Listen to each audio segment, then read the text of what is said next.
Percy Jackson and the Olympians, The Chalice of the Gods, by Rick Riordan. Chapter 1. I Get Flushed. Look, I didn't want to be a high school senior. I was hoping my dad could write me a note. Dear whoever, please excuse Percy Jackson from school forever and just give him the diploma. Thanks, Poseidon. I figured I'd earned that much after battling gods and monsters since I was 12 years old. I'd saved the world 3 times? 4? I've lost count. You don't need the details. I'm not sure I even remember them at this point. Maybe you're thinking, but wow, you're the son of a Greek god. That must be amazing. Honest truth, most of the time being a demigod blows chunks. Anybody who tells you different is trying to recruit you for a quest. So there I was, stumbling down the hallway on my first morning of classes at a new high school. Again, after losing my entire junior year because of magical amnesia, and don't ask. My textbooks were spilling out of my arms, and I had no idea where to find my third period English class. Math and biology had already melted my brain. I wasn't sure how I was going to make it to the end of the day. Then a voice crackled over the loudspeaker. Percy Jackson, please report to the counsellor's office. At least none of the other students know me yet. Nobody looked at me and laughed. I just turned, all casual-like, and meandered back toward the administration wing. Alternative High is housed in a former elementary school in Queens. That means kiddie-sized desks and no lockers, so you have to carry all your stuff from class to class. Down every hall, I could find cheery reminders of the school's former childhood, smudges of finger paint on the walls, unicorn stickers peeling off the fire extinguishers, the occasional ghostly whiff of fruit juice and graham crackers. AHS takes anybody who needs to finish their high school career. It doesn't matter if you are coming back from juvie or have severe learning differences or happen to be a demigod with really bad luck. It is also the only school in the New York area that would admit me for my senior year and help me to make up all the course credit I'd lost as a junior. On the bright side, it has a swim team and an Olympic-sized pool. No idea why. So my stepdad, Paul Blofus, thought it might be a good fit for me. I promised him I'd try. I'd also promised my girlfriend, Annabeth. The plan was that I'd graduate on time so we could go to college together. I didn't want to disappoint her. The idea of her going off to California without me kept me up at night. I found the counsellor's office in what must have once been the school infirmary. I deduced that from a painting on the wall of a sad purple frog with a thermometer in its mouth. Mr. Jackson, come in. The guidance counsellor came around her desk, ready to shake my hand. Then she realised I had £6,000 of textbooks in my arms. Oh, just put those down anywhere, she said. Please, have a seat.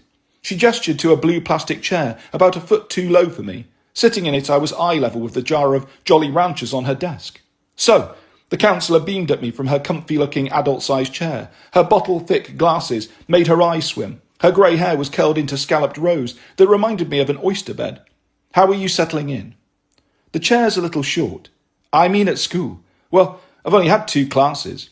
Have you started on your college applications? I just got here. Exactly. We're already behind.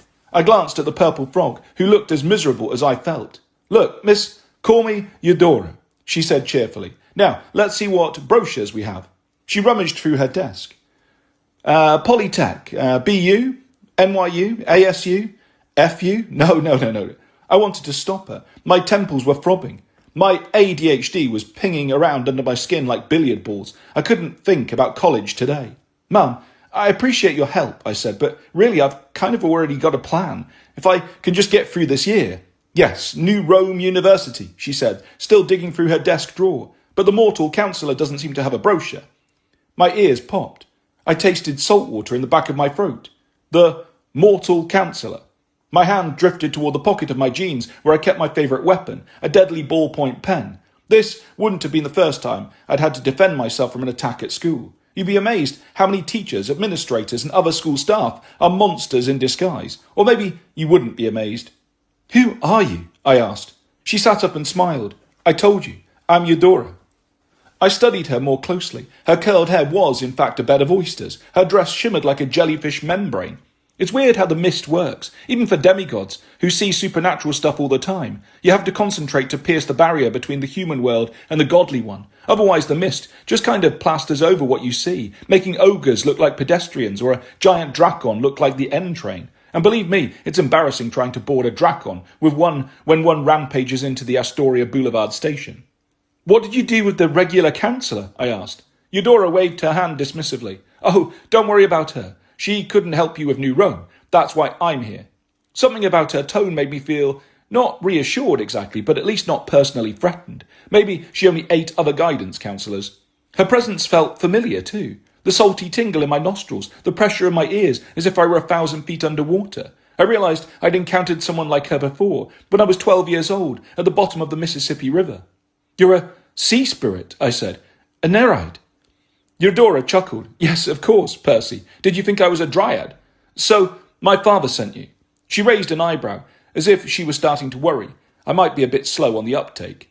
Weirdly, I get that look a lot. "Yes, dear, Poseidon, your father, my boss. Now, I'm sorry I can't find a brochure, but I know you'll need all the usual human requirements for New Rome University, test scores, official transcripts, and an up-to-date psycho-educational evaluation. Though those aren't a problem." They aren't. After all I've been through, it might have been too early to judge on that last one. But you'll also need a few special entry requirements. The taste of salt water got sharper in my mouth. What special requirements? Has anyone talked to you about divine recommendation letters? She looked like she really wanted the answer to be yes. "No," I said. She fiddled with her jar of Jolly Ranchers. "I see. Well, you'll need 3 letters, from 3 different gods, but I'm sure for a demigod of your talents." "What?" Eudora flinched. "Or we could look at some backup schools. Ho-Ho Community College is very nice." "Are you kidding me?" The Nereid's face started to glisten. Rivulets of salt water trickled from her oyster-bed hair.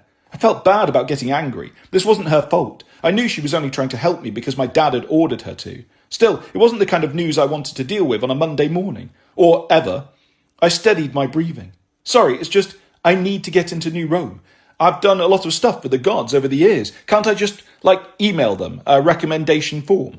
Eudora's eyebrows knotted. Her dress was now sloughing off sheets of seawater. A pool of it spread across the green tile floor, seeping ever closer to my textbooks. I sighed. "Oh, I have to do new quests, don't I?" "Well, dear, the college admissions process is always challenging, but I'm here to help." "How about this?" I said. "If my father really wants to help, maybe he should explain this to me himself, rather than sending you here to break the bad news." "Oh, well, that would be, out of character," I agreed. Something buzzed in Eudora's shell-do, making her jump. I wondered if maybe she'd gotten an electric eel stuck in her oyster bed, but when she plucked out one of the shells... "Excuse me, I have to take this." She put the shell to her ear. "Hello? Oh, yes, sir. Yes, I understand. Of course, right away." She set the shell on the desk and stared at it, as if afraid it might ring again. "Dad?" I guessed. She tried for a smile. The saltwater lake was still spreading across the office floor, soaking my textbooks, seeping through my shoes. He thinks you might be right," Eudora said. "He'll explain this to you in person." She said in person the way most teachers say in detention. I tried to act cool, like I had won an argument, but my dad and I hadn't talked in a while. He usually only brought me in to his underwater palace when a war was about to start. I was hoping maybe he'd give me a week or so to settle in at school before he summoned me. "Great, so I can go back to class?" Oh no, dear, he means now." Around my feet, the water swirled into a whirlpool. The tiles began to crack and dissolve. "But don't worry," Eudora promised. "We'll meet again." The floor dropped out from under my chair, and I plunged into a churning maelstrom with a thunderous flush. Chapter 2. My dad helps out. No actual helping occurs. You know you've been a demigod too long when you're flushed out of your school straight into the Atlantic Ocean, and you're not even surprised. I didn't try to fight the current. I could breathe underwater, so that wasn't an issue. I just sat in my blue plastic chair and rocketed through Poseidon's private plumbing system, powered by a 5 billion-gallon tsunami. Faster than you could say, "Well, that sucked." I erupted from the seafloor like I'd been coughed up by a mollusk. As the sand cloud around me settled, I tried to get my bearings. My nautical senses told me I was about 40 miles southeast of the Long Island coast, 200 feet down. No big deal for a son of Poseidon, but kids, don't try this at home. 100 yards in front of me, the continental shelf dropped into darkness, and right on the precipice stood a glittering palace, Poseidon's summer villa. As usual, my dad was remodelling. I guess when you're immortal, you get tired of having the same crib for centuries. Poseidon always seemed to be gutting, renovating, or expanding. It helped that when it came to undersea building projects, he had pretty much infinite power and free labour. A pair of blue whales were towing a marble column the size of an apartment building. Hammerhead sharks slavered grout between rows of coral brickwork with their fins and cephalothoids. Hundreds of merfolk darted here and there, all wearing bright yellow hard hats that matched their lamp-like eyes. A couple of them waved at me as I swam through the worksite. A dolphin in a reflective safety vest gave me a high five. I found my dad standing by a half-constructed infinity pool that looked over the abyss of the Hudson Canyon. I wasn't sure what the point of an infinity pool was when you were already underwater, but I knew better than to ask. My dad was pretty chill most of the time, but you didn't want to question his stylistic choices. His clothes, for instance. Some of the Greek gods I'd met liked to morph their appearance on a daily basis. They could do that, being, gods. But Poseidon seemed to have settled on a look that worked for him, even if it didn't work for anyone else. Today he wore rumpled cargo shorts that matched his Crocs and socks. His camp shirt looked like it had been targeted in a paintball war between Team Purple and Team Hello Kitty. His fishing cap was fringed with cinnabait lures. In his hand, a celestial bronze trident, thrummed with power, making the water boil around its wicked points. With his athletic frame, dark trim beard, and curly salt and pepper hair, you'd think he was maybe 45, until he turned to smile at you. Then you noticed the weathered lines on his face, like a well-worn mountainside, and the deep melancholy green of his eyes. And you could appreciate that this guy was older than most nations, powerful, ancient, and weighed down by a lot more than water pressure. "Percy," he said. "Hey." We have deep conversations like that. His smile tightened. "How's the new school?" I bit back the urge to point out that I'd only made it through 2 classes before getting flushed into the sea. So far, it's okay. I must not have sounded convincing because my dad furrowed his bushy eyebrows. I imagined storm clouds forming along the Atlantic coast, boats rocking in angry swells. "If it's not up to snuff, I'd be happy to send a tidal wave." "No, it's cool," I said hastily. "So, about these college rec letters." Poseidon sighed. "Yes, Eudora volunteered to counsel you. She's the Nereid of Gifts from the Sea. You understand, loves helping people. But perhaps you should have waited a bit before breaking the news." In other words, now he had to do it, and he didn't like that.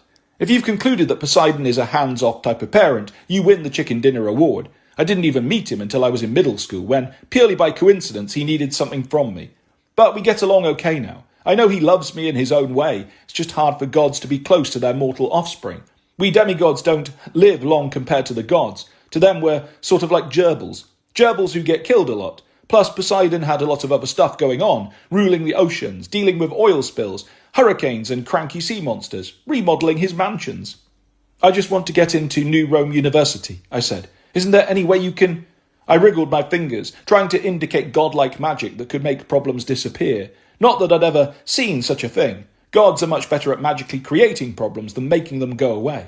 Poseidon combed his moustache with the tip of his trident. How he did that without cutting his face, I don't know. "Unfortunately," he said, "these recommendation letters are the best I could do.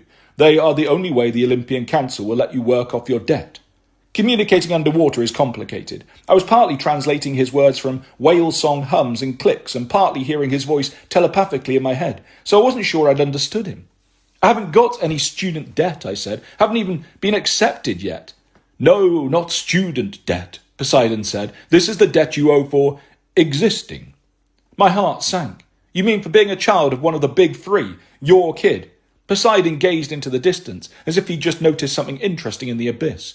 I half expected him to shout, "Look, shiny!" and then disappear while my head was turned. About 70 years ago, the big 3 gods, Zeus, Poseidon and Hades, made a pact not to sire any more demigod children. We were too powerful and unpredictable. We tended to start major wars, instigate natural disasters, create bad sitcoms, whatever. Being gods, the big 3 still found ways to break the pact and not get into trouble. Instead, it was us, demigod kids, who suffered. "I thought we'd moved past this," I muttered. "I helped you guys fight the Titans." "I know," my dad said. "And Gaia and the giants?" "I know." "And my son." This edge to his voice told me it would be best to stop listing my greatest hits. "If it were up to me, I would waive this ridiculous requirement altogether. Alas, someone," he glanced up, someone being code for my unreasonable brother Zeus, "is a stickler for rules. You were never supposed to be born, so you are technically ineligible for New Rome University." I couldn't believe this. Also, I could totally believe this. Just when I thought I might catch a break, I didn't. The Olympian gods seemed to think I was their personal kickball. I relaxed my jaw to keep from grinding my teeth. So, 3 recommendation letters. Poseidon brightened. Zeus wanted it to be 25. I talked him down to 3. He looked like he was waiting for something. "Thank you," I grumbled. "I don't suppose you could write one for me?" "I'm your father. I would be biased." "Yeah, we wouldn't want any bias. I'm glad you understand. To earn each letter, you will have to undertake a new quest. All 3 will have to be completed before the application deadline of the winter solstice. Each time a god writes you a letter of recommendation, give it to Eudora and she'll put it in your file. I tried to think of gods who might cut me some slack and give me simple quests. I'd helped lots of immortals over the years. The trick was coming up with someone who could remember I had helped them, or even just remember my name. I guess I could ask Hermes and Artemis. Oh, you can't go asking the gods. They'll have to come to you. But don't worry. Poseidon looked really pleased with himself. I took the liberty of putting your name on the Olympian quest board. The what now? Poseidon snapped his fingers and a neon yellow flyer appeared in his hands. It was an ad with my photo and this copy. Percy Jackson will do your quests in exchange for college recommendation letters. The bottom of the flyer was cut into little strips with my home address on each one. The photo looked like it had been taken from inside my bathroom mirror, which raised a whole bunch of disturbing questions. My hair was wet, my eyes were half closed, a toothbrush was sticking out of my mouth. You already posted this, didn't you? I said. It wasn't a problem, Poseidon assured me. I had my sea sprites put them up all over Mount Olympus too. I am so grateful. His hand settled heavily on my shoulder. I know. I also know you weren't expecting this extra obstacle, but just think, once you get into college, you should have a much easier life. Monsters hardly ever attack older demigods. You and your girlfriend, Annabeth, yes, you and Annabeth will be able to relax and enjoy yourselves. Poseidon straightened. And now I think I hear my interior designer calling. You still haven't decided whether the bathroom tile should be seafoam or aquamarine. Huh, wonderful to see you again, Percy. Good luck with the quests. He thumped the base of his trident against the patio stones. The floor opened and I was flushed right back through the ocean floor without even a plastic chair to sit in. Chapter 3. We complain about quests and decorative gods. You have to do what? Annabeth and I sat on the fire escape outside my bedroom, our feet dangling over 104th Street. Over the past few weeks, as summer wound down, the fire escape had become our happy place. And despite everything that had happened today, I was happy. It's hard to be sad when I'm with Annabeth. I filled her in on my first day at AHS, the classes, the headaches, the unplanned field trip to the bottom of the sea. Annabeth swung her legs, a nervous habit, like she wanted to kick away mosquitoes or pesky wind spirits. That's ridiculous, she said. Maybe I can get my mum to write you a rec. Annabeth's mum was Athena, goddess of wisdom, so a college rec from her probably would have gone a long way. Unfortunately, the few times we'd met, Athena had sized me up with her piercing grey eyes like I was a deepfake. Your mum doesn't like me, I said. Besides, Poseidon was pretty clear. I have to do new quests for 3 gods, and the requests have to come from them. Ugh. That's what I said. Annabeth fixed her gaze on the horizon, like she was looking for a solution, way out in Yonkers. Do solutions come from Yonkers? We'll figure it out, she promised. We've been through worse. I loved her confidence, and she was right. We'd been through so much together already. It was hard to imagine anything we couldn't face. Occasionally, somebody would ask me if I'd ever dated anybody besides Annabeth, or if I'd ever thought about dating someone else. Honestly, the answer was no. When you've helped each other through Tartarus, the deepest and most horrifying place in the universe, and you've come out alive and stronger than you were to begin with, well, that isn't a relationship you could ever replace or should ever want to. Yeah, okay, so I wasn't even 18 yet. Still, no one knew me better, or put up with me more, or held me together as much as Annabeth. And I knew she could say the same about me, because if I was slacking as a boyfriend, she would let me know real quick.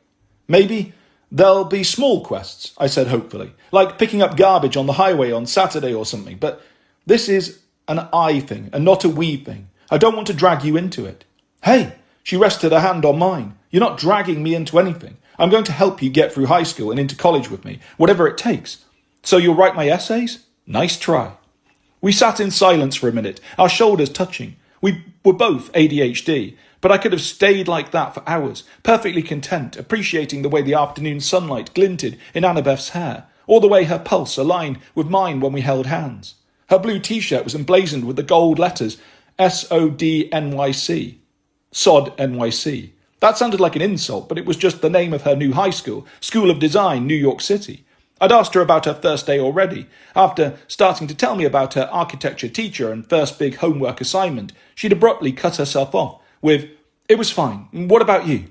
I guess she knew I would have more to tell, more problems to solve. That didn't seem fair to me, not because she was wrong, but because I didn't want to put her second. The thing about great problem solvers is that they often don't let others help them with their own stuff. I was getting up my nerve to ask again to make sure no gods or monsters had visited her during her day and given her quests, when my mum called from outside. "Hey, you two, want to help with dinner?" "Sure, Sally." Annabeth pulled her legs up and climbed through the window. If there was anyone Annabeth liked helping more than me, it was my mum. When we got to the kitchen, Paul was chopping garlic for the stir-fry. He wore an apron one of his students had given him for an end-of-year present. The quote on the front read, "A recipe is a story that ends with a good meal. Pat Conroy." I didn't know who that was, probably a literary person since Paul taught literature. I liked the quote though, because I liked good meals. Annabeth grabbed a knife. "Dibs on the broccoli." Paul grinned at her. His salt and pepper hair had gotten a little longer and curlier over the summer, and he'd taken to shaving only every couple of days, so he looked, as my mum put it, pleasantly roguish. "I cede the chopping board to the daughter of Athena," he said, with a little bow. "Thank you, kind sir," Annabeth said, equally formal. My mother laughed. "You two are adorable." Paul winked at Mum and then turned to heat up the wok. Ever since last spring, when Paul had tortured Annabeth in some tutored Annabeth, I should say, in some impossible English project, the two of them had bonded over Shakespeare. Of all things, so half the time when they talked to each other, they sounded like they were acting out scenes from Macbeth. "Percy," my mum said, "would you set the table?" She didn't really need to ask, since that was my usual job. 5 mismatched pastel-coloured plates. I got the blue ones always, paper napkins, forks, glasses, and a pitcher of tap water. Nothing fancy. I appreciated having a simple ritual like this, something that did not involve monster fighting, divine prophecies, or near-death experiences in the depths of the underworld. Setting a table for dinner might sound boring to you, but when you have no downtime in your life, ever, boring starts to sound pretty great. My mum checked the rice cooker, then took a bowl of marinated tofu from the fridge. She hummed as she worked. Some Nirvana song, I think. "Come as you are?" From the glow on her face and the sparkle in her eyes, I could tell she was in a good place. She moved like she was floating or about to burst into some dance moves. It made me smile just seeing her like that. For too long she'd been an overstressed, underemployed mum. Heartbroken over her short affair with the god of the sea and constantly worried about me, her demigod child who'd been hounded by monsters since I was old enough to crawl. Now, she and Paul had a good life together, and if I felt a little sad about having one foot out the door just when things were getting better, hey, that wasn't my mum's or Paul's fault. They did everything they could to include me. Besides, I wanted to go to college. If I had to choose between being with Annabeth and, well, anything, that was no choice at all. Paul dropped a clove of garlic into the wok, which sizzled and steamed like a sneezing dragon. And yes, I've seen dragons sneeze. "I think we are ready, milady." "Incoming." Annabeth dumped the stir-fry mixture into the oil just as our doorbell rang. "I'll get it," I said, and ran to let in our 5th for dinner. As soon as I opened the door, Grover Underwood shoved a basket of fruit into my hands. "I brought strawberries." His nose quivered. "Is that tofu stir-fry?" "Hello to you too," I said. "I love tofu stir-fry." Grover trotted around me and made a beeline for the kitchen, because Grover knows what's good. My best friend had allowed his appearance to go a little wild, which is saying something since he is a satyr. His horns and his curly hair were having a race to see which could be taller. So far the horns were winning, but not by much. His goatish hindquarters had grown so shaggy he'd stopped wearing human pants to cover them, though he assured me that humans still saw them as pants, through the obscuring magic of the mist. If anyone looked at him strangely, Grover just said, "Athleisure wear." He wore his standard orange camp half-blood shirt and still used specially fitted tennis shoes to cover his cloven feet, because hooves are noisy and hard for the mist to cover up. I guess the explanation, athleisure wear plus tap-dancing shoes, didn't work so well. My mum hugged Grover and gushed over the basket of strawberries as I put them on the kitchen counter. "They smell wonderful," she said. "Perfect dessert." "Last crop of the summer," Grover said wistfully. He gave me a sad smile, like he was ruminating about how this had been my last summer at camp as well. Once demigods graduate high school, if we live that long, most of us transition out into the regular world. The thinking is that by then we are strong enough to fend for ourselves, and monsters tend to leave us alone because we're no longer such easy targets. That's the theory, anyway. Now we have to get ready for gourd season.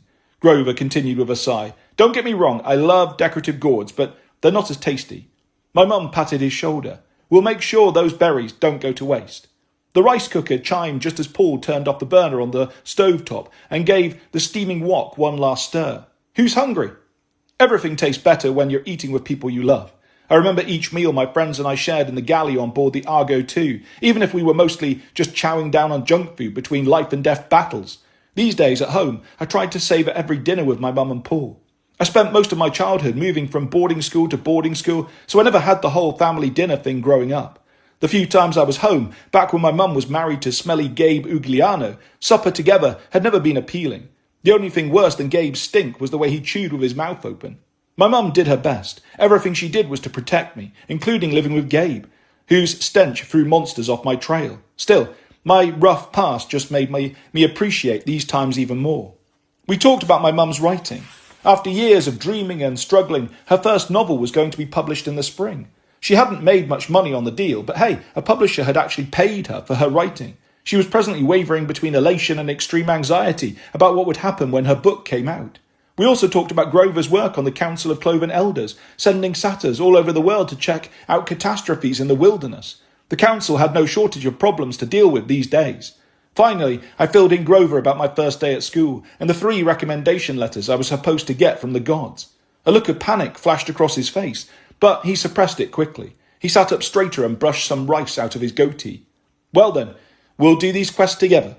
I tried not to show how relieved I was deep down. Grover, you don't have to. Are you kidding? He grinned at Annabeth. A chance to do the quests. Just the 3 of us, like old times. The 3 musketeers. The Powerpuff Girls, Annabeth suggested. Shrek, Fiona and Donkey, I said. Wait a minute, Grover said. I'm fine with this, Annabeth said. Paul raised his glass. The monsters will never know what hit them. Just be careful, you 3.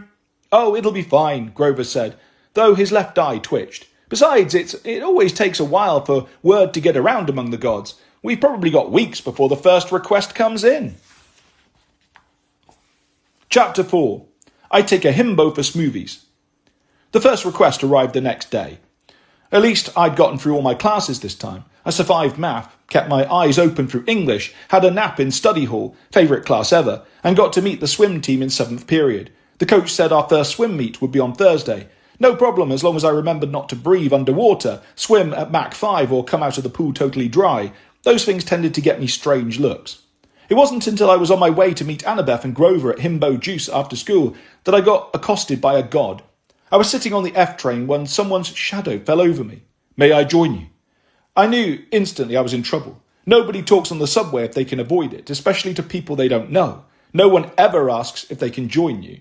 They just wedge themselves into whatever seat is available, and besides, the car was almost empty. The guy in front of me looked like he was about 20. He had short-cropped black hair, large brown eyes and coppery skin. He was dressed in ripped jeans, a skin-tight black tee and various bits of gold, rings, earrings, necklace, nose ring, wrist bangles. Even the laces of his boots glittered gold. He looked like he just stepped out of an ad for some Madison Avenue boutique. Buy our jewellery and you will look like this dude. I caught a whiff of cologne, something between clove and cinnamon. It made my eyes water. He said something again. What? I asked. He gestured to the seat next to me. Thank you. He plopped down in a cloud of too sweet-smelling fragrance and looked around the train at the 6 other riders. He snapped his fingers like he was calling a dog, and all the people froze. Not that you could really tell any difference. So, he spread his manicured fingers on his kneecaps and smiled sideways at me. Percy Jackson, this is nice. Which god are you? He pouted. What makes you think I'm a god? Lucky guess? And I went to all this trouble to blend in. I even put on clothes. I appreciate the effort, really. Well, you've ruined my big reveal. I am Ganymede, beloved cupbearer to Zeus, and I need your help. What say you, Percy Jackson? The train came screeching into my stop. Annabeth and Grover would be waiting. Do you like himbo juice? I asked the god. I'd had all kinds of meetings with gods before, but this was the first time I'd ever taken one to a smoothie bar. The place was packed. Fortunately, Annabeth and Grover had scored our usual booth in the corner. Annabeth waved me over, then frowned when she saw the golden guy trailing behind me. We put in our order already, she said as we slipped into the seat across from them. I didn't know you were bringing a friend. Order for Grover, said the server at the counter. Like most of the dudes who worked at Himbo Juice, he was huge and ripped and wearing a tank top, and his smile was blindingly white. I've got a Fiji froyo and a salty sailor and a golden eagle. An eagle? Where? Shrieked Ganymede, trying his best to hide under the table. Annabeth and Grover exchanged a confused look. I'll get the drinks, Grover said, as he jogged over to the counter. The golden eagle is just a smoothie, Annabeth told Ganymede, who was still hunched over and quivering. Cautiously, the god straightened up. I have some unresolved trauma about eagles. You must be Ganymede, Annabeth guessed. The god frowned. He looked down at his shirt. Am I wearing a name tag? How did you know that? Well, you're gorgeous, Annabeth said. That seemed to cheer up the god, though it didn't do much for my mood. Thank you, he said. And Ganymede was supposed to be the most beautiful of the gods, Annabeth continued, along with Aphrodite, of course. Ganymede bobbed his head like he was weighing the comparison. I suppose I'll allow it. You used to be mortal, she went on. You were so beautiful that Zeus turned into an eagle and snatched you away, brought you to Olympus. Ganymede flinched. Yes, long ago, but it still stings. Grover reappeared with a tray of smoothies. I got you a mighty mead, he told Ganymede. Hope that's okay. What did I miss? He's a god, I said. I know that, Grover said. He's Ganymede. How did you... Ganymede stopped himself. Never mind. We were just about to hear why Ganymede came to find me, I said. Grover passed around the smoothies. Salty sailor for me, obviously. Just a hint of salted caramel with apples and bananas. The Fiji froyo was Grover's. The golden eagle was Annabeth's. Turmeric, ginger, coconut milk, and a bunch of brain food type stuff, as if she needed any help in that department. Ganymede thoughtfully stirred his mighty mead, occasionally eyeing Annabeth's smoothie like it might grow claws and snatch him into the heavens. I saw your ad on the bulletin board, he began. It also seemed too good to be true. Thanks. And all I have to do to reward you is write a letter of recommendation. I bit my tongue to keep him from making several comments. Tips are appreciated. Actually, our surge pricing is in effect. That's the deal. And what is it I have to do? We, Annabeth and Grover, corrected me in unison. Ganymede squeaked his straw in his smoothie lid. I hated that sound. I have to be sure this is completely discreet, he said, dropping his voice and peering around nervously, even though none of the other patrons were paying us any attention. You cannot tell anyone else. Is that understood? Discreet is what we do, said Grover, who had once blindly dive-bombed Medusa in a pair of flying shoes while screaming at the top of his lungs. Ganymede sat up a little straighter. How much do you know about my responsibilities on Mount Olympus? You're the cupbearer of the gods, Annabeth said. Must be a sweet job, Grover said dreamily. Immortality, godly power, and you just have to serve drinks? Ganymede scowled. It's a horrible job. Yeah, must be horrible, Grover nodded. All that drink pouring. When it was just at feasts, Ganymede said, that was one thing. But now 90% of my orders are deliveries. Ares wants his nectar delivered on the battlefield. Aphrodite wants her usual with extra crushed ice and 2 maraschino cherries delivered to a sauna in Helsinki in 15 minutes or less. Hephaestus, don't get me started on Hephaestus. This gig economy is killing me. Okay, I said. How can we help? I was afraid he'd subcontract his delivery business to me, and I'd end up bearing cups all over the world. My most important symbol of office, Ganymede said. Can you guess what it is? I figured this must be a trick question. Since you're cupbearer of the gods, I'm going to guess a cup? Not just any cup, Ganymede cried. The chalice of the gods. The goblet of ultimate flavour. The only cup worthy of Zeus himself. And now... Oh, Annabeth said. It's missing, isn't it? Not missing, said Ganymede miserably. My cup has been stolen.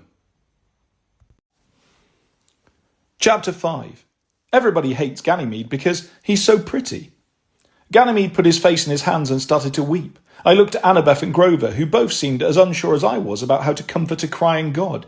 I patted his shoulder. There. That did not seem to help. One of the Himbo Juice employees came over, his smile crumbling around the edges.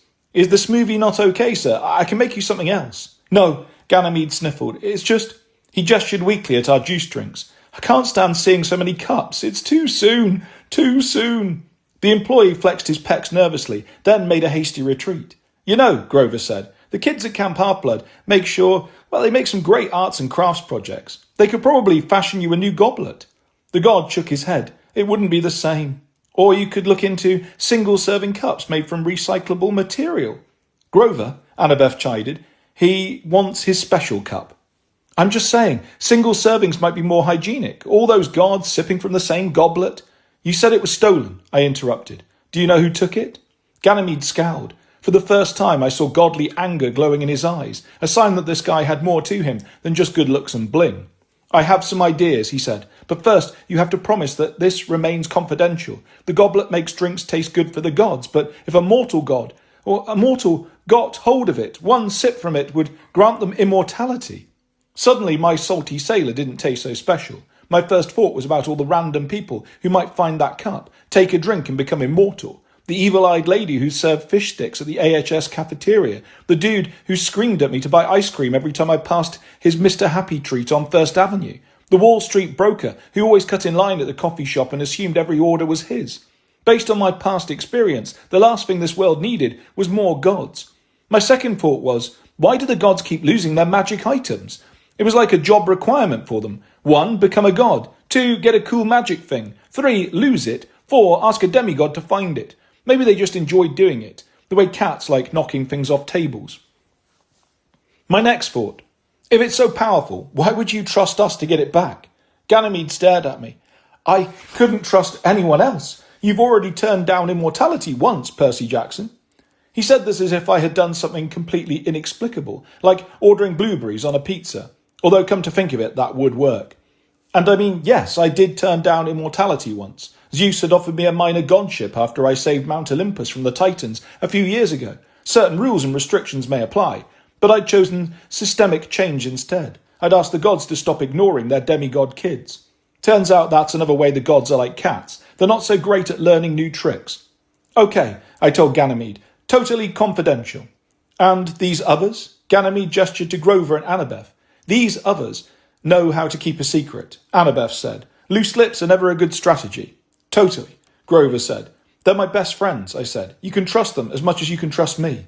Which, come to think of it, was kind of open to interpretation, but Ganymede relaxed his shoulders. He wiped his tears away with his gold-ringed fingers. Fine, he said. I suspect someone on Olympus is trying to embarrass me, make me look bad in front of Zeus. If he finds out I lost my cup. The god shuddered. No, I have to recover it. You have enemies? I asked. It was hard for me to imagine how the drink server of the gods would make people mad. Oh yes, Ganymede said. Hera, for one. She's hated me since the day Zeus snatched me up to Olympus. Zeus was always complimenting me, you see? How handsome I was. How much I brightened up the place. It's not my fault I have nicer legs than she does. Annabeth grimaced. Let's hope it's not Hera. No. Ganymede stared into his smoothie. Probably not. She would consider it beneath her. I wasn't so sure about that. If messing with my life wasn't too petty for the Queen of the Gods, I wasn't going to rule out her stealing beverage containers. But there are others, Ganymede continued. Everyone on Olympus hates me, really, because I'm a newcomer, an upstart kid made immortal. They call me a gold digger. Can you believe that? I tried not to stare at the 20 pounds of gold he was wearing. You suspect anyone else in particular? He glanced around the shop as if one of the himbos might have been a spy. He gestured for us to lean in. Before I was the cupbearer, he said, there were 2 other goddesses who had my job. First Hebe, then Iris. Iris, the messenger goddess, I had met. Every demigod calls on her from time to time to send rainbow messages, our version of video calls. But I also remembered visiting her organic health food store in California. The experience left a patchouli burn in my sinuses that took weeks to clear. Grover slurped his Fiji froyo. Iris seems kind of chill to be stealing chalices. Perhaps, Ganymede frowned. But Hebe? Her I didn't know. She had a cabin at camp, one of the newer ones, but she'd never been on my quest bingo card before. The goddess of youth, Annabeth said, probably noticing that I looked pretty clueless. But Ganymede, you're like eternally young and beautiful. Why would she want to embarrass you? Oh, you don't know her, Ganymede said. In the early days, every time I would serve drinks at the feast table, she'd mutter, spill it, as I walked past. She's so immature. Grover shrugged. Well, if she's the goddess of youth, that's no excuse. She needs to grow up, said the 3,000-year-old 20-something. Okay, I said. Do you have any proof she took it? Proof, he scoffed. That's what I need you for. Don't you heroes dust for fingerprints, analyze DNA samples, that sort of thing? You might be thinking of CSI, but okay, we'll start with Hebe, then check Iris. Fine. Ganymede sipped his smoothie. Not bad. Maybe when I get fired and turn back into a mortal, I could work here. You'd make a great himbo, Annabeth admitted. So how long has your chalice been missing? Ganymede paused to think. A century? A century, I asked. Or a week? Ganymede pinched his nose. I always get those time periods confused. Not long, anyway. So far, I've been able to fake it with my delivery orders. The other gods kind of expect to-go cups with those, but if I don't get my proper chalice back before the next in-person feast, everyone will notice. I'll be humiliated. When is the next feast? Grover asked. Grover likes feasts. I don't know, Ganymede cried. Zeus is unpredictable. He might schedule one in 20 hours, or it could be tomorrow. The point is, I need that goblet back before word gets out. He leaned forward, his expression stern. Question those goddesses. See what they know, but don't offend them. And don't say I sent you. And don't give away that my cup was stolen. That'll make it hard to question them, Annabeth said. Any idea where these goddesses hang out? I was bracing myself for him to say the North Pole or Outer Mongolia. If I had to take a leave of absence to go questing across the world, the college recommendation letters wouldn't matter. I'd never graduate high school. They stay close to Mount Olympus, he said to my relief. I mean, Manhattan. They should be around here somewhere. He waved vaguely as if the whole of Manhattan couldn't possibly be too difficult to search. Do this for me, Percy Jackson, and I will write you a letter. It didn't sound like much of a reward. Then again, usually gods just asked for things and promised nothing in return, kind of like that bratty kid in the giving tree. Speaking of which, never give that book to a satyr for his birthday, thinking he might like it because it's about a tree. That satyr will cry, and then he will hit you. I speak from experience. This recommendation letter will be positive, I checked, and you'll actually sign it. Ganymede frowned. You drive a hard bargain, but very well. Now, away with you, before I am undone. He disappeared in a glittering cloud of dust. As usual with magical happenings, the mortals around us didn't seem to notice anything. Or maybe they just figured he had found the perfect smoothie and ascended to himbo enlightenment. Well, I sipped my salty sailor and scanned my companions' faces for any sign of regret. This should be fun. Any ideas where to start? Unfortunately, yes, said Grover. But let me finish my drink first. We're going to need our strength. Chapter 6. Because licorice. Here's a challenge. Try to do a full day of school. Actually, that could be the whole challenge by itself. And then afterward, go on a quest to find a goddess, knowing that when you get home, if you get home, you'll still have a couple of hours of math and science homework to do. I was feeling pretty salty as we headed downtown, and it had nothing to do with my salty sailor. Grover brought us straight to Times Square, the noisiest, most crowded, most tourist-infested part of Manhattan. I tried to avoid Times Square as much as possible, which naturally meant I just kept getting sucked into it, usually to battle a monster, talk to a god, or hang from a billboard in my boxer shorts. Long story. Grover stopped at a storefront I would have passed right by. For half a block, all the windows were covered in foil. Usually, that means the place is either out of business or super shady. Then I looked up at the enormous electronic sign above the entrance. I might have walked by it a dozen times before, but I'd never paid it any attention. In Times Square, all the flashy jumbo screens kind of blend together. No way, I said. Annabeth shook her head. She really named her place Heebie-Jeebies? Afraid so, Grover sighed. And how did you know about this place? I asked. His cheeks flushed. They have great licorice ropes. You can't pass by without smelling them. I couldn't see anything through the windows. I definitely didn't smell anything. Then again, I don't have a satyr's nose for licorice. It's kind of like catnip for goat guys. It's a candy store then? Annabeth asked. No, more like... Grover tilted his head. Actually, it's easier to show you. I wasn't sure traipsing into a goddess's lair was the best idea, but Grover pushed through the doors and we followed, because licorice, I guess. Inside, well, imagine all the cheesiest entertainment centres from the 1990s got together and had a food baby. That was Heebie-Jeebies. Rows of skee-ball machines stood ready for action. A dozen Dance Dance Revolution platforms blinked and flashed, inviting us to boogie. Aisles with every arcade game I've ever heard of, and dozens that I hadn't, lined the vast, dimly lit warehouse, making the whole place a glowing labyrinth. And labyrinth is a word I never use lightly. In the distance, I spotted a candy station with fill-your-own-bag dispensers and huge bins of colourful sweet stuff. On the other side of the warehouse was a cafeteria with picnic tables and a stage where robotic iguanas played musical instruments. There was a ball pit the size of a house, a climbing structure that looked like a giant hamster habitat, a bumper car course, and a ticket exchange station with oversized stuffed animals for prizes. The whole place smelled of pizza, pretzels, and industrial cleaner, and it was packed with families. I get it now, said Annabeth, shivering. This place does give me the heebie-jeebies. I've been here a few times. Grover's expression was a combination of anxiety and hunger, which, come to think of it, was his usual expression. I've never found the other end of this place. I looked at the happy kids running around obliviously, and the parents who seemed just as thrilled to play games they probably remembered from their own childhoods. Okay, I said, inching back toward the front door. I'm getting strong Lotus Casino vibes in here, like low-rent Lotus Casino, but still. I didn't have to explain what I meant. Years ago, we'd gotten stuck in a Vegas casino that offered 1,000 reasons to never leave. We'd just barely escaped. It's not a trap, Grover said. At least, I've never had any trouble leaving. These families, they come and go. They don't seem to be stuck in time. He had a point. I didn't spot anybody with bell-bottoms or 1950s haircuts, which was a good sign. A family walked by, their arms full of stuffed animal prizes, and left the building with no problem. Then what's the catch? Annabeth asked. There's always a catch. I nodded in agreement. I'd never walked into any establishment run by a Greek god, monster, or other immortal being that didn't have a nasty downside. The more interesting the place looked, the more dangerous it was. I don't know, Grover admitted. I usually just get licorice and leave. I keep a low profile. He frowned at me as if worried I might do something high profile, like burn the place down. Honestly, that hurt. Just because I've been known to burn places down, blow things up, and unleash apocalyptic disasters wherever I go, that doesn't mean I'm totally irresponsible. And you're sure Hebe is here? I asked. No, but Grover wriggled his fingers. You know that feeling you get when there's a god around, and you can't see them, but you kind of feel like there's a swarm of dung beetles on the back of your neck? Not exactly, I said. Also, said Annabeth, dung beetles is oddly specific. Grover brushed the metaphorical poop bugs off his neck. Anyway, I've got that feeling now. We could ask the staff if Hebe's around, if we can find someone. We moved into the arcade.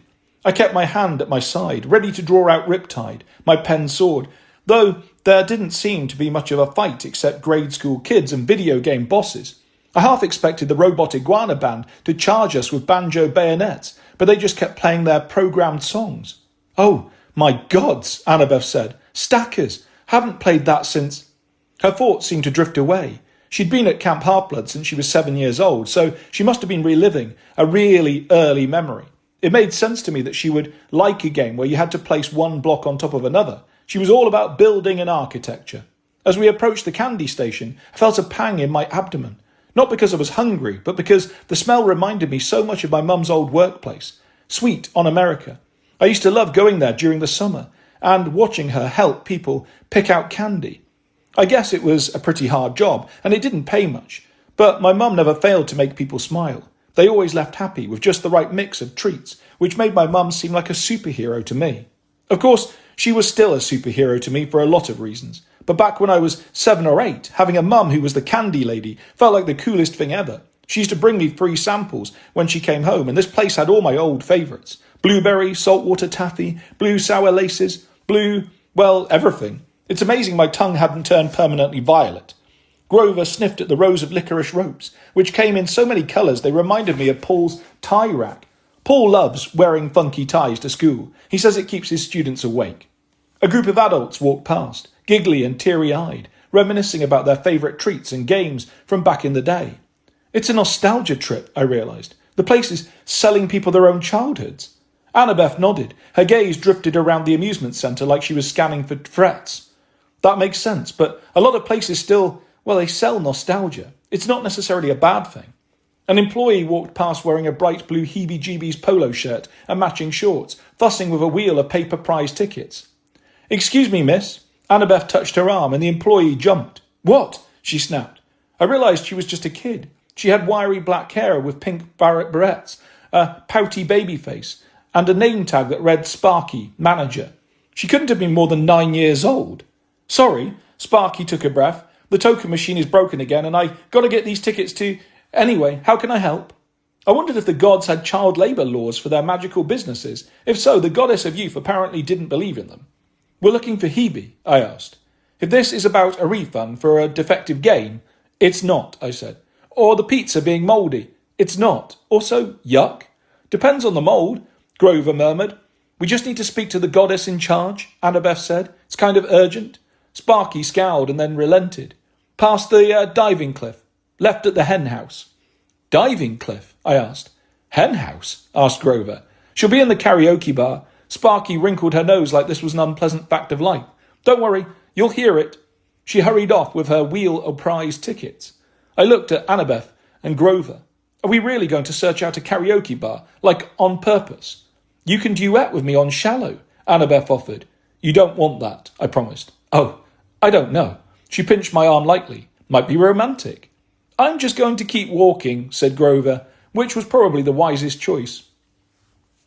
We found the diving cliff, a 2-story wall of fake rock where you could jump off into a suspiciously murky pool of water.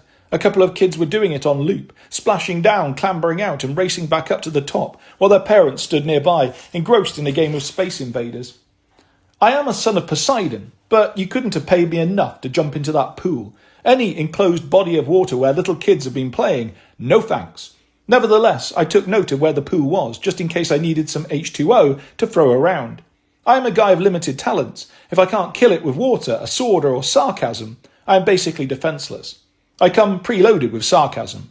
The pen sword is always in my pocket. Now I had access to water, so I was as prepared as I could ever be.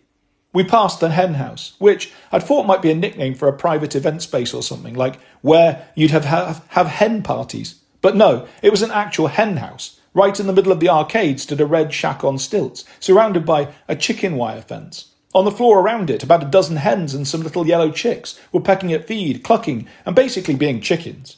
Why? I asked. Hebe's sacred animal, Annabeth said. Maybe we should move along. I didn't argue. The chickens were staring at us with their beady black eyes, as if thinking, dude, if we were still dinosaurs, we would tear you to pieces. At last, we found the karaoke bar. It was partitioned off from the rest of the amusement centre by a set of sliding mahogany doors. But that didn't stop the music from seeping through.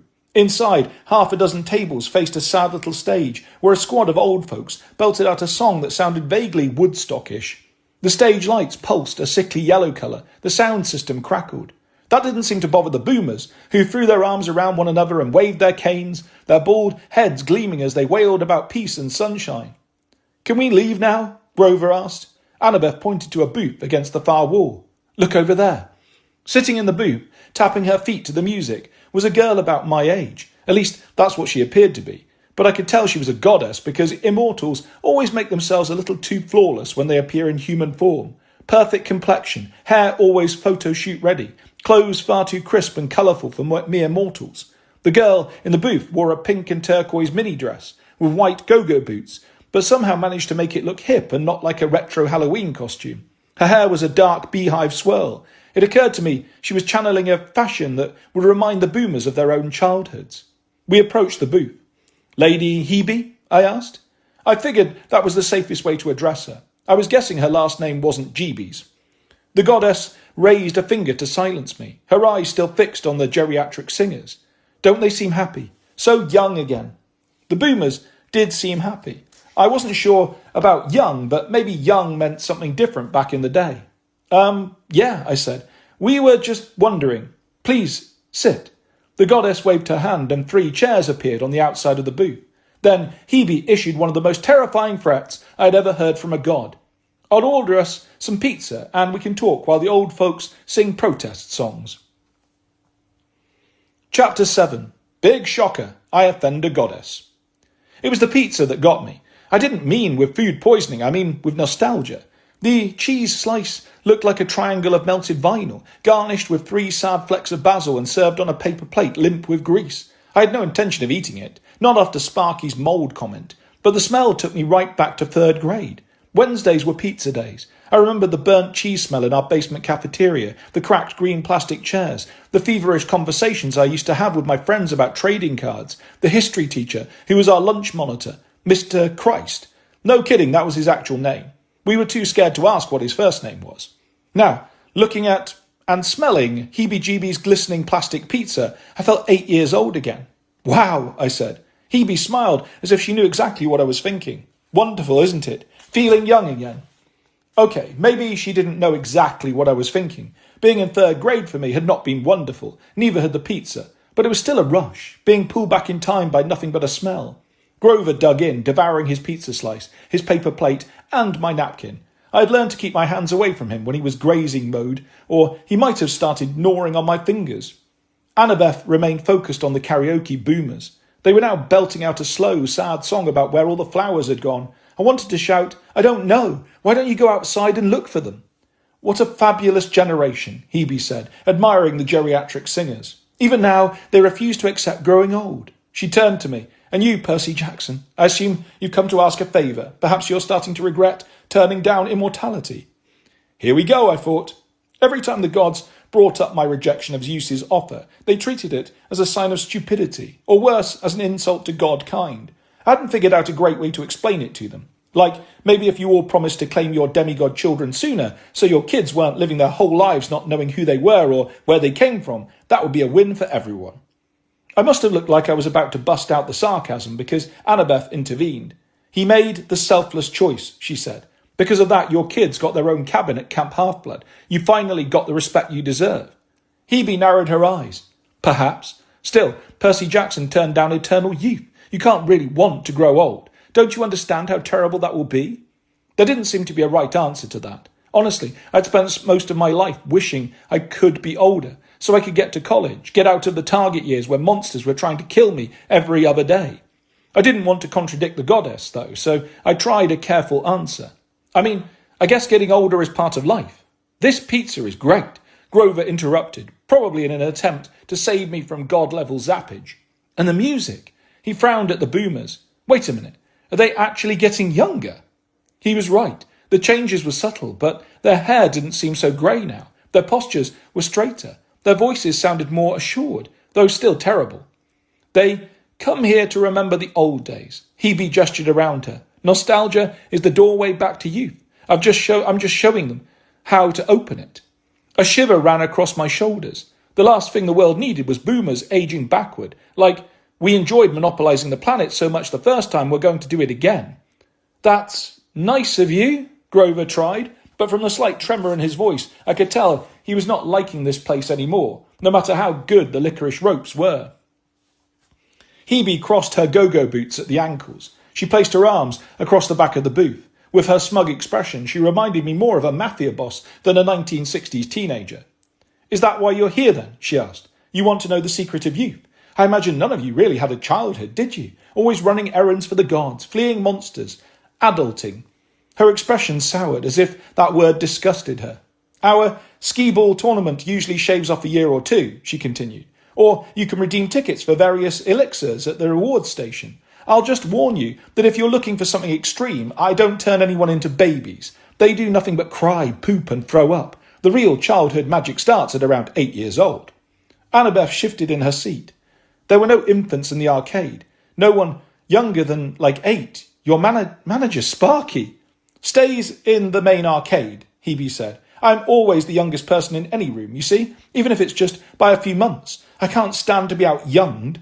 She brushed away the idea, banishing it from her presence. But I do prefer the teenage years. So you hang out in a karaoke bar, I said. Makes sense. She nodded. I made a mental note not to fight her with sarcasm. She was obviously immune. Now, she said, if you'll tell me how young you want to be, I will tell you what it will cost. No, I said.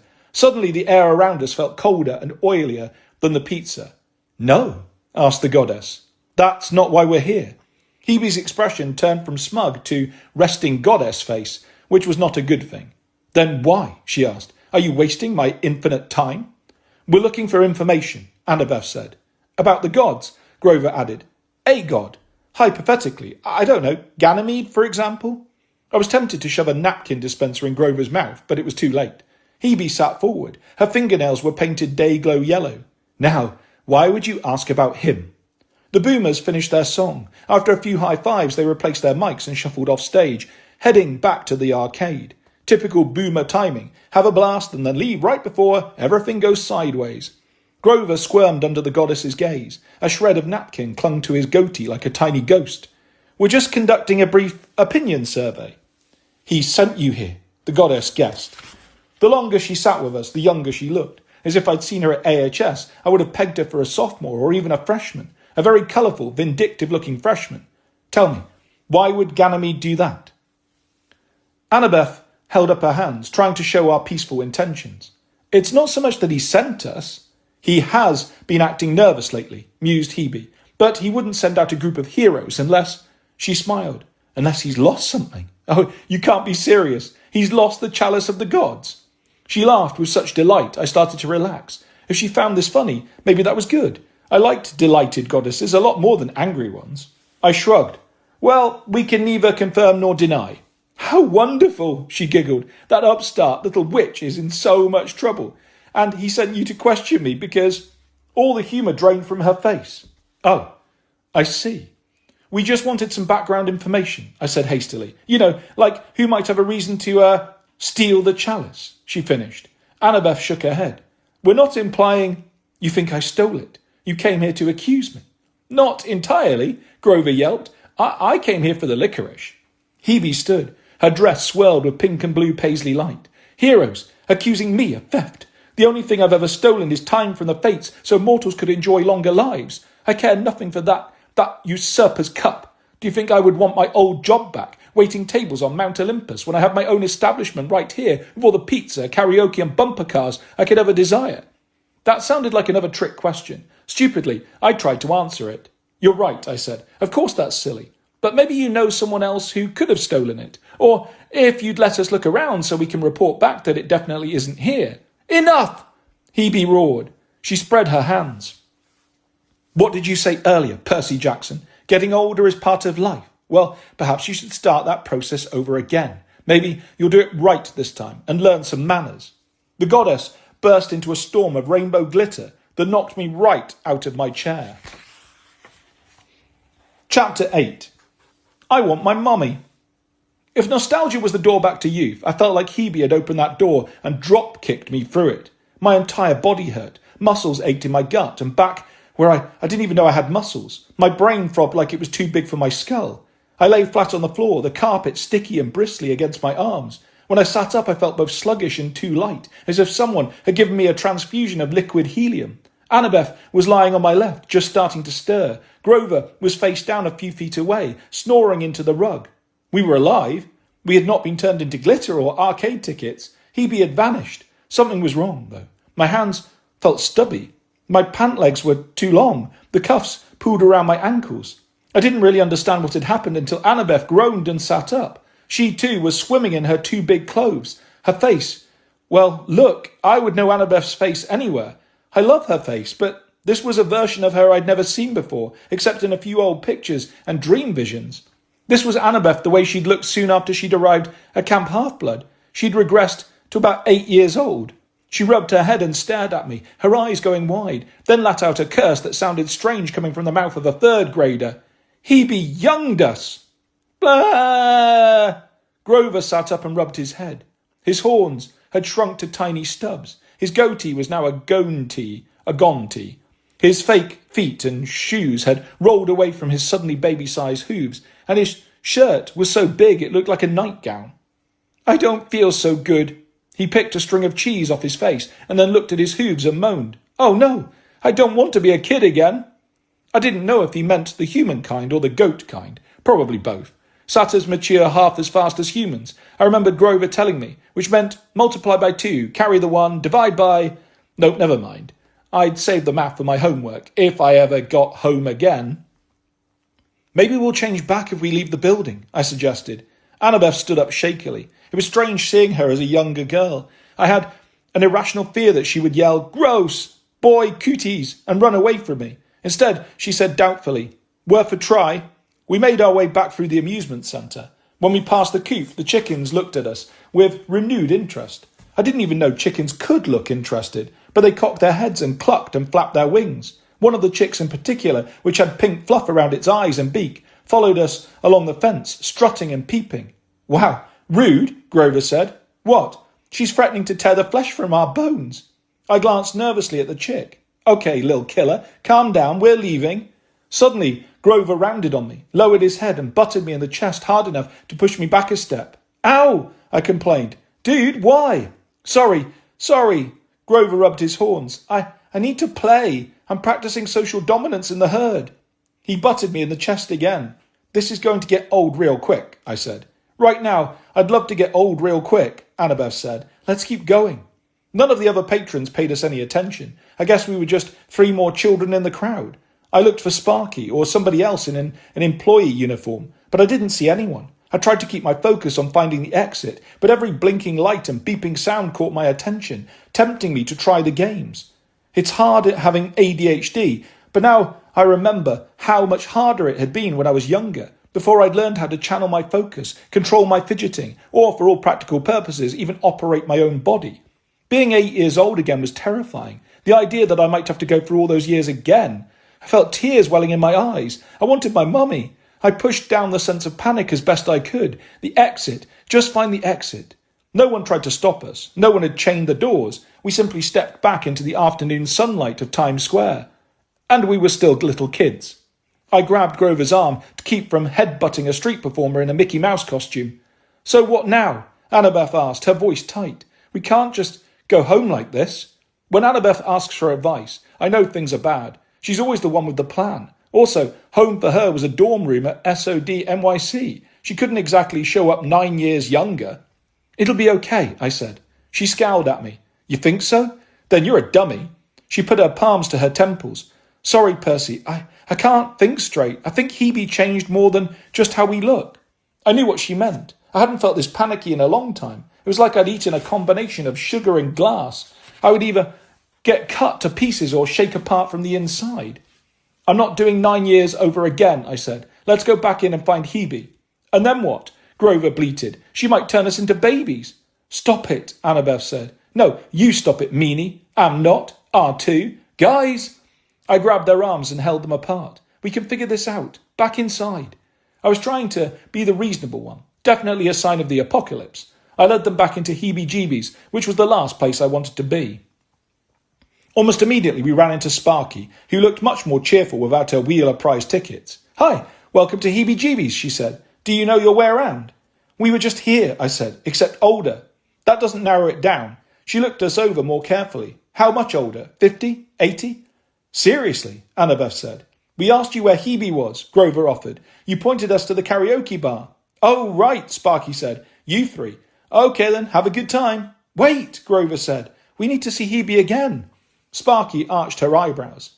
What, you want to be even younger? When Hebe blesses you, you shouldn't get greedy. I'm 65 myself. It took me months of working here to get this young again. Of course, Sparky was another boomer, just a 9-year-old boomer. We don't want to get any younger, I said. We want Hebe to put us back the way we were. Sparky scowled. Hold on, are you lodging an age-based complaint? I didn't like the way this manager kid boomer was looking at me, like she was going to bury me in 2-for-1 pizza coupons. Well, it's just, I think there's been a misunderstanding. You'd like to complain. Sparky pulled a bullhorn off her belt and announced to the entire arcade, We have an age-based complaint.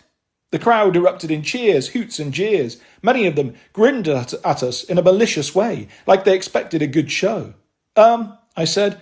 Unleash the predators, Sparky screamed. Let the chase begin.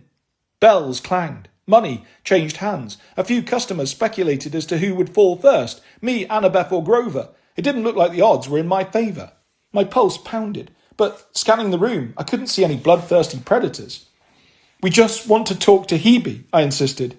Sparky pointed her megaphone right in my face and nearly blasted my eyebrows off. Maybe you will, if you survive the race. Have fun. She lowered her bullhorn and strolled off. In the depths of the arcade, someone screamed. A chair went flying. A pinball machine toppled over. Annabeth drew her knife, which looked bigger in her small hand. Grover yelped. Here they come. I can smell them. Smell what? I demanded. I don't see. Then I did. The chickens from the hen house were rampaging through the arcade. Normally, I wouldn't use the word rampage to describe poultry behaviour, but these birds were pure feathered chaos. Dozens swarmed over the game cabinets and knocked over furniture, ripping the upholstery with their claws and beaks. Some flew over the heads of the customers, strafing their hairdos. Others snapped hot dogs out of people's hands. The Heebie-Jeebies patrons didn't seem to mind. They squealed in delight as they ran from the hen apocalypse, like those crowds at bull running events in Spain, as if they were thinking, these animals might kill me, but at least I'll die in a really cool way. The hens headed straight towards us, violence in their beady little eyes. I pulled out my ballpoint pen. These chickens want some trouble. I'll give them trouble. Which was probably my worst heroic line ever. Even more embarrassing when I uncapped Riptide, it remained a ballpoint pen. No sword sprang into my hands. What the? Why? I screamed at the pen, which didn't help with my whole unheroic vibe. Maybe it doesn't work for kids, Grover suggested. You're too young now. You mean my sword has a child-proof cap? Hey guys, Annabeth said, sheathing her knife. Argue later. Right now, I have a different plan. Run! Chapter 9. The chickens draw first blood. If you've never had to run through an arcade pursued by killer chickens, you want to trade lives for a while? Because seriously, you are welcome to mine. The birds were small, but they were fast, vicious, and surprisingly strong. They stormed across the space in a wave of feathers and claws, shredding more furniture, scattering the customers, and driving up the high scores on the Dance Dance Revolution machines. The whole time, their unblinking eyes stayed fixed on us, their beaks and talons gleaming like polished steel. I'd heard stories of people staging rooster fights, putting razor blades on the birds' feet for extra damage, because people do terrible things. But these hens were even scarier. They were killing machines, au naturel, and they looked like they really enjoyed their job. My 8-year-old legs were not up to the chase. I'd never been a great runner, and now I was falling behind Annabeth and Grover. "Hurry!" Annabeth yelled back at me, like I hadn't thought of that. "Over here!" She bolted toward the play structure with big plastic crawl tubes. I wanted to ask what her plan was, but I was already out of breath. "Guys, grab that table." She pointed to a high cafe table, the kind you'd stand around to mingle at a fancy party or whatever. It took me only a second to understand why she wanted it. By now, we'd had enough adventures together that I was usually only a few steps behind Annabeth's thought process, rather than a few days. Grover grabbed the top. I grabbed the pedestal base. It was heavy, and I wasn't nearly as strong as a feral chicken, but we managed to lug the table over to the entrance of the play structure. Annabeth plunged into the tunnel first. Then Grover and I followed, pulling the base of the table in behind us like we were corking a bottle. The circular tabletop was just big enough to block the entrance, leaving no room for chickens. A moment later, the flock slammed into the play structure, making the plastic tube shudder. The chickens screamed in outrage, but for the moment we were safe. "How long until they figure out where there are other ways into the tube?" I asked. "Not long." Annabeth's eyes blazed with intensity. I could see how afraid she was, but I also knew she lived for these situations. She was at her most Annabeth when she was thinking her way out of an impossible predicament. That was good, because we tended to have a lot of those. "Why chickens?" I grumbled. Of all the animals, would you prefer jaguars?" she asked. "It's because of Hebe's temples," Grover said, chewing his knuckle. "The priestesses always kept hens and chicks. Roosters were kept in Hercules' temple. The birds only got together on Hebe's holy day." "Oh, right," Annabeth said. "Hebe married Hercules when he became a god." She shuddered. I almost feel sorry for her. "Hold up," I said. "Grover, how do you know about the hen-rooster thing?" "Daycare," he said miserably. "Hebe sponsors daycare centres for young satyrs. We used to sing 'Happy the Holy Hen' every morning." Suddenly, I had a new theory about why satyrs aged half as fast as humans, but I decided this might not be the moment to discuss it. "You're a member of the Council of Cloven Elders," I said. "Can't you ask the chickens to back off?" "I can try." He bleated something in Gotanese. The chickens slammed into the play structure with even more force. A steely beak punctured the plastic between my legs. "I guess that's a no," Grover said. "Hebe's holy day," Annabeth mused. "Baby chicks." I frowned. "What are you thinking? Some kind of distraction? I don't have any roosters handy." "No, but there were chicks in that coop." "So?" I yelled as another beak almost gave me a thigh piercing. "So, we need to get back to the coop and grab a chick." "Killer hens are chasing us," Grover said, "and you want to run to their coop and steal their babies?" "Yes, and then run again." She raised her hands defensively. "Percy, I know you're going to say this is a terrible idea. This is a terrible idea, but you have to trust me. Let's go." She crawled deeper into the play tube. I grumbled under my breath and followed. As much as I hated her idea, I had none of my own, and I did trust her. The tunnel angled upward until we were crawling just below the ceiling. I glanced out one of the plexiglass bubble windows and saw most of the flock still running around on the floor, squawking angrily. A few of the smarter birds had figured out that, hey, they had wings. Some flapped up and body-checked the play tube. Others ran along the top, pecking at the plastic. But so far they hadn't figured out how to get to us. We stopped at a T. "Grover, go left," Annabeth said. "Distract the flock while Percy and I go right and make a break for the coop. We'll rendezvous back at the karaoke bar." "Do I get to say this is a terrible idea too?" Grover asked. "Just do your best," Annabeth said. "You're the fastest runner. You're also the only one who speaks chicken." "Technically, chicken isn't a distinct language," he said, "though many animal dialects sound just like chicken." "Dude, just yell at them," I suggested. "Do you know any foul insults? This is a family amusement centre, where they are trying to kill us for complaining." "Good point," Grover said. "I will insult the chickens." He shouldered past me and crawled down the left-hand tunnel, his hooves moving like cloven pistons. "Let's go," Annabeth said in her best squad leader voice, and off we went down the right-hand tube. We slid down a bendy straw chute and plunged into a ball pit, which wasn't great for making a quick escape. Fortunately, the chickens were preoccupied. At the opposite end of the play structure, Grover had emerged in all his insult-flinging glory and was bounding across the skee-ball machines, throwing the wooden balls behind him, making the hens trip and weave. I remembered some myth about a woman throwing gold apples behind her to slow down guys who were chasing her. Skee-balls seemed to work pretty well too. "Squawk!" Grover yelled. "Cluck, cluck!" Judging by how much this enraged the flock, it must have been a scathing comment about chicks' mothers. Grover disappeared into the arcade, followed by most of the poultry mob. "Keep up!" Annabeth waded through the ball pit, holding her hands above her head like she didn't want her non-existent rifle to get wet. Meanwhile, I kept my ballpoint pen handy, which I guess would have been super useful if the chickens had decided they wanted an autograph. "Whatever you do," Annabeth warned, "don't hurt the hens. They're still Hebe's sacred animals." "That's my top priority," I muttered, "not hurting the chickens." "I'm serious," she said. "This will only work if we don't make Hebe even angrier." I didn't know what Annabeth's plan was or how it would work, but you can file that under I had no better ideas, which was already a pretty thick folder. Annabeth climbed out of the ball pit and offered me a hand. I'd like to say I got out gracefully. I didn't. I shook about a dozen plastic balls out of my big pant cuffs and scraped a half-chewed cheeseburger off the bottom of my shoe. I wondered what else might be slowly turning into fossil fuel at the bottom of that ball pit. Probably a bunch of demigods who had dared to lodge age-based complaints. "Coop," Annabeth said, and took off running. Even as an 8-year-old, she had more single-mindedness than I ever would, which might have bothered me if I'd had the bandwidth to focus on it. We found the chicks in the coop, right where we'd left them. They didn't look happy about missing out on the chase. When Sparky had unleashed the predators, she'd apparently triggered a control that rolled the chicken wire fence down exactly halfway, low enough for the adult hens to jump over, but too high for the baby chicks to clear. I guess this was Hebe's version of an amusement ride sign. You have to be this tall to murder our customers. Annabeth studied the chicks, which were running in circles, stomping in the straw and hurling untranslatable insults in our direction. The chick I'd noticed earlier with the pink fluff on her face seemed particularly angry. She was peeping at the top of her tiny lungs. "Hope I can catch one," Annabeth muttered, mostly to herself. Before I could say, "For a wise girl, that does not seem like a wise move," she reached into the coop. "Ow!" Lil Killer had bitten her finger and clamped on. Annabeth yanked her hand back, shaking the fluffy little chick around like a sock with static cling, but Lil Killer refused to let go. "Remember not to hurt her," I said. "Really helpful," Annabeth grumbled. Blood dripped from her finger, but she cupped her free hand around the chick, holding it against her chest so it wouldn't get away, assuming it ever got tired of the taste of human flesh. "Let's get to the karaoke bar." "Is one chick enough?" I asked. "If you're jealous, you can have this one. She is kind of cute for a killer chicken."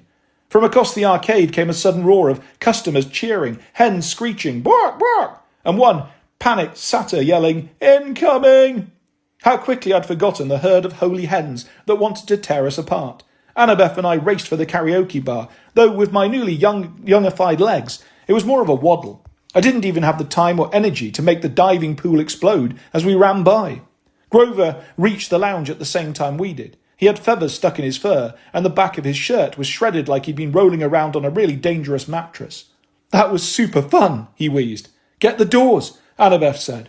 Grover and I grabbed the big mahogany panels and started sliding them together. Why the karaoke bar had its own partition, I wasn't sure. Maybe to protect the rest of the centre from the music, or to create a private event space for birthday parties or intimate interrogation sessions. We just closed the doors when the flock slammed against them. The hens squawked in outrage. The mahogany panels shuddered and creaked. I couldn't imagine they'd hold for long under a full chicken onslaught. "What now?" Grover asked, gasping for breath. He looked so young and terrified that I felt bad for getting a little kid like him into this situation. Then I remembered I was also a little kid like him. "Now comes the hard part," Annabeth said. "That was the easy part?" I demanded. Annabeth winced as she yanked Lil Killer off her finger and set the chick on the floor. Lil Killer ruffled her blood-speckled feathers. She looked up at us with her tiny black, shiny eyes, peaked in a smug sort of way, like, "Yeah, you best put me down," and then wandered off, contentedly pecking pizza crumbs off the carpet. Annabeth wrapped a napkin around her wounded finger. "This karaoke bar is Hebe's temple, right? Her inner sanctum." I usually didn't associate those words with karaoke bars, but I nodded. "And?" "On Hebe's holy days, petitioners used to come to her altar," Annabeth continued.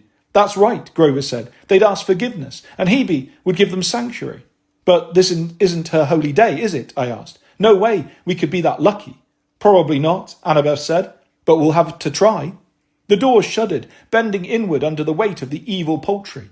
Grover, Annabeth said, do what you can to barricade the doors. Percy and I will look for the right song. Song? I asked. You're not really talking about a shallow duet? No, an apology song. Seaweed brain. We beg Hebe for forgiveness. Once she shows, we ask for sanctuary and a second chance. What if she refuses? Annabeth looked at Lil Killer.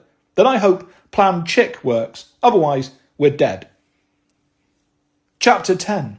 My singing makes things worse, and everyone is totally shocked. Gotta love those Annabeth pep talks. They always boil down to if A equals B, okay. If A is not equal to B, dead. I didn't know why we'd abducted Lil Killer or what Annabeth planned to do with her, but I hoped it wouldn't come to Plan Chick. Unfortunately, that meant I had to pin my hopes on Plan Percy Sings, which sounded just as likely to get us murdered. While Grover piled furniture in front of the doors, Annabeth and I ran to the stage and fired up the karaoke machine. There is a statement I never thought I would make. Lil Killer made herself at home, rummaging under the tables for crumbs, mouldy pizza, or fresh fingers to bite. Annabeth scowled at the karaoke screen. Is there a search function on this? Maybe I could cross-reference apology and forgiveness. Sorry, not sorry, I suggested. Percy? Okay. I racked my brain. What's the song where the one dude sings like, I didn't mean to hurt you and make you cry? We didn't actually make Hebe cry. Oh wait, you mean the John Lennon song, Jealous Guy? I guess. Did you just call John Lennon that one dude? Whatever. See if they have the song. The chickens were at the gates, slamming against the panels, rattling the frames, perforating the mahogany with beak-sized holes. Grover huffed and puffed as he dragged tables over to block the entrance, but there was only so much one pre-adolescent satyr could do. I was about to go over and help him when Annabeth said, Found it! She punched a button and the first bars of Jealous Guy started to play. I wasn't sure whether to feel relieved or not. Now I had to sing the song, and I can't sing. You want to take the lead? Oh no, Annabeth said. You're the one who made Hebe mad. Me? That was all of us. 90% you. Only 90% though, I'm improving. Grover wedged another table against the doors. Just crank up the music. We'll both back you up. The teleprompter started scrolling and Annabeth handed me the mic. That's another statement I never thought I'd make. I remembered the song from my childhood. My mum had played it all the time, even though it made her cry. I hate to see my mum cry, which is why it had stuck in my brain. Looking back, I'm not sure if the song had made her think of Poseidon or if she was playing it as suggestion to my first stepdad, like perhaps you should apologise for being you. If it was the latter, Smelly Gabe never got the message. The song started out slow, like a funeral dirge. As soon as I started mumbling the verse, the chickens battered against the doors even harder. No doubt they realised I had to be stopped at all costs before a perfectly good song was tortured to death. It didn't help that I had my squeaky 8-year-old voice back. That was another thing I didn't miss about elementary school. Annabeth helped, full sarcastic air quotes, by warbling all the words half a beat behind me. This is how you know you've found true love, when your significant other is just as bad at singing as you are. I got to the chorus and yelled, This one's for you, Hebe. I'd also like to point out that when I typed chorus just now, it initially auto-corrected to curse, which seems right. Hurt you, I muttered. Cry. Jealous, oh yeah. Our chick friend Lil Killer scurried under the corner booth to hide. She peeked out at me with an offended look as if she were thinking, I'm 2 days old and I could sing better than that. By the second verse, Annabeth was getting into it. She threw her arm around me and belted out that she, too, was just a jealous guy. Her enthusiasm improved the song, but by -5%. Finally, as we launched into the second chorus curse, a whirlwind of glitter and prize tickets materialised in the middle of the dance floor. Hebe appeared, her fingers wedged in her ears. Stop it already. The karaoke machine died. Lil Killer disappeared back under the booth. The doors stopped shaking as the army of chickens ceased its assault. Oh, great and extremely young Hebe, I said. We are so sorry. Especially Percy, Annabeth said. I am 90% of the sorry, I agreed. Please forgive us. Hebe glared. If that song was supposed to be an apology, you should direct it to John Lennon. Please grant us sanctuary from your wrathful hens, Grover called from the doors. And please return us to our proper ages, Annabeth said. Whoa.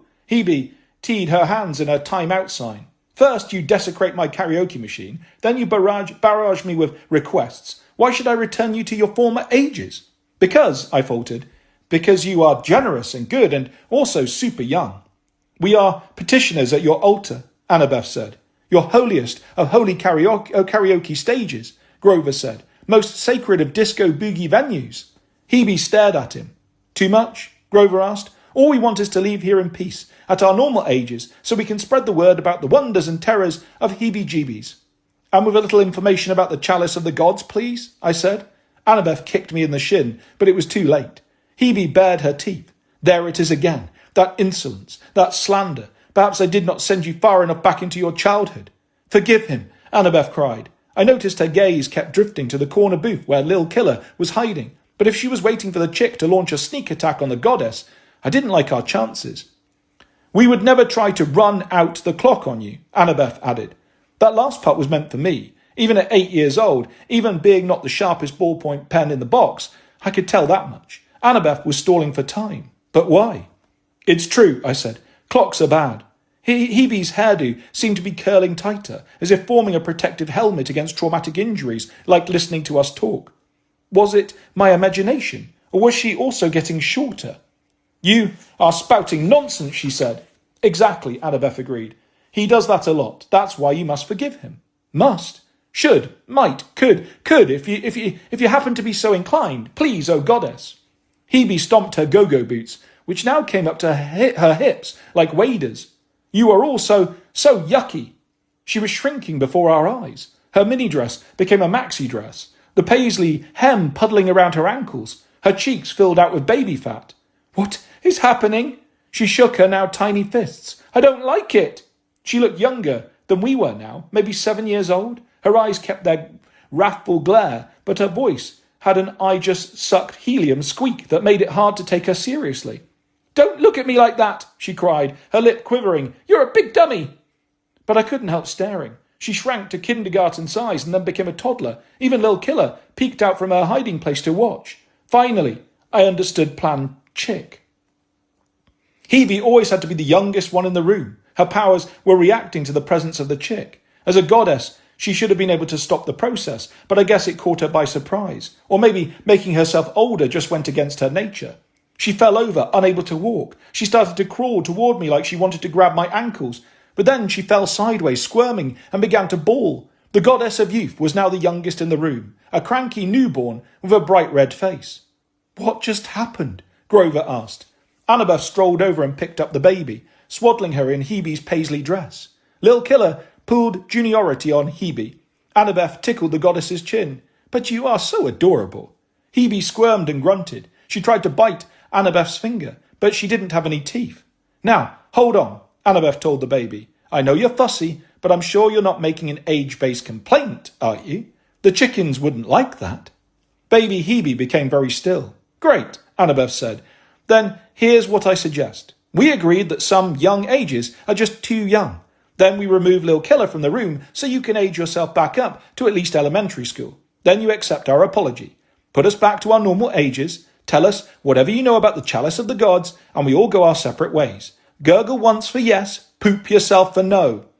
I'd never wanted to hear yes so much in my life. Hebe gurgled. It might have been just a random gurgle, but Annabeth seemed to accept it as a promise. Grover, she said, would you ask Lil Killer to return to her pen, please? Grover made a couple of bleating noises. Lil Killer peeped at us, probably saying, thank you for the excitement and crumbs and blood, and then trotted to the doors and wriggled through one of the beak holes the hens had made. Judging from the clucking sounds outside, the hens welcomed the chick as a conquering hero. Then their cackling got fainter as they retreated to their pen. I suppose Lil Killer had spread the word that we'd agreed upon a ceasefire. Immediately, Hebe began to grow. Annabeth quickly set her down. We watched as the baby fast-forwarded into a kindergartner, then a 5th grader, and finally stood before us as the angriest-looking high schooler I'd ever seen. You three, she growled. We apologise, great Hebe, Annabeth said, and asked for sanctuary. And information, I added. Annabeth elbowed me. Please, I added. The goddess fumed. She snapped her fingers, and suddenly we were our normal ages again. You're lucky I like John Lennon, the goddess muttered. Sit, and I will tell you what I know, but you aren't going to like it. Chapter 11. We win 0 prize tickets. You must go to the farmer's market, Hebe said, as if she was sending us off for a particularly heinous round of standardized testing. We were sitting around the booth again, enjoying a second serving of pizza. I was actually eating it this time because I was once again a teenager. Also, there were no boomers singing protest songs, which helped my digestion. Grover swallowed a mouthful of greasy paper plate. What's so bad about farmer's market? The goddess wrinkled her nose.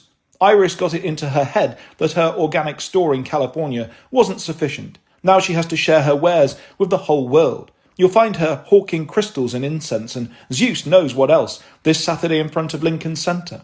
I was relieved. Another local quest? And on a Saturday? That meant I might be able to spend the rest of the week dealing with school, which wasn't fun, but at least it was better than schlepping across the country to some farmer's market of the damned in Idaho. But Annabeth narrowed her eyes. She studied Hebe, as if the goddess might attack us with glitter again. You think Iris took the chalice, then? Hebe shrugged. That's for you to determine. All I can tell you is that it wasn't me, and Iris is the only other person who has ever served as divine cupbearer. Perhaps behind the rainbow peace and love facade, she hates Ganymede more than she lets on. I've met Iris, I said. She didn't seem spiteful. And I do, Hebe asked. I kept my mouth shut. Sometimes I can learn. Thank you for your guidance, great Hebe, Annabeth said. We ask your permission to leave here in peace. The goddess crossed her arms. Very well, but no prize tickets for you. Grover cleared his throat, as you do when you've been eating greasy paper plates. And, you won't tell anyone about the chalice situation? Hebe scoffed. Of course not. I can't wait to see Ganymede fall on his face as the next feast and get blasted to ashes by Zeus. But mark my words, if you offend Iris the way you offended me, you will not escape so easily. You're going to wish you stayed small children. The last we saw Hebe, she was welcoming a group of millennials who wanted to relive the 90s through the magic of Spice Girls karaoke. I hoped they'd make it out alive. All the way through the arcade, I felt the eyes of the staff, the customers, and the chickens following us. I feared I'd been turned into a toddler any second. Somehow, we made it back to Times Square. I'd never been so happy to see the familiar crowds of tourists, now at eye level rather than butt level. At the subway station, Annabeth, Grover and I went our separate ways. None of us said much. We were all pretty shaken by our afternoon of youth, chickens and terror. I wasn't too worried though. We'd been through post-adventure shell shock together lots of times, and I knew we'd bounce back. Annabeth headed downtown to SOD NYC. Grover headed toward the LIRR to Camp Half-Blood. Me, I hiked all the way to the Upper East Side because I needed some air. Every so often, I'd look at my hands, remembering how small they'd been and how helpless I'd felt not being able to use my own sword. Inside, I still felt 8 years old and ready to cry. That night, I procrastinated on my homework. Huge surprise, I know. I sat on the fire escape, dangling my legs above the alley. Anxiety hummed through my veins. I'd always had a baseline jumpiness, but this was worse. I'd been on so many quests where the stakes were higher, where if I failed, cities would burn, the world would explode, bell-bottoms would make a comeback. This was just retrieving some god's cup. Still, it felt as risky as anything I'd ever done. Maybe that was because I was so close to graduating and hopefully starting a new life in California. Only a few steps to go, but the ground was starting to crack beneath my feet. I didn't trust that the world could hold my weight much longer. Hey, my mum said. I glanced back to see her climbing through the window. You need a hand? I started to get up. I wasn't sure why I was worried. She climbed out that window 100 times, but tonight I felt concerned, maybe because my whole future felt fragile. She waved at me to stay seated. I'm fine, she said. It just looked like you could use some company. She sat down next to me, her back against the brick wall. The grey streaks in her hair gleamed like veins of silver. Weirdly, I'd gotten my first shock of grey before my mum did, thanks to a certain titan named Atlas, but hers suited her better. She didn't look older, so much as more regal. I remembered that a long time ago Poseidon had compared my mum to a princess, and he hadn't meant the damsel in distress stereotype. He meant the warrior princesses of ancient Greece who took no prisoners and knew how to swing a bronze blade. My mum had that kind of strength. She also had the kindness to notice I was hurting and to climb out a window to be with me. For a while, we just settled into a comfortable silence, watching dozens of vignettes of city life in the illuminated windows of the neighbourhood. A family was cooking dinner, laughing and flinging strings of spaghetti at one another. An old man slumped alone in a chair, his face washed in the blue light of a TV screen. 2 kids jumped on a bed, hitting each other with pillows. I love New York because you can see all those lives side by side, like endless patchwork of different video game screens, inviting you to hit play and slip into a new reality. I wondered if anyone had ever thought about slipping into my life. What was I like when I was little? I asked. My mum tensed like this was a trick question. Why do you ask? I turned 8 years old today. Usually I don't tell my mum the details of my quests. I don't want to worry her any more than I have to. She already knows how dangerous demigod life is. Tonight, though, I recounted my afternoon with all the heebies and jeebies. That's a lot, she said. I've always liked Jealous Guy, but I nodded, a lump in my throat. You got through it, she noted. You always do. I guess, but it was like all my progress, all those years of getting older and learning how to survive. Hebe took it away with a snap of her fingers. I was a helpless little kid again. You are a lot of things, Percy, but helpless isn't one of them. She put her hand on my shoulder. When you were little, whenever you were scared, you might back away for a second, but then you would march right up to whatever was scaring you. You'd stare it down until it went away, or until you understood it. Thinking about you as a toddler makes me feel sick to the stomach. She laughed. It makes me feel hopeful. You're still moving forward. You've grown into a fine young man, and I'm proud of you. The lump in my throat was the size of a kiwi fruit. It's also okay to doubt yourself, my mum added. That's completely normal. Even for demigods? Especially for them. She pulled me over to her and kissed my head, like she used to when I was actually 8. Also, you need to wash the dishes. I smirked. All that buttering up just so I'll do my chores? Not just. Now, give me a hand, would you? Sitting down is easy. Getting up, not so much. I washed the dishes because I guess demigods do what they have to do. I left Paul and my mum in the living room, cuddling on the sofa, listening to Paul's jazz vinyl. They both thanked me and wished me good night.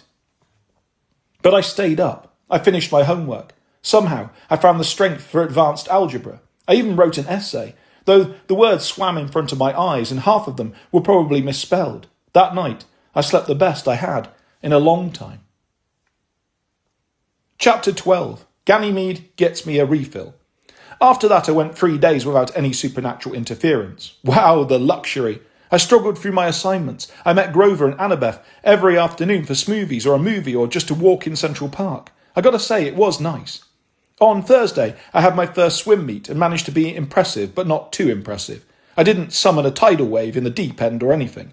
I almost forgot the weekend was coming up, and with it, the farmer's market, until Friday at lunchtime. AHS is a closed campus. Everybody is supposed to eat together in the cafeteria. Sure, a lot of seniors sneak out at lunchtime, but I stayed put because I didn't want to risk getting kicked out quite so early in the year. It's a small school, so absentees are pretty easy to notice. I was sitting alone, munching on a peanut butter and banana sandwich. Hey, I made it myself, one of my pro recipes. Tried to read some short story about a guy who liked to open cans. No idea why. Then someone loomed over me and said, "Here's a refill." Ganymede poured something from a big glass pitcher into my soda can, which had only been half empty. He did this with total concentration and precision, not spilling a drop, though the liquid was definitely not what had already been in the can. Thanks, I said, which wasn't easy with my mouth full of peanut butter. You're welcome. Ganymede nodded formally, as if we'd just exchanged gifts as national ambassadors. I want an update on your quest, but I'll be right back. I had time to finish my sandwich while Ganymede circulated through the cafeteria, refilling the students' drinks without asking permission. Some kids looked at him funny, but most didn't even notice. This was weird, since Ganymede was wearing a Greek chiton and strap-up sandals and not much else. Thank the mist for obscuring mortal minds, I guess. Or maybe the students just figured he was doing a project for drama class. He came back to my table and sat across from me. So, what are you serving? I asked. You're not going to turn the whole student body immortal, are you? He sighed. Of course not, Percy Jackson. I told you, it's the chalice that has the magic. That's not nectar in your pitcher, I asked, because mortals will burn up if they drink that. What makes you think that this is nectar? Well, it's blue and glowing. Ganymede frowned at his pitcher. I suppose it is. No, this is simply standard Olympian beverage number 5. It will refresh and revive and taste like whatever you desire. It will not turn anyone immortal or make them spontaneously combust. Try it. I wondered what had happened to Olympian beverages 1 through 4, but Ganymede was staring at me, and offending him was not going to help get me my recommendation letter. I took a drink. It tasted like a regular lemon-lime soda, the same as I'd been drinking before, but zippier and crisper. Around the cafeteria, no one was burning up or glowing. Okay, great, I said. Thanks. Ganymede shrugged. It's important to stay hydrated. Now, about my chalice. I brought him up to speed. When I was done, he knit his majestically sculpted eyebrows. I got the feeling he was not happy, like he might decide to check somewhat satisfied instead of extremely satisfied on my recommendation form. And you trust what Hebe said? He asked. I stopped myself. I'd been about to say I never trust a god, but that wouldn't have gone down well with a god. I never can be 100% sure, but I don't think Hebe took your cup. And if she decides to tell everyone? She won't, I said. At least not until your next feast. She said she'd rather see you fall on your face in front of all the gods. I did not add, and get blasted to ashes by Zeus. Ganymede's forehead darkened to what I imagined was the colour of Olympian beverage number 2. That sounds like Hebe, and this farmer's market. This farmer's market happens tomorrow? Right. Your plan? Talk to Iris, find your cup. Don't get turned into rainbows. He nodded. This is sensible, but if she doesn't have the chalice, let's worry about that tomorrow. He shifted in his seat. Forgive me, I am so rarely around demigods or send them on quests. Is this the part where I threaten your life if you fail? No, I said. That comes later. All right. But do not disappoint me, Percy Jackson. My reputation depends on it, and your college career. Then he got up and wandered off in his bathrobe to pour more divine Kool-Aid. I made it through the rest of the day. I have to admit I felt refreshed and hydrated. That night after dinner, I sat in bed talking to Annabeth. She wasn't actually there. She was across town in her dorm room, but we kept in touch thanks to the cutting-edge technology of iris messages. Demigods don't use cell phones because they attract monsters. I've never quite understood why. It's just so on-brand for our lives, I've always accepted it. Like, of course they do. The quickest way to spot a demigod is to hand them a mobile phone. If they're under the age of 18 and have no idea what to do with it, they're probably a demigod. When the monsters show up and eat them, you can be 100% sure. Instead of a phone, I had a flashlight, a humidifier, and a bowl full of golden drachmas. You shine light through the water vapour to make yourself a rainbow. You throw a coin into it, say a prayer, and voila, you've got a shimmering holographic Annabeth sitting next to you. She had a similar setup on her end, but we could only talk like this when her roommate was out. Annabeth had told her the humidifier was for allergies. What she didn't say was that it was an allergy to phones. She was lying on her own bed, propped up on one elbow, a stack of architecture books in front of her. The droplets of water vapour between us glittered like fireworks. So, tomorrow, she said, I have a plan. Not a surprise. Annabeth always has a plan. That was a trait she got from Athena, but Annabeth took it to a whole new level. I wasn't complaining, though. If she wasn't a planner, I'd be floundering about what to do next year. I'd probably have given up already and gotten a job at Monster Donut. Let's hear it, I said. Well, she put a dagger across her textbook to mark her spot. I wasn't sure what her roomie thought about the knife, either. I was thinking it might be easier if we got someone to introduce us to Iris. But I already know her. Annabeth raised an eyebrow. I got her meaning. Having met a god before was no guarantee that they would remember you or treat you well. I'd heard gods grumble that all of us mortals kind of blend together for them, like a school of sardines. Who do you have in mind? I asked. We don't have a lot of options, she said, but I thought a child of Iris. Butch is home in Minnesota.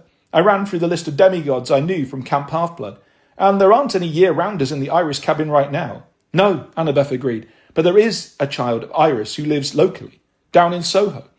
A knot formed in the pit of my stomach, and all of Ganymede's beverage number 5 started to drain into my legs. You can't be serious. She's already agreed to meet us at the market.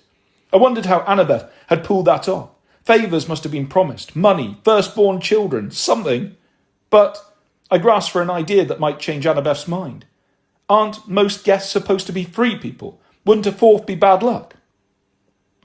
She's not joining our quest. She'll just make the introduction to her mum and hopefully convince Iris to go easy on us when we tell her, well, that we suspect her of being a cup thief. I shuddered. Or she could make things worse. You remember what happened at the last campfire?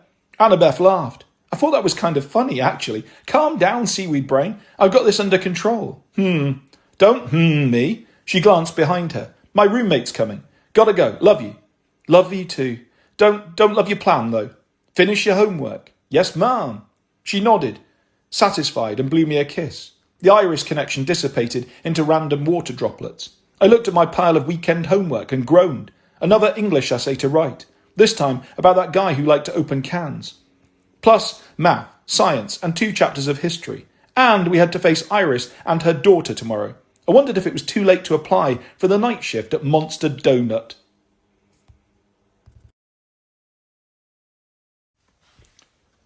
Chapter 13. We look for dead stuff at the farmer's market.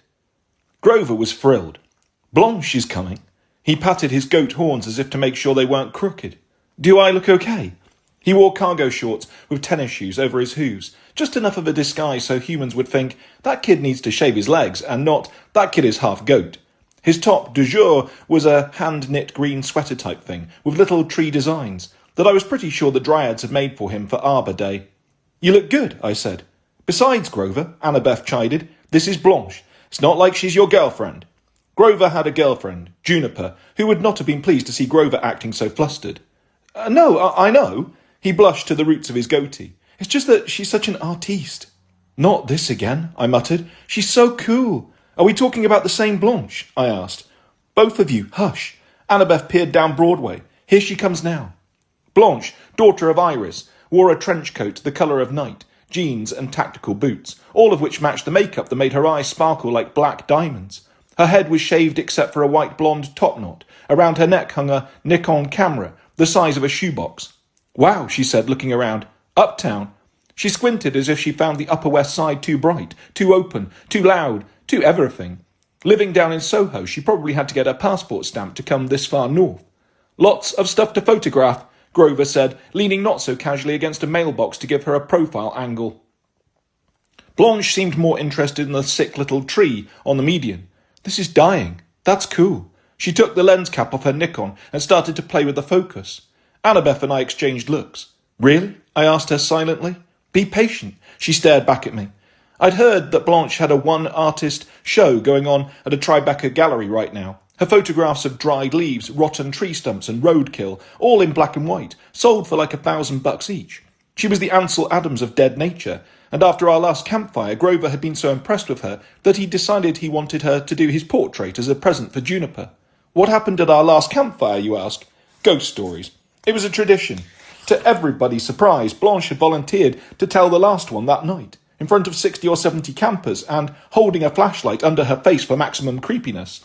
Blanche had launched into a story about this demigod who had died years ago, a son of Morbus, the god of diseases. Supposedly, nobody liked this kid at camp because, well, diseases. Eventually, he had wasted away from some terrible plague, but before he died, he laid a curse on the camp so that anyone who walked over his grave would lose all their colour, develop a painful rotting sickness, and then crumble to nothing. The campers had burned his body and scattered his ashes, trying to avoid the curse. But it didn't matter, Blanche had told us, because the place where he was burned counted as his gravesite, and that gravesite is right here. Then she turned her flashlight on us. We'd looked around, startled and half-blind, and realised that all our colours had faded. The entire crowd had turned monochrome like old black and white cartoons. There was screaming, there was crying and running in circles, and that was just me. Some of the other demigods got really freaked out, which is not good when you're in the crowd of kids armed with swords. Meanwhile, Blanche had snapped pictures of us, the flash on her Nikon making a strobe light effect that only increased the panic. Finally, our activities director, Kyron, managed to restore order. He'd explained that Blanche had simply drawn all the surrounding colours into herself, a trick that some Irish kids could do. The monochrome effect would pass, and no, we would not die. He glared at Blanche, asked her to apologise. She just thanked us for the fun that evening and strolled away into the dark. For some reason, this made her an artistic genius in Grover's eyes. Now Annabeth was relying on her to help us. Thanks for coming, Annabeth told her. Hey, Blanche snapped another shot. You made me an offer I couldn't refuse. Let's go find Mommy Dearest. I glanced at Annabeth, wondering what she'd promised Blanche if it involved selling our internal organs. Annabeth just smirked. Then we followed Blanche into the chaos of the farmer's market. The day was sunny and mild, so the crowds were out in force. Shoppers milled between rows of produce stands, rummaging through baskets of berries and artichokes. The whole plaza smelled of warm tomatoes and onions. Vendors sold milk, eggs, cheese, honey, all from local farms. It was surreal to have all this country fresh stuff in the middle of Manhattan, but I guess that was part of the appeal. Grover's nose quivered as he passed the vegetables. I was glad he wasn't a child of Hermes, because I was pretty sure he was tempted to pickpocket some of the rutabagas. He traipsed along next to Blanche, trying to engage her in conversation. Occasionally he'd throw himself into her line of vision, posing in different dramatic angles, draping himself across tables of vegetables like a lounge singer on a piano. She just ignored him, stopping every once in a while to photograph a dying dandelion or ragweed growing between the cracks in the pavement. "Relax," Annabeth told me. "You're grinding your teeth." "I'm not," I said, though I totally was. She took my hand. "Enjoy the day. Maybe later I'll let you buy me lunch." "That doesn't make me feel better," I said, though it totally did. As we got deeper into the market, the stalls started to offer stuff that didn't have much to do with farms. A leather worker was hawking hand tool pouches, wallets and knife sheaves. Is there a big market for knife sheaves uptown? A soap maker offered cruelty-free soap, because nothing is worse than showering with cruel soap. An incense maker displayed 1,000 different kinds of smelly stuff to burn. I was starting to see why a goddess might want to hang out at a farmer's market. Gods loved burnt offerings. They could live on fragrances the way I could live on my mum's 7-layer dip, and this farmer's market was a smorgasbord of smells. Blanche stopped suddenly. "Okay, there's my mum." She pointed down the aisle, past a linen towel salesman and a display of macrame plant hangers. And there was Iris. She looked nothing like I remembered. That didn't surprise me. Gods can change their appearance the way mortals change clothes. Today, Iris was a plump, grandmotherly woman with long grey hair and a flowing purple and white muumuu, decorated with, well, iris flowers. Something about the goddess's presence raised the hairs on my arm. My survival instincts were screaming, "Run! She will offer you granola!" Her booth was decorated with thousands of crystals, some hanging from embroidered cords, some set in bronze holders, all flashing in the sunlight and sending a riot of rainbows across the market. I imagined all of them containing iris messages and getting jumbled together as the wrong guests were distributed to the wrong demigods, which actually would explain a lot. Maybe my entire career had been a series of iris message butt dials. "Just relax," Blanche told us. "Let me do the talking." "As long as I look all right," Grover said, turning his face to the sun in his best impression of a dying wildflower. Blanche paid him no mind. She marched up to the booth, with us in her wake. Iris's eyes lit up as we got closer. "My dear, what a lovely surprise. And you brought friends." She said the word friends as if we were completely illogical when paired with Blanche, like lobster sandals. "Your fellow campers," Blanche said. "They are. They wanted to meet you." Iris looked us over. Her eyes were multicoloured, like oil on water. I smiled and tried to look friendly, but I couldn't tell whether she recognised me. "How wonderful," Iris said non-committally. Her mouth tugged down at the corners as she examined her daughter. "And I see you're still wearing all black. Didn't you like the scarf I sent you?" "Yeah, it was great," Blanche said. "The pink hummingbirds were totally my style." Iris winced. "And I don't suppose—" She gestured at the camera. "I don't suppose you started using colour film?" "Black and white is better," Blanche said. Iris seemed to be trying to smile while a dagger was being twisted into her gut. "I see." I was beginning to doubt Annabeth's plan. It seemed like we were about to get dragged into some mother-daughter drama that would not help our quest. I imagined getting cursed by Iris and leaving the market with my hair permanently blue and my skin decorated with pink hummingbirds. "So, anyway," Blanche continued, "you said you'd be happy to do me a favour." Iris's eyes widened. "Yes, of course, my dear. A new dress, a better camera, a trip to see the Northern Lights?" The goddess sounded weirdly desperate to please. It occurred to me that Blanche had found a novel strategy to get a godly parent's attention. Complete indifference. It pained Iris to see her child so obsessed with monochrome. I wondered if that approach would work for me. If I moved to the Sahara Desert and feigned a hatred for water, would Poseidon start shipping me presents, fish tanks, swimming pools, brochures for ocean cruises? Nah, probably not. "I want you to listen to them," Blanche said, jabbing a thumb in our direction. "They're going to sound like they're accusing you of theft." Iris went dangerously still. "Excuse me? But they just want information. Don't zap them. Don't curse them. Just try to help them, okay? That's the favour." Iris studied us more carefully. I tried to look unworthy of zapping. Finally, the goddess sighed. "Very well, dear. For you." Her voice took on a sweeter, slightly pleading tone. "And then maybe we could do something together. Binge WandaVision." "Sounds great, Ma. I'll message you." Blanche turned to us. "I'm out of here then. Good luck, and remember our deal." Annabeth nodded. "Grover will be there." Grover yelped. "Beware!" "My studio." Blanche handed him a business card. "Next week, for a series of still shots. Been trying to line you up forever, but you play hard to get." Grover's jaw dropped down to basement level. Blanche trudged off through the market, no doubt looking for sickly weeds and dead rats to immortalise with her lens. "Well then," Iris said to us, "let's hear what you supposedly think I stole, and I will do my best to help, or at least not kill you." Chapter 14. Iris gives me a stick. Colour me excited. We told the goddess about our adventures so far. I'll give this to Iris. She was a good listener. Gods tend to be pretty impatient with mortal problems, but I guess since Iris was a messenger, she'd had to learn to pay attention to what people said. When I mentioned Ganymede's missing chalice, she grimaced like she'd gotten a crystal shard stuck somewhere uncomfortable. When we described our time in heebie-jeebies, Iris closed her eyes and sighed like, "Gods, give me patience." Except, of course, she was one of the gods, and I wasn't sure if praying to yourself would work. "Obviously, we don't think you took the chalice," Annabeth concluded. "That would be silly. Though, if you did," Grover said, "we'd love to get it back." Annabeth frowned at him. Grover didn't seem to notice. He had a photogenic glow to him, like now that he was a portrait model for Blanche, he was invulnerable. "But of course you didn't take it," I said to the goddess. "Did you?" I didn't mean to put the question mark on the last part. It just kind of slipped out. Iris pursed her lips. She ran her fingers across the crystal pendants on display, sending fresh bursts of coloured light dancing through the market. I had the uncomfortable feeling that, with just a thought, she could turn all those light beams into lasers and cut us into demigod mincemeat. "Do you have any idea how thankless a cupbearer's job is?" she asked. I recalled Ganymede obsessively walking around my school cafeteria, filling people's cups and cans with Olympian beverage number 5. "Doesn't seem like fun," I admitted. "No, Percy Jackson, not fun." That was the first indication that she remembered me, or at least knew my name. The information did not make me feel any safer. "So," I said, "the chalice isn't something you'd want back, like, not even to mess with Ganymede." This time I managed not to make it sound like a question, but Iris still looked miffed. Nothing is scarier than a hippie grandmother suddenly scowling at you.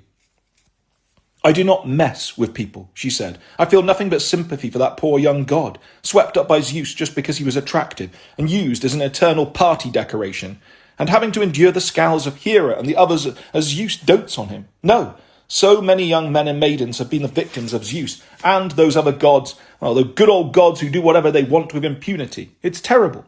I looked at my friends. Obviously we agreed with Iris, but it was a surprise to hear a god say something like that out loud. It was the kind of opinion Zeus might censor with a lightning bolt upside the head.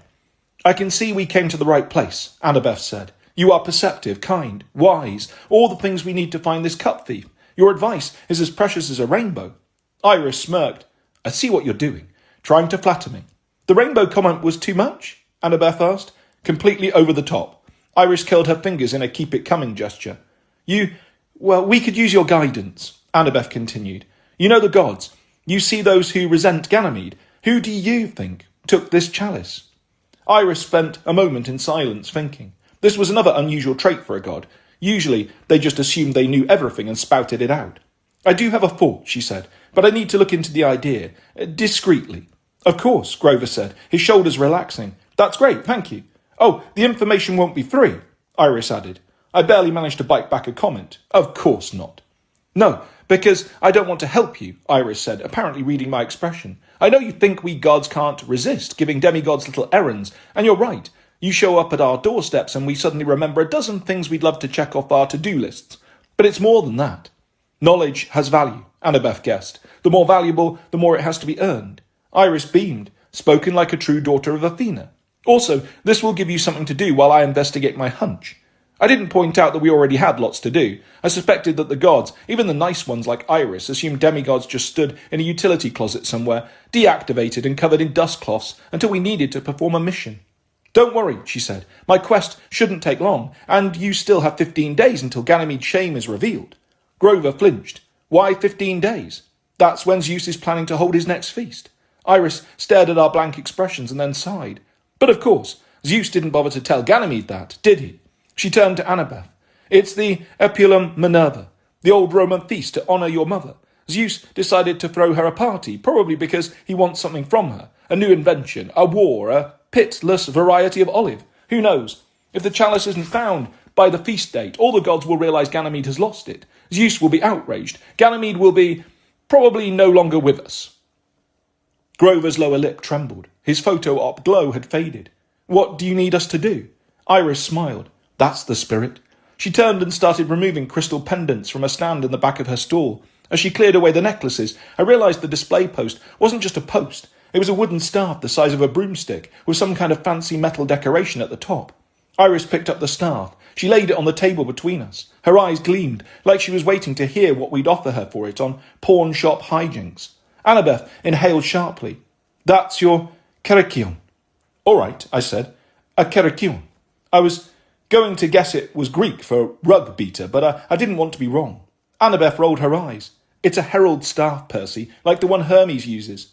Yes, Iris agreed wistfully. Another former job of mine, I was the god's herald. I studied the staff.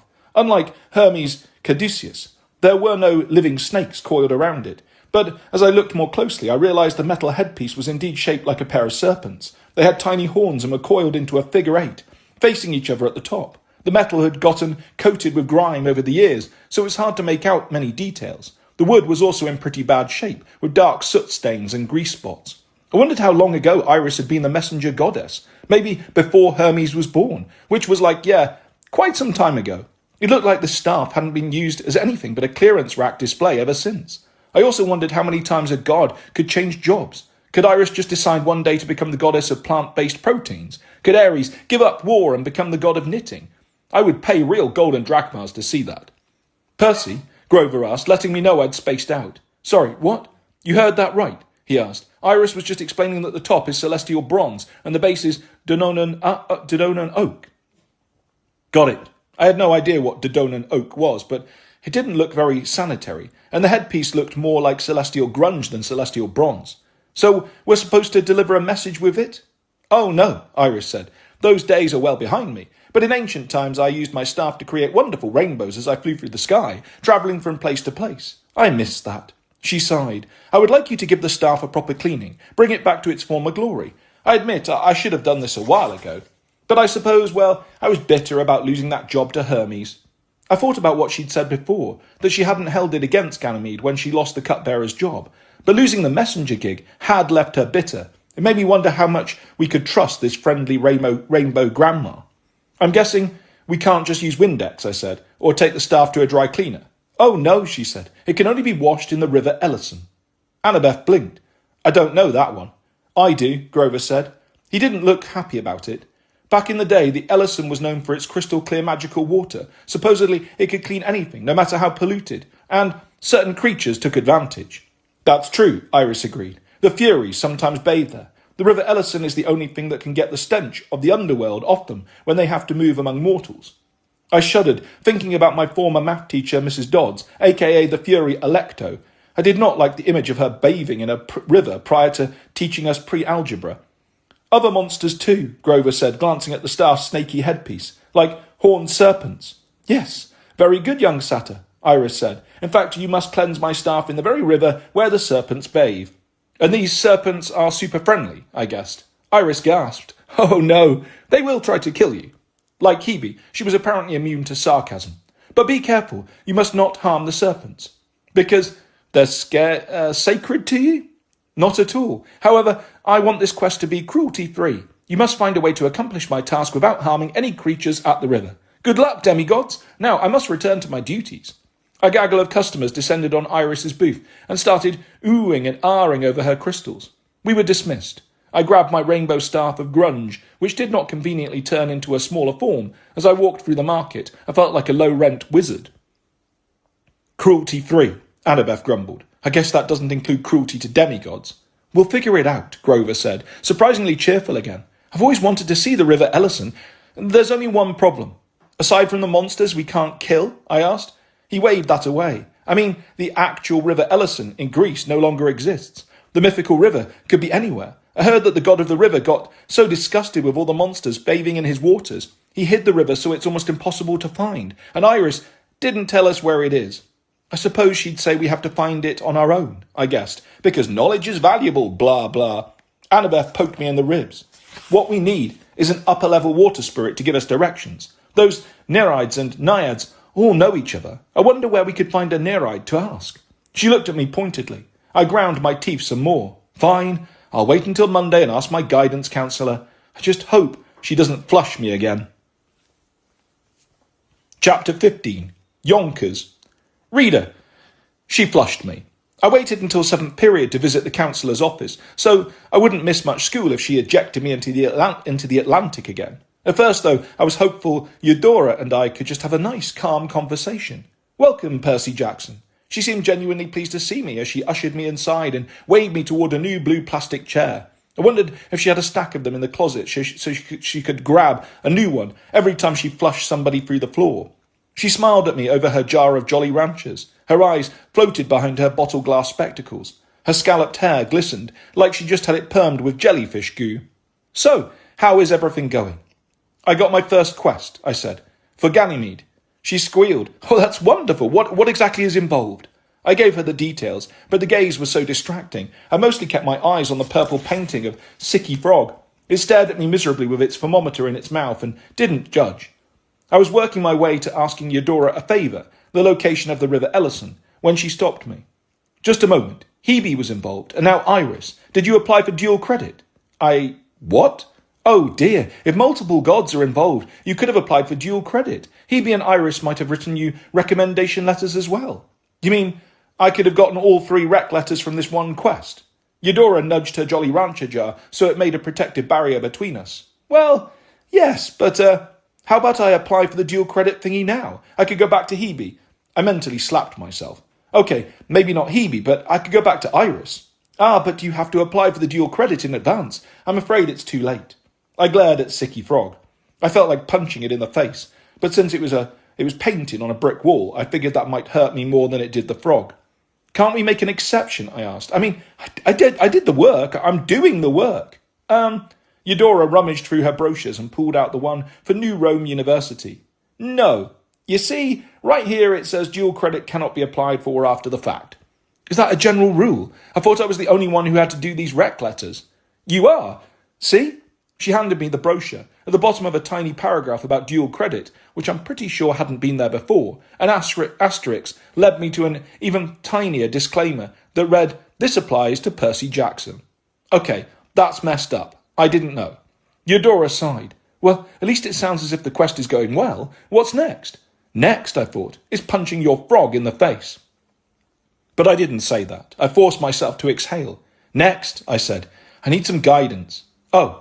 Eudora sat forward excitedly. "That's what I do." I told her about Iris's staff, which was presently taking up space in my bedroom closet. "I'm supposed to clean it, so I need to find the River Ellison." Eudora didn't stop smiling. I wasn't sure she was physically capable of that, but her lips stretched into a grimace as if somebody was tugging her shell do. "The Ellison? Ah!" She shuffled her brochures and shoved them back in her drawer. "Snakes bathe there, you know." "So I've heard. Monsters of all kinds. Not recommended. Except I don't have a choice. I need that letter of recommendation, like you told me." She winced, probably caught between her job description and her personal feelings. "Yes, but Ellison is touchy. It doesn't like people taking advantage of his clean waters." "He? You mean the god of the river?" I'd met a few river gods in my time. They tended to be cranky and unfriendly, and they thought of demigods as just another form of pollution, like old tyres or cigarette butts. "If he finds out I gave you directions," Eudora muttered, almost to herself, "he'll never let me into his yoga class again." "His yoga? Actually, never mind," I said. "You're telling me you know where I can find him?"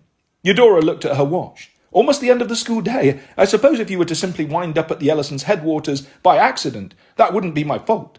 The tiles started to bubble and leak around my chair. "No," I said. "Good luck, Percy." And she flushed me right through the floor.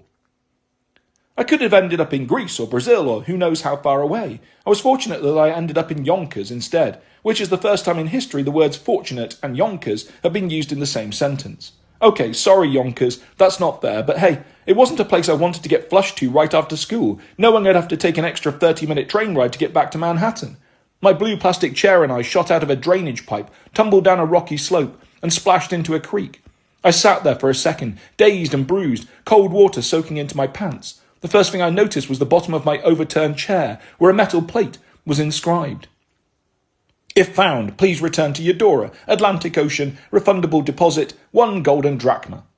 Great. If I failed to get into college or get a job, I could just wander around New York looking for a blue plastic chair to cash in for drachmas. I struggled to my feet. The creek meandered through the middle of a gritty small-town business district. Low brick buildings, old factories and warehouses repurposed as condos or offices. I knew it was Yonkers because along the riverfront, iron lampposts were hung with weirdly festive banners that yelled, "Yonkers!" It was the kind of post-industrial area that would have looked better in the dead of winter, under a heavy grey sky and a covering of dirty urban snow. Rough, grim, a deal with it or go home kind of place.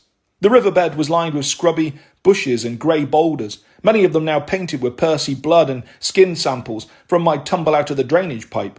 The water was what you might politely call non-potable, muddy brown and streaked with foam like bubble bath, except I was pretty sure it wasn't bubble bath. I had landed right next to a marshy area labelled Sawmill River Muskrat Habitat. I saw 0 muskrats. Being smart animals, they were probably vacationing in Miami. The name Sawmill River sounded vaguely familiar. I remembered something in the news from when I was little. My mum had read me this article about how a bunch of urban rivers had been paved over back in the day and turned into underground drainage canals, and how people were now trying to open them up again and make them into nature habitats. What did they call it? Daylighting a river. From what I could see, the Sawmill River didn't enjoy its daylighting much. 3 blocks north, the water trickled reluctantly from a tunnel large enough to drive a truck through. The current was sluggish, as if it wanted to crawl back into the darkness and hide. I wondered if Eudora had made a mistake. Oh, you wanted the Ellison, the cleanest waters in the world. I imagined her saying, "Sorry, I thought you said the Sawmill, the cleanest waters in Westchester County. I always get those confused." Or maybe she'd intentionally flushed me off course to protect the Ellison's location. If so, the river god must run a really great yoga class. I waded upstream, slipping and stumbling over mossy rocks. My head was swivelling for monsters, or Yonkers police, or ill-tempered muskrats, but no one bothered me. About halfway to the tunnel, I caught my first whiff of putrid air from the entrance, like the breath of a sleeping giant who'd been living off mouldy fish sandwiches. I doubled over and gagged. The smell did not make me think of the cleanest waters in the world. While I was hunched over, praying to the god of not vomiting, something floated by my foot. At first I thought it was a ripped grocery bag, just a shred of milky translucent plastic. Then I noticed the honeycomb pattern on the membrane, like scales, like the shed skin of a snake. That was super helpful for my nausea. Okay, Iris had told us that serpents bathed in the River Ellison. Maybe the water here was not so clean because I was wading through monster bathwater drain-off. Or that snakeskin could be from a normal snake, because nature. I took a few more steps. When I looked down again, I saw something else in the water. Snagged in a bed of moss was a curved black pointy thing about the size of my index finger. Some impulse, maybe a death wish, made me pick it up. The broken talon glistened in the sunlight. I'd seen ones like this before on the fingertips of my 6th grade math teacher, aka the Fury Alecto. I stared into the dark tunnel. Whatever might be in there, taking a bubble bath, I did not want to meet it alone. Also, I didn't have Iris's staff. Unfortunately, that meant I'd have to come back, with help, and subject Annabeth and Grover to the wonders of the Sawmill River Fury habitat. I cursed my guidance counsellor, Sicky Frog, and the life of a demigod in general, and then I trudged off to find the nearest train station. Chapter 16. Grover busts out the snake songs. The next afternoon I came back with reinforcements. When I told Annabeth and Grover where we were going, they looked at me funny, but they didn't ask questions. Downtown Yonkers was well within our standard deviation for weirdness. I'm not sure what the other passengers thought about me carrying the staff of Iris on the subway train. Maybe they figured I was a shepherd commuting to my pastures. Grover, being Grover, had brought a backpack full of snacks along with his panpipes, because you never know when you might want to dance a jig while eating sour cream and jalapeno corn squiggles. Annabeth had packed a bunch of practical things, like a knife, flashlights and a thermos of something that I hoped was more potable than the river water. By 4 o'clock, we were standing in the creek bed, peering into the mouth of the tunnel. Grover sniffed the air. Cleanest river in the world. This is after the Furies and snakes bathed in it, I said. And who knows what else, Annabeth added. Grover dipped his shoe in the brown water. I guess we can't just roll the staff around in this muck and call it a day. I'd had the same thought, but I was glad Grover said it instead of me. We'll have to go inside, said Annabeth, distributing the flashlights. Hope it's cleaner upriver. Let's hug the bank and try to stay out of the water. That was advice even I could recognise as wise, but staying out of the water proved hard to do. As we forged ahead into the tunnel, the sides turned narrow and slippery. I found it impossible not to slosh around in the stream. My shoes didn't start smoking, and my pants didn't catch on fire, so I guessed the water wasn't that toxic. Still, I added really hot shower to my to-do list, assuming I made it home that evening. About 100 yards in, Annabeth stopped. "Check it out," she said. She moved the beam of her flashlight across the tunnel's ceiling, which was coated with moss and lichen, so thick I couldn't tell if there was man-made asphalt or natural rock underneath. Wherever Annabeth's light passed, it left behind a streak of blue-green luminescence. Cool. I used my flashlight to draw a glowing smiley face on the wall. "How old are you?" Annabeth asked. 8, just last week. That got a smile. I loved making her smile when she was trying not to. It always felt like a victory. We spent a few minutes painting like graffiti. Grover wrote Pan Forever. I wrote AC and PJ. Annabeth traced concentric arcs until she'd made a blue and green rainbow. The moss kept glowing for quite a while, filling the tunnel with a cool turquoise light. Up ahead, the channel widened into a much larger space. The sound of the current became louder and throatier. We stepped into a cavern so massive it seemed like a different world.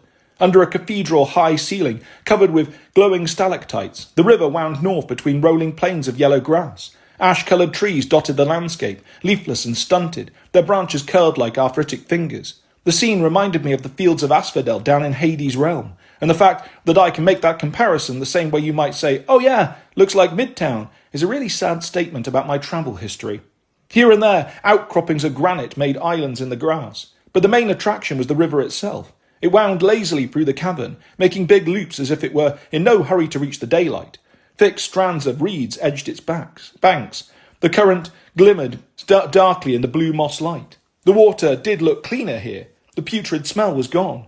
But in a pool about 20 yards upstream, dozens of slivery, slimy, whip-like creatures were rolling and writhing in the shallows, making me never want to eat spaghetti again. "Gross," Annabeth muttered. "Hey, now, check your mammalian prejudices," Grover whispered. "Reptiles are people too." "With poison," I said, "and cold blood, and a nasty bite, and okay, maybe that also describes humans." Grover nodded. "Thank you." "Lights out," Annabeth whispered. We switched off our flashlights, though the snakes didn't seem to have noticed us yet. They were too busy frolicking and power-washing their scales. I scanned the horizon. "You think we can sneak around them? Go further upstream?" Grover sniffed the air. "This whole place smells like monsters. I can't tell if there's more besides the snakes nearby. Anything could hide in that tall grass."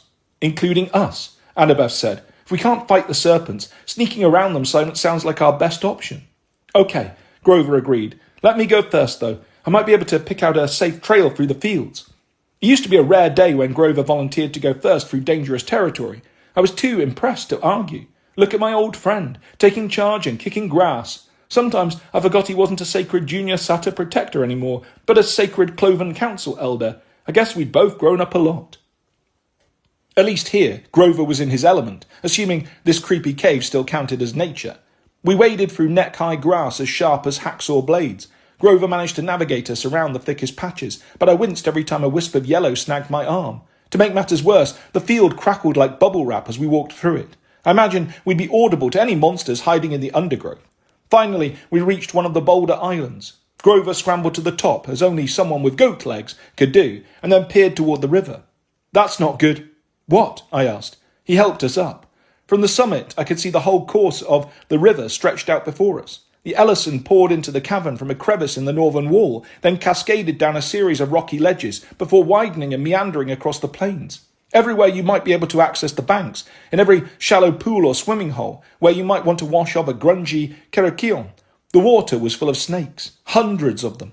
"At least I don't see any furies," Grover offered. "Yeah," I said, "but spaghetti is definitely off the menu this week."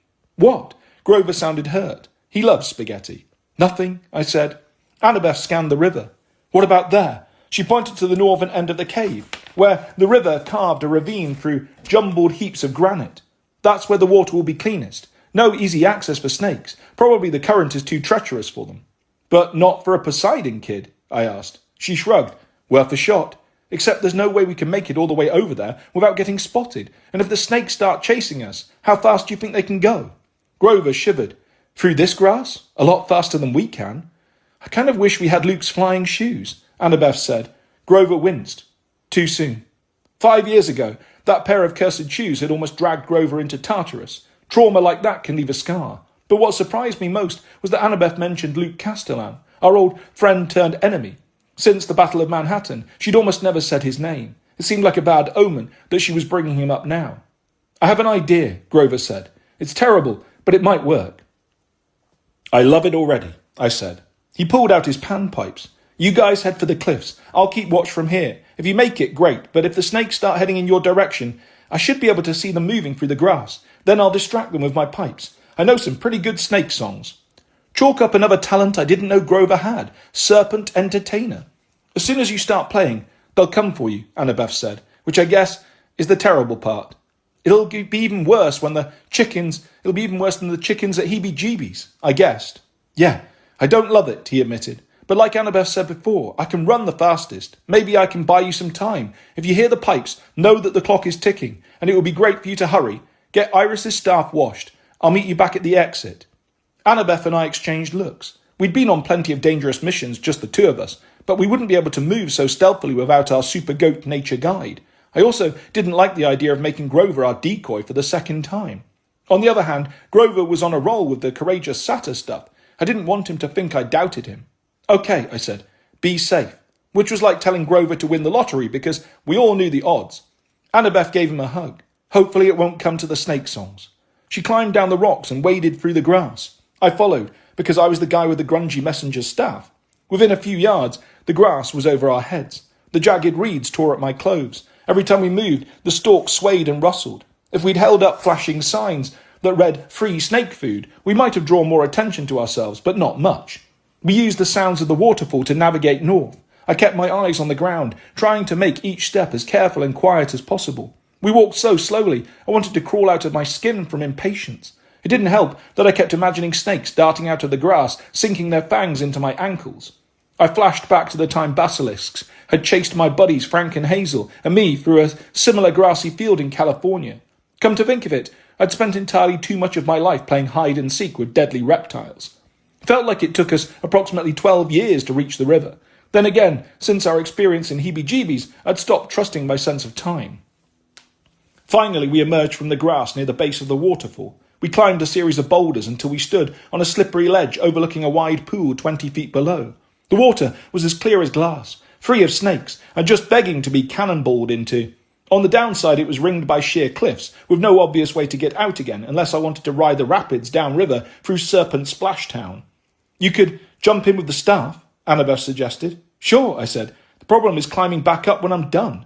Annabeth pulled a rope from her backpack and smiled. You think of everything, I said, trying to sound happy about it.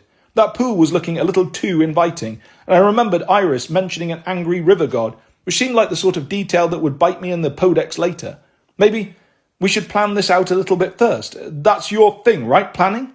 Then I heard the music, the unmistakable trill of panpipes in the distance. It was a song I recognised from my mum's LP collection, Duran Duran's Union of the Snake. The clock had started. Grover was in trouble.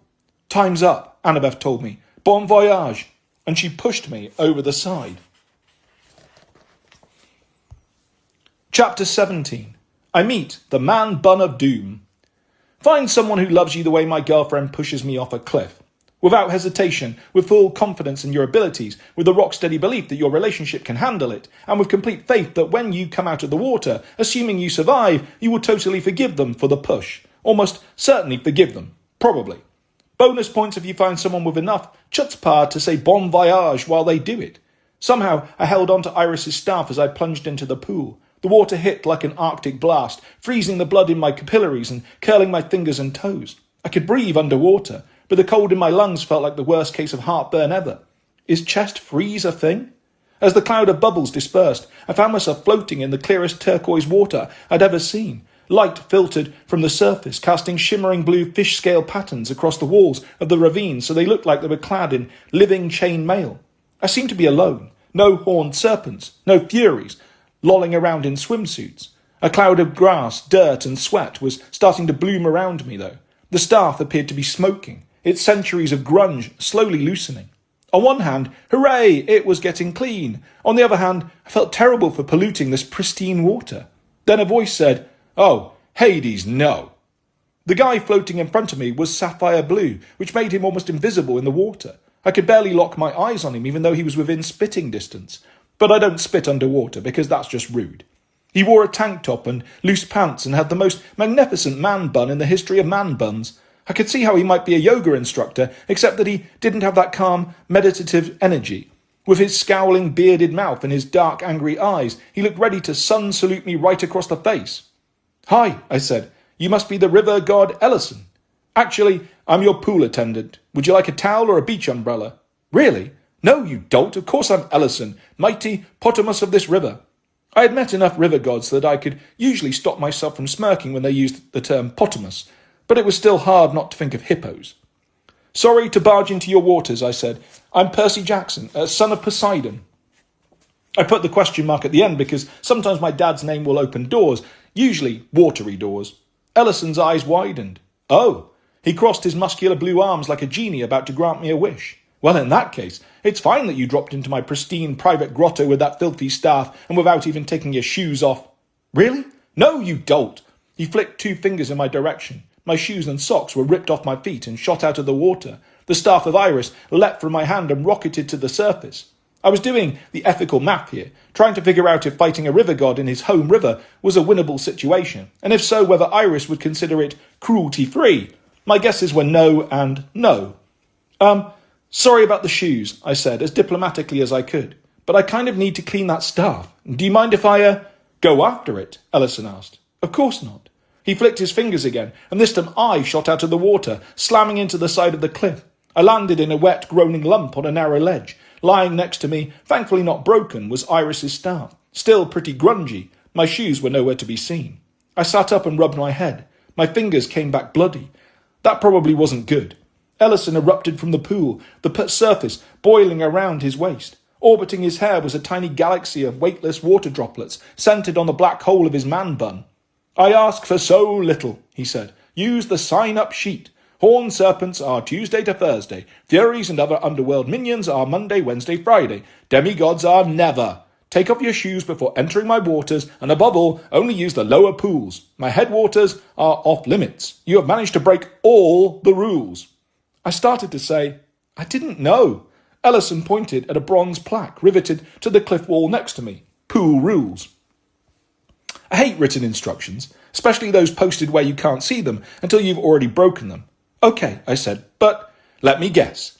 Ellison's water galaxy began to swirl more rapidly, his man-bun bending time and space. The rules don't apply to you. Well, I wouldn't. You're an exception. Your need is important. I mean, it's bad enough I'm being daylighted. Ellison grumbled. My water quality has turned abysmal downstream. Now you want to pollute my last pristine pool because you need some stick cleaned? It's Iris's staff, if that helps. Oh, in that case, you're going to shut me down with sarcasm again, aren't you? So, you're not a complete idiot. Ellison smiled. That was sarcasm, by the way. Just my luck. I'd brought sincerity to a sarcasm fight. I guess Iris and Hebe had dulled my natural defences. I glanced up at the ledge, where Annabeth was standing perfectly still, wisely not drawing attention to herself. She was giving me that look of alarm I knew well. Percy, don't you die. Ellison hadn't seemed to have noticed her yet. I wanted to keep it that way. I also wanted to die. But I didn't want to die, but at least if I got killed down here, Annabeth would feel really bad about pushing me. Then I could tease her about it forever. Except I'd be dead. Never mind. In the distance, Grover's pipes sounded frantic and weak. I wondered how many snakes were chasing him, and how long he could outrun them while playing a melody. As far as I knew, he had no experience with marching bands. I raised my hands in surrender. I get it, I told Ellison. I met the Hudson and the East Rivers one time. They hate getting polluted. And your waters are much, much cleaner. Ellison's mouth twitched. I couldn't tell if he was disgusted or surprised or pleased. But he hadn't killed me yet, so I decided to keep talking.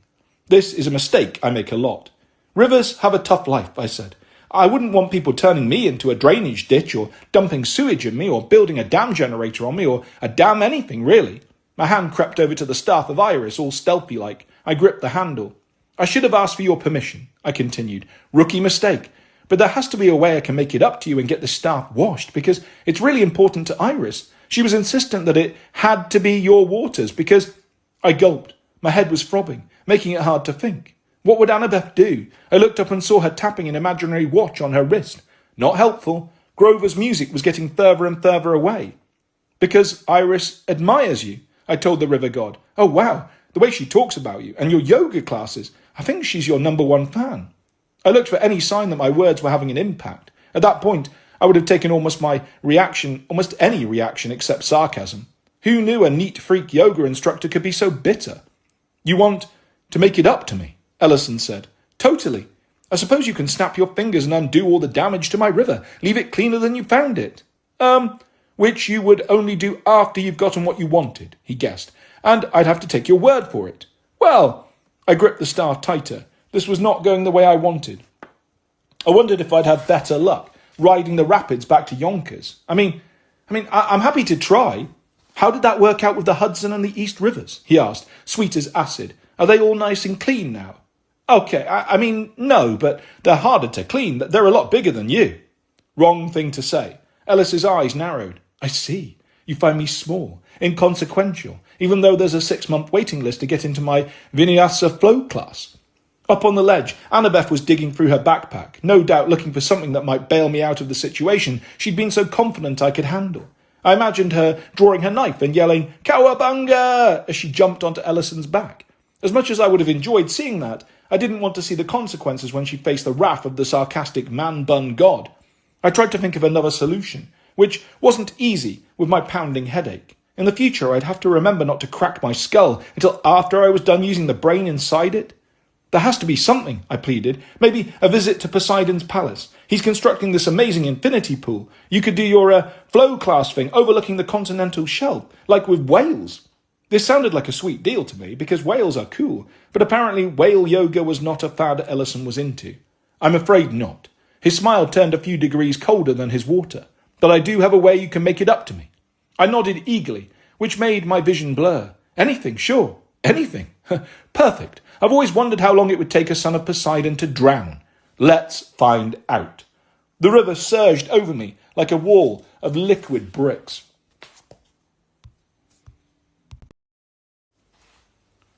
Chapter 18. Annabeth conquers all with herbal tea. I wished Ellison would make up his mind. Throw me out of the water, drag me into the water, pummel me with sarcasm. There were so many interesting ways to kill me, he couldn't decide. To be clear, I'm not an easy person to drown. But when there's a river god tossing me around at the bottom of his grotto, flushing gunk through my nostrils and mouth, it's like trying to breathe in a sandstorm. I was blind and disoriented, slamming into rocks, unable to concentrate. And that made me angry. Demigod powers can be weird. Back when I was 10 or 11, things just happened, and I didn't understand why. Fountains would come alive. Toilets would explode. Controlling water was something I did instinctively, only when I was scared or angry. Kind of like the Hulk, except with plumbing. As I've grown older, I've learned to control my powers, more or less. Now I can make your lawn sprinklers explode on command. I rent myself out for kids' birthday parties. Call me. But despite my better control, there are still moments when my power gets away from me. It's kind of like if you think, oh, I'm too mature to cry like a little kid, and then you see a movie about a cute puppy that gets lost and you start bawling. Or you think you've got your temper under control, then you get a bad grade and throw a world-class tantrum, so your skateboard ends up sticking out of your bedroom wall, impaling your favourite Jimi Hendrix poster. These are purely hypothetical examples, of course. Anyway, that's what happened at the bottom of Ellison's pool. As I was tossed around, flipped and pummeled like laundry on a heavy-duty cycle, my control crumbled. I was a scared kid again, screaming for the big, bad world to leave me alone. My rage exploded, and so did the river. It blasted away from me in every direction, putting me at ground zero of the detonation, curled up alone in a bubble of air, howling so loudly I could hear myself even over the roar of the torrent. Some part of me had reached outward, not just into the pool, but to the source of the river, deep down in the underworld or maybe Yonkers, and I had pulled it up by its roots. Millions of metric tons of water roared through the cavern, flooding the pool, scouring the cliffs, surging over the riverbanks, and probably surprising a whole bunch of snakes bathing downstream. At last, the water crashed back around me, settling into its normal flow again. I was trembling, strung out and terrified by what I'd done. I don't know how long it took me to regain my senses. Seconds? Minutes? As the silt cleared, I looked up and had one clear thought. Annabeth. If I had accidentally washed her into the Atlantic, I would never forgive myself. I shot to the surface. I shouldn't have worried. On the ledge above, Annabeth sat with her ankles crossed, talking calmly with a very rattled Ellison. The river god leaned against her like a shell-shocked refugee, shivering and completely coated with river silt. His man bun had come unravelled, so his hair now looked like a dying yucca plant. I had no idea, he said, sniffling. There. Annabeth put her arm around his shoulders. It's okay. He can be scary when he gets worked up. I floated in the pool, wondering if I had surfaced in some alternate dimension. Annabeth was comforting the dude who'd just tried to drown me, and she seemed to be calling me scary. Then she looked down and winked at me, a sign that meant, just go with it. You have to admit, though, she told Ellison, Percy did a great job. A great job? I wondered. What was she talking about? My head wound seemed to have healed itself in the water, so I probably wasn't hallucinating. Then I scanned the grotto. My tidal wave had swept the cliff walls right up to Annabeth's feet, leaving the rock sparkling clean. Now that the sediment had resettled, the pool was even clearer than before. The air smelled fresh and crisp, with that new river smell restored. The current flowed stronger and colder, rushing through the cavern with a jubilant clamour like an audience unleashed onto the streets after a great performance. I had apparently given the River Ellison my super deluxe Poseidon wash package, completely with triple foam conditioner, undercarriage rust protection, and extreme shine wax. I looked around for the staff of rainbows. I didn't see it. With my luck, I'd probably blasted it all the way to Harlem. Annabeth was still patting Ellison's shoulder, making comforting sounds. When I locked eyes with her, she pointed with her chin, telling me to look downriver, but I still didn't see anything. Ellison shuddered. I didn't know I had so much water pressure. The flow is great now, Annabeth said. It should help with your vinyasa. You think so? Absolutely, and I've never seen a cleaner river. If you find any spots Percy missed, though, I'm sure he could... No, Ellison yelped. No, it's wonderful. He said wonderful as if it meant extremely painful. Sorry, I blurted out. I couldn't believe I was apologising for rescuing myself from a guy who had tried to kill me, but I felt bad for him. I got a little carried away. He winced. No, I asked if you could clean the river and you did. That will teach me to use sarcasm. For once, he didn't sound sarcastic. Annabeth gestured downstream again, like she was telling me, right there, dummy. This time I saw what she was pointing at. About 30 feet away, Iris's staff had wedged itself into a crevice right above the waterline. The oak shaft gleamed. The elaborate herald's crest glowed with a warm yellow light, not a speck of grime on its celestial bronze designs. If it's okay, I said. I'm just going to, I pointed to the staff. Ellison wouldn't meet my eyes. He only nodded. I had the feeling he would have had the same reaction if I demanded her hand over his wallet. Wow, I was such a terrible person. As I swam downstream, I heard a faint strand of music drifting through the air. Grover's panpipes, somewhere far across the cavern. He'd given up on Duran Duran. Now he was playing the Beatles. Help! I took this as a subtle message that he was getting tired of leading the snake parade. I grabbed Iris's staff and swam back to Annabeth and Ellison. I was hoping that Annabeth might throw me the rope and help me up. But she didn't look like she was in any hurry to say goodbye to the river god. In fact, she had pulled out her thermos and was pouring him a hot beverage. So, this is a nice rose-hip chamomile blend, she told him. I think you'll find it soothing. Ellison sipped the tea. Lovely. What is going on? I asked. I wasn't really expecting an answer, which was good since I didn't get one. How often a day? Ellison asked Annabeth. Oh, I try morning and evening, she said. Also, any time you want to meditate. Here. She handed him a couple of extra packets. No caffeine. I'd stay away from that green tea. It's stressing you out. I suppose you're right, the god sighed. So, for a new schedule, perhaps we could reserve every other Saturday for demigods to clean sacred objects. Is that fair? More than fair, Annabeth said. Totally, I agreed. But right now we've got a friend being chased by snakes. Annabeth frowned, like I was ruining a nice moment. But Ellis drained his teacup and handed it back to her. Of course. Good luck saving your friend, and he swallowed nervously. If you were serious about a whale yoga course at Poseidon's palace. Oh, I never kid about whale yoga, I promised him. I'll put in a word with my dad. Ellison wiped his nose. Thank you, Percy Jackson. And Annabeth Chase, you've been very kind. Then, clutching his packets of herbal tea, Ellison liquefied and spilled over the side of the cliff. I moved out of the way because I didn't want to get rained on by his runoff. Once I was fairly sure he was gone, I looked up at Annabeth. You brought tea? While I'm down here getting tossed around, you are literally drinking tea. She shrugged. Iris told us he was into yoga. I figured herbal tea might be a good offering. She said this as if her line of reasoning made perfect sense. Like, of course, x equals 2yz cubed, where x is yoga and y is tea.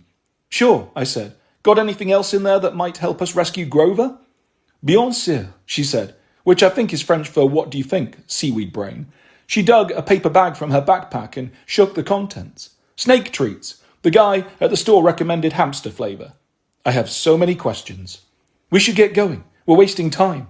You sure we don't have time for another cup of meditation magic? How about you throw me that rope? Not necessary. She got to her feet. Just swim downstream. I'll turn invisible. She pulled out her magic New York Yankees cap, her favourite get-out-of-jail-free fashion accessory. I'll go east and find Grover, distract the snakes with these treats, and get him out of danger. While I head west and make myself a new target, I guessed.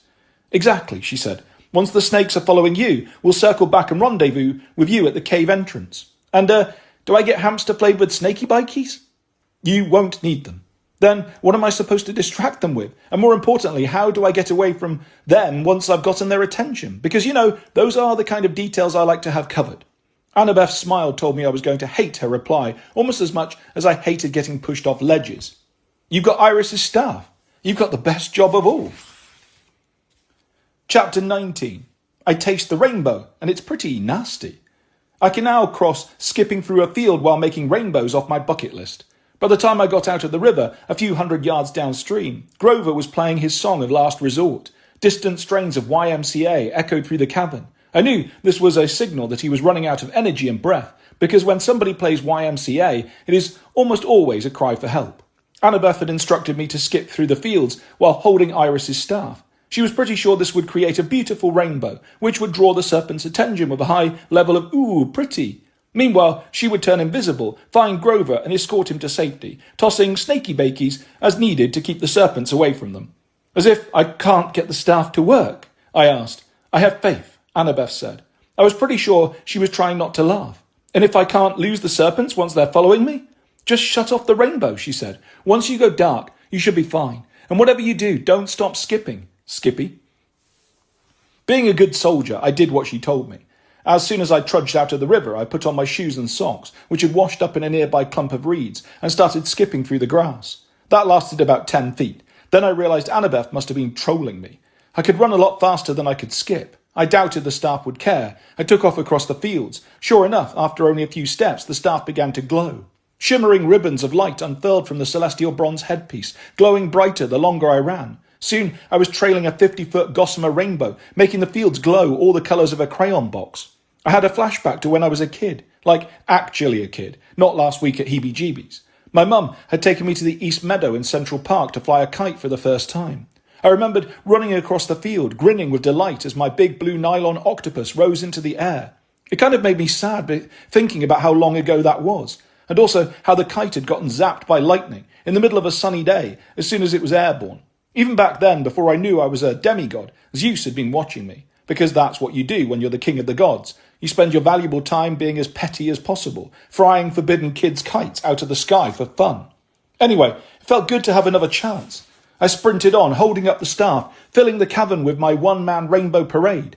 It wasn't long before I heard the sounds of rustling and hissing in the grass behind me. Snakes, lots of them, were closing in, excited to follow the "ooh, pretty" and eat whatever was causing it. That thought helped me run faster.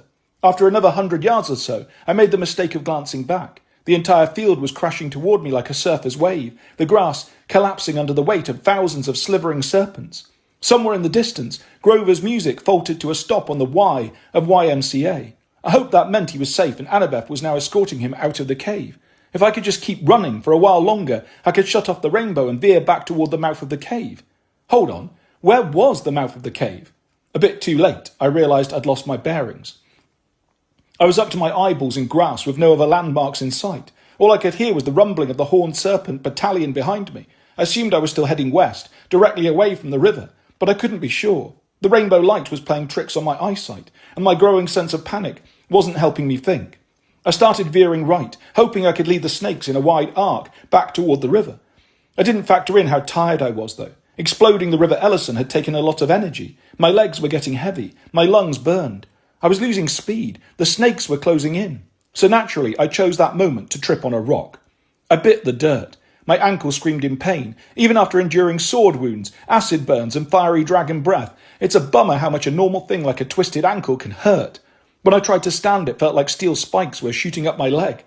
I hobbled a few more feet, using the staff to support my weight, but I was now a slow-moving target. The snakes swarmed me. I staggered to the nearest outcropping of rocks and started to climb, so at least I could see the serpents. When I reached the top, I wasn't happy about the view. A sea of snakes, completely surrounded by previous resting place. Their eyes gleamed red in the light of the iris star. Their horns were terrifyingly adorable, little pink and white hooks shaped like goalposts. As the serpents closed in, admiring the rainbow light, their mouths all opened on cue, red throats hissing, black tongues flicking to taste the air. Their tone said, "Yum." "Hey," I said weakly, "can we talk about this?" They hissed back at me, "Yum, yum." I wondered if I should draw my sword. Answer, no. There were too many of them. Besides, if I attacked, this quest would become cruelty un-free, and even if I escaped, it would have been all for nothing. Also, I'd probably die anyway. I hoped Grover and Annabeth got away, at least. I hoped Ellison would enjoy his nice clean river. The light from the staff seemed to be the only thing stopping the snakes from attacking. The headpiece still pulsed with rainbow energy, and the serpent's eye stayed fixed on it, entranced. I was so tired I could barely keep my balance. I had a feeling that if I stumbled, the staff would stop glowing. Then I would be a buffet lunch. But I had to try something. I raised the staff. The rainbow brightened. The heads of 1,000 serpents rose with it. I waved the staff back and forth. The snakes all followed the light, shaking their heads no. I moved the staff up and down, a sea of snakes nodding along like cats following a laser dot. I suppressed a hysterical giggle. I was about to get eaten by horned serpents, but at least I was having fun with them. I couldn't stand on these rocks forever, waving a magic stick. Eventually I would get tired, or the snakes would get bored. Then the snakes would swarm the rocks and bite me to death because my rainbow was so pretty. I didn't want to wait for Annabeth and Grover to try to rescue me either. I couldn't imagine how they could distract so many serpents without getting themselves killed. I thought about all the plans Annabeth and I had made about college and beyond. I thought about all the things I wanted to tell her. I wished I could at least let her know how much I loved her. Suddenly, I felt lighter on my feet. The pressure eased on my twisted ankle. I was raising the staff so high it was pulling my arm out of its socket, and I asked myself, Percy, why are you doing that? I don't know, I answered, because I am not very helpful when I talk to myself. The snakes watched in fascination as the rainbow grew brighter. I found myself on my tiptoes, desperately trying to keep a grip on Iris's staff. Finally, I realized I wasn't lifting the staff. The staff was lifting me. My first thought was, why? My second thought was, wait a minute, this is a messenger's staff. Don't messenger gods fly through the air delivering messages? Just before the staff had started pulling me upward, I'd been thinking how much I wanted to tell Annabeth I loved her. That was the message. I held on with both hands. Take me to Annabeth, I told the staff. My feet left the rocks, and I rose slowly into the dank, dark air. Below me the snakes watched in amazement. Farewell, my friends, I told them. Be good to one another. And then I ascended. I wondered if I was leaving the snakes with a new religion, if they would tell stories to future generations about the strange rainbow god boy who tripped a lot before returning to the heavens. Or maybe they were just thinking, that kid is really weird. As I picked up speed, the rainbow shimmered around me, engulfing me in light. My insides twisted. My limbs lost their substance. I wasn't just flying inside the rainbow. I was becoming part of it, which sounds a lot cooler than it felt. All the molecules in my body dissolved into energy. My consciousness elongated like I existed at each point along the arc of my journey simultaneously. And yet I still had all my physical senses. Don't ask me why, but the light spectrum tasted like copper. It smelled like burning plastic. I began to wonder if this was why Iris had gotten tired of her messenger job and started a business where she could burn incense and apply essential oils. I rematerialized at the mouth of the cave, right next to Annabeth and Grover. My satyr buddy was wheezing and clutching his knees, but he looked unharmed. Greetings, earthlings, I said. Annabeth nearly leapt out of her shoes. What? How? She's cute when she's startled. It doesn't happen very often, so I have to enjoy it when it does. I have a message for Annabeth Chase, I said. I love you. I tried to give her a kiss, but it was difficult because she started laughing. Okay, I get it, she said, pushing me away gently. Messenger staff, nice work. Yeah, I totally planned it.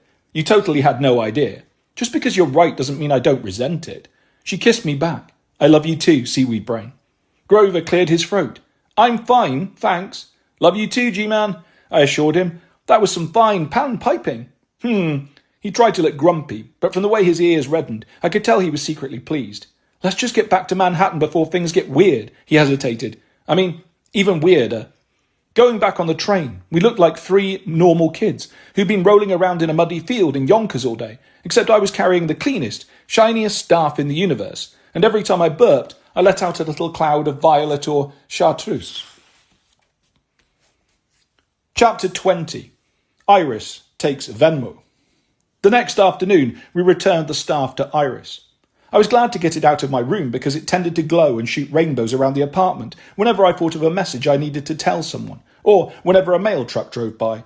That morning my mum had gotten a special delivery of books from her publisher, and the staff nearly beat up the FedEx guy. I guess it thought he was competition. Anyway, I met up with Annabeth after school. Grover wasn't with us, since he was downtown doing his photo shoot with Blanche. Apparently, she was going to dress him in a kilt of withered palm leaves, drape him across a burnt log, and photograph him surrounded by dead insects. Grover planned to frame the photo and present it to Juniper as a gift on her bloom day in January. I don't understand a single part of what I just said, but nobody asked my opinion. Finding Iris was the easy part. I just willed the staff to take me to her. I was afraid it might turn Annabeth and me into a rainbow and beam us to Wisconsin. Then we'd be coughing in 20 different colours all evening, and we'd also be in Wisconsin. Instead, the staff just pointed north and started pulling me along Thirst Avenue like a dowsing rod. It led us into Lower Harlem, where we found the goddess hawking her crystals among a row of sidewalk produce sellers. I wondered if the dude selling cucumbers and the lady selling dried pepper reefs knew that the person between them was actually the immortal goddess of the rainbow. Probably not, but I doubt they would have been surprised. When you're a street vendor in Manhattan, you've seen pretty much everything. "Oh my," Iris gasped when she saw us. She took the staff and gave it a full inspection, like it was a samurai blade, just back from the sword repair shop. "Mercedes, you look amazing." "You named your staff Mercedes?" Annabeth asked. Then she quickly added, "That's a beautiful name." "She seems so happy," Iris gushed, rainbow tears trickling from her eyes. "I'm sorry for all the trouble I've caused you." Foolish me. I was about to accept her apology when I realised she was talking to Mercedes. "Oh, my sweet." She cradled the staff and continued weeping. "I should have had you cleaned years ago. I will never use you as a display rack again." "The quest went well," I offered, "completely cruelty-free." "What?" Iris stirred slightly. Oh yes, cruelty-free. Of course, good." I got the feeling that I could have destroyed acres of snakes and Iris never would have known the difference. Then again, I was glad it didn't go down like that, since the horned serpents were cute in a deadly, eat-your-face-off kind of way. "So," Annabeth said, keeping her tone upbeat, "does this mean you'll do some of your Iris messaging in person again?" Iris pulled her eyes away from her beautiful herald stick. No, those days are over. Though it's wonderful seeing Mercedes in such good condition again. I appreciate your help." She began humming to herself as she arranged her crystal displays around the table, slowly covering up Mercedes. I glanced at Annabeth, who gestured for me to be patient. "Did you have a chance to ask around?" Annabeth prompted the goddess. Iris looked startled that we were still there. "Ask around?" My heart sank. If Iris hadn't honoured her part of the deal, we really had gone to the River Ellison for nothing, except to start a Percy-based religious cult among the reptiles of Yonkers. "About Ganymede?" I asked. "The missing cup?" Iris blinked. "Oh, yes, of course. I asked around, but are you sure you wouldn't rather have a crystal for your reward? Perhaps a package of cleansing sage bath salts?" She kept piling merchandise over Mercedes, sashes, beads, pouches of rocks, as if she wanted to hide the staff as quickly as possible. Why did she seem so nervous? "Just the information would be great," Annabeth said. "You did get information?" Iris sighed. It's just that you seem like such nice young people. I would hate..." She let the thought drift away into the land of half-formed thoughts about things that could kill Percy Jackson. I spent a lot of my time in that land. "You found where the cup is," I guessed. "I have a fairly good idea." Her grim tone made me wonder if I should just take the bath salts. Then I looked at Annabeth. I remembered this was about going to college with her, being with her. That was non-negotiable, no matter how difficult the challenge or how cleansing the sage. "Tell all," I said. Iris picked at the macrame bracelet around her wrist. "I have narrowed your search down to Greenwich Village." Annabeth frowned. "That's a pretty big area." "He will be there," Iris insisted, "if indeed I am right about the thief's identity." "He," I prompted. I waited for more. It's never a good sign when your informant avoids naming the big bad, especially when that informant is a god. Who could make Iris so nervous? "I should have guessed," she mumbled to herself. She picked up a bundle of incense and waved it around, maybe hoping to clear the air, which it did not. He would, of course, hate Ganymede and the goblet, but she shook her head. "I hope I am wrong. I am probably not wrong." "Who is it?" Annabeth asked. "We need a name." She had more courage than I did. I'd already resigned myself to the idea of searching the entire village for random dudes carrying chalices. Iris looked over one shoulder and then leaned toward us, conspiratorially. "He will go by the name Gary." I didn't dare laugh, but all I could think about was the cartoon snail from SpongeBob SquarePants. Usually, the things that sound the most ridiculous are the ones that kill you the quickest. You laugh, then you get murdered in the silliest way possible. "Gary," Annabeth repeated. "Yes," Iris said. "I do not know how he managed the theft or what he hopes to achieve, but this information came from a reliable cloud nymph. So we go to Greenwich Village," I summed up, "and start asking around for Gary." Iris tilted her head. "I suppose you could do that. It would be quicker, however, to use nectar." She plucked a vial from her display rack of essential oils, then held it up like she was modelling for a television commercial. I'd seen nectar before. I'd drunk my fair share of it, whenever I'd needed to heal from cuts, contusions, sick burns, and the other daily injuries of demigod life. But this little vial seemed particularly bright and golden, like sunlight suspended in honey. Annabeth leaned in. Is that 100% pure concentrate? Iris said, with a smug little smile. Collected from the dew in the groves on Mount Olympus at dawn on the first day of spring, with no additives or preservatives. Do not consume this. Unblended nectar would burn you demigods to cinders. I edged away from the happy golden death juice. Then what do we do with it? Iris swirled the little vial, making the insides glow even more. The Chalice of the Gods is designed to mix nectar. All nectar is naturally attracted to it. Release a drop or two of this liquid into the air in Greenwich Village, and if the chalice is anywhere in the vicinity, you should be able to follow the droplets right to Gary. That's surprisingly helpful, I admitted. Thank you. I reached for the vial, but Iris withdrew her hand. She chided. There is a price. I suppressed a groan. I wondered what magic item she wanted cleaned now, or what special crystals she needed us to collect from the depths of the underworld. How much? Annabeth asked. Iris gave us her best hard bargaining stare. $5. That's it, I asked. Annabeth elbowed me. I mean, $5? I tried to sound outraged. Cash. I also take Venmo, the goddess offered. I dug around in my pockets. I came up with my pen sword riptide, a paperclip and a receipt from Himbo Juice. Annabeth took out her purse and produced a $5 bill. Because, of course, along with every other strange and archaic ancient tool that she might need, she carried cash. Deal, she said. The exchange was made. Annabeth slipped the golden vial into her purse. Anything else we should know? I asked. Like who Gary is? No, Iris said. It's better you do not know. Otherwise... She shook her head and then slipped the $5 bill into her embroidered fanny pack. I got the feeling she wanted to say something else. Nice seeing you. Good luck. Something like that. Instead, she just gave us a pained smile and turned to arrange her collection of tie-dyed shawls. I suppose otherwise was the only thing you really needed to say when sending demigods out on a dangerous mission. That way all your bases were covered. Succeed. Otherwise, well, you can fill in the blank. Chapter 21. I offer relationship advice. No, seriously, why are you laughing? Never give a satyr a photo op. The next afternoon, Grover showed up to my second swim meet wearing a black beret, sunglasses, and a white smock thing. He looked like he was ready to paint watercolours on the street in Paris or something. He cheered for me as I did my first race. I came in second because I didn't need the attention of winning, then chatted with me in the bleachers while we watched my teammates compete. Every time there was a break in the conversation, Grover opened his portfolio, since... When did he carry a portfolio? And perused the contact sheets from his photo shoot with Blanche. Did I show you this one? He asked.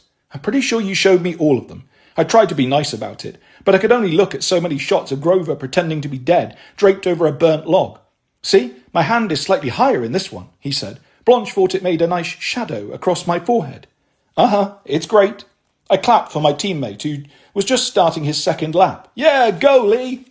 It's Lou, said another teammate on the bench, whose name I thought was Chris, but with my luck was probably Craig.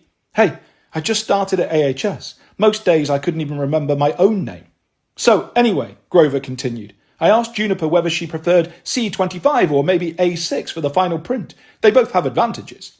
I didn't want to ask, but I did. And which one did Juniper prefer, or have you told her about it yet?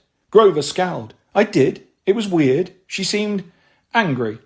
Oh boy, I thought. Why do you think that was?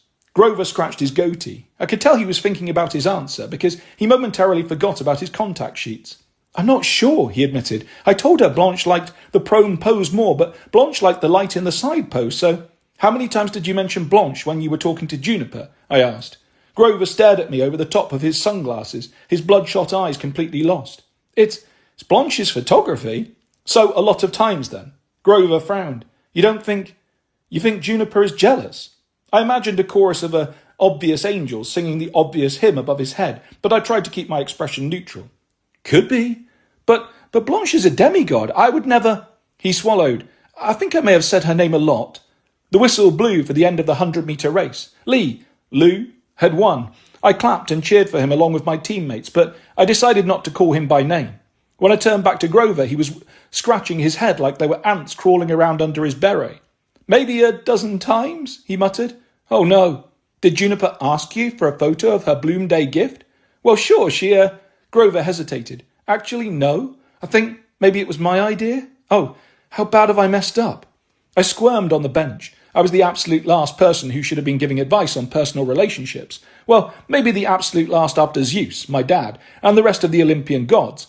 Mostly, I just followed Annabeth's lead, and so far, that had worked out pretty well. With my relationship that wasn't Annabeth and me, I didn't feel qualified to offer an opinion. But Grover looked at me with pleading eyes. Just be honest with her, I suggested. Apologise. Tell her you weren't thinking. You were being stupid. Right, he said, nodding slowly, like you do with Annabeth. Yeah. Maybe ask Juniper what she'd like for her bloom day?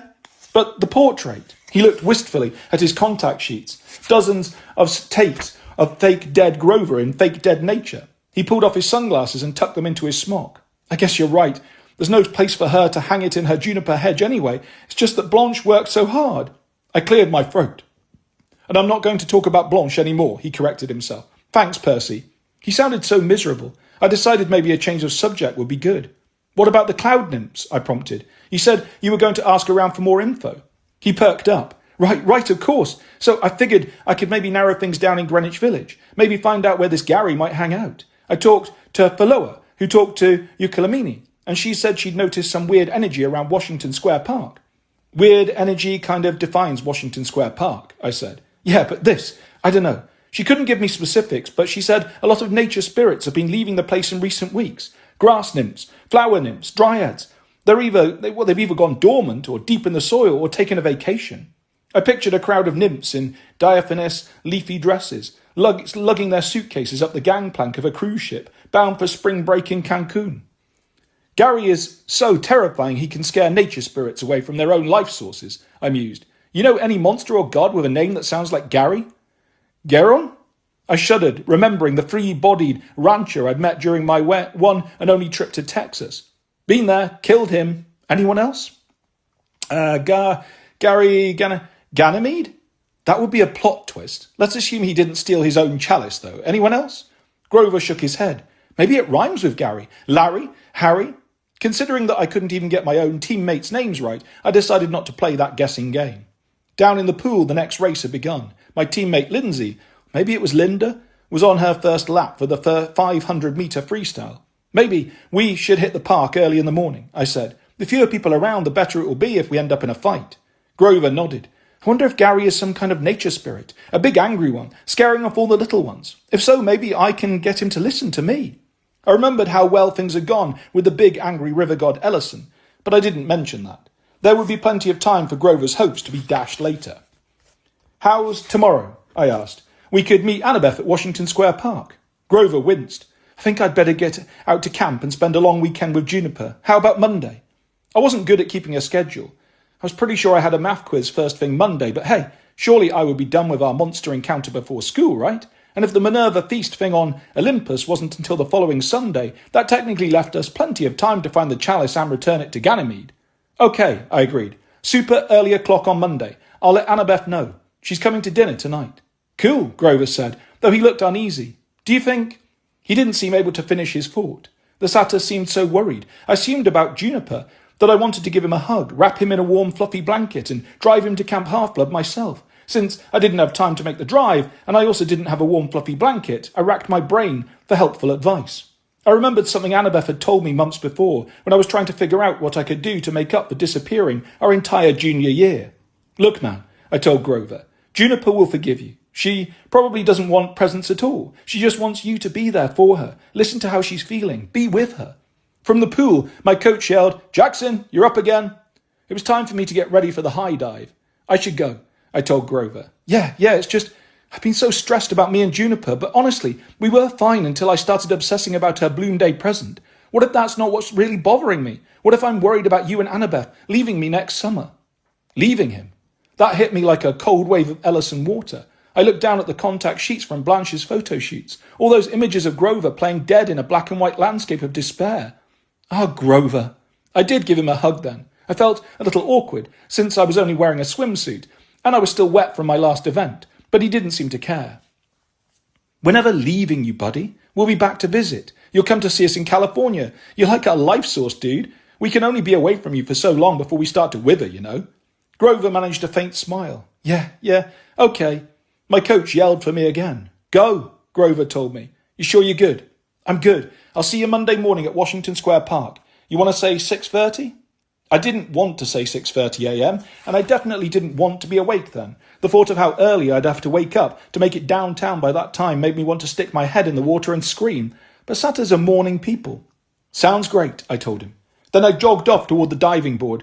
I hadn't practiced my dive at all, but I'd figured I'd spent so much of my life plummeting downward, I'd be a shoo-in for first place. Chapter 22. I get a cupcake and a surprise. It takes strength and courage to bring dessert to my mum's for dinner. My mum's a famously good dessert maker. Most people would be too nervous to bake anything for fear it wouldn't hold up to comparison. Fortunately, Annabeth is both strong and courageous, which meant I got cupcakes. Sweetheart, these look amazing, my mum said, accepting a tray of Annabeth's latest creations. Annabeth teared up with gratitude. I had seen her shrug off compliments from gods, but my mum's praise really got to her. I guess it was because she'd grown up with Athena as her distant maternal figure. Sometimes I wondered if Annabeth was open to the idea of marrying me someday only because she was excited about getting Sally Jackson Blowfist as her mother-in-law. Honestly, I couldn't blame her. Annabeth had started baking because she literally ran out of classes she needed to take for graduation. Despite having the same crazy demigod problems I did, despite having a miserable junior year while I was missing in action, despite being just as dyslexic and ADHD as I was, she had accumulated so many advanced placement courses and made such good grades that the counsellor at SODNYC suggested Annabeth just take a study hall for her 7th course. Me, I would have said, yes please, and can I have a pillow with that? But coasting was not in Annabeth's nature. She'd signed up for the elective beginning culinary design. So far, she'd only been working on cupcakes, which was totally cool with me, but I was pretty sure by the end of the year she'd be constructing bridges and skyscrapers out of angel food cake. One thing Annabeth didn't do, however, was make blue food. That was kind of an inside joke between my mum and me. Annabeth considered it sacred and off-limits. Her cupcakes today were green with purple sprinkles, for reasons known only to her. While she and my mum chatted about frosting, I checked in with my stepdad, Paul, who was clearing stacks of student essays off the dining table. The dude worked non-stop, I swear.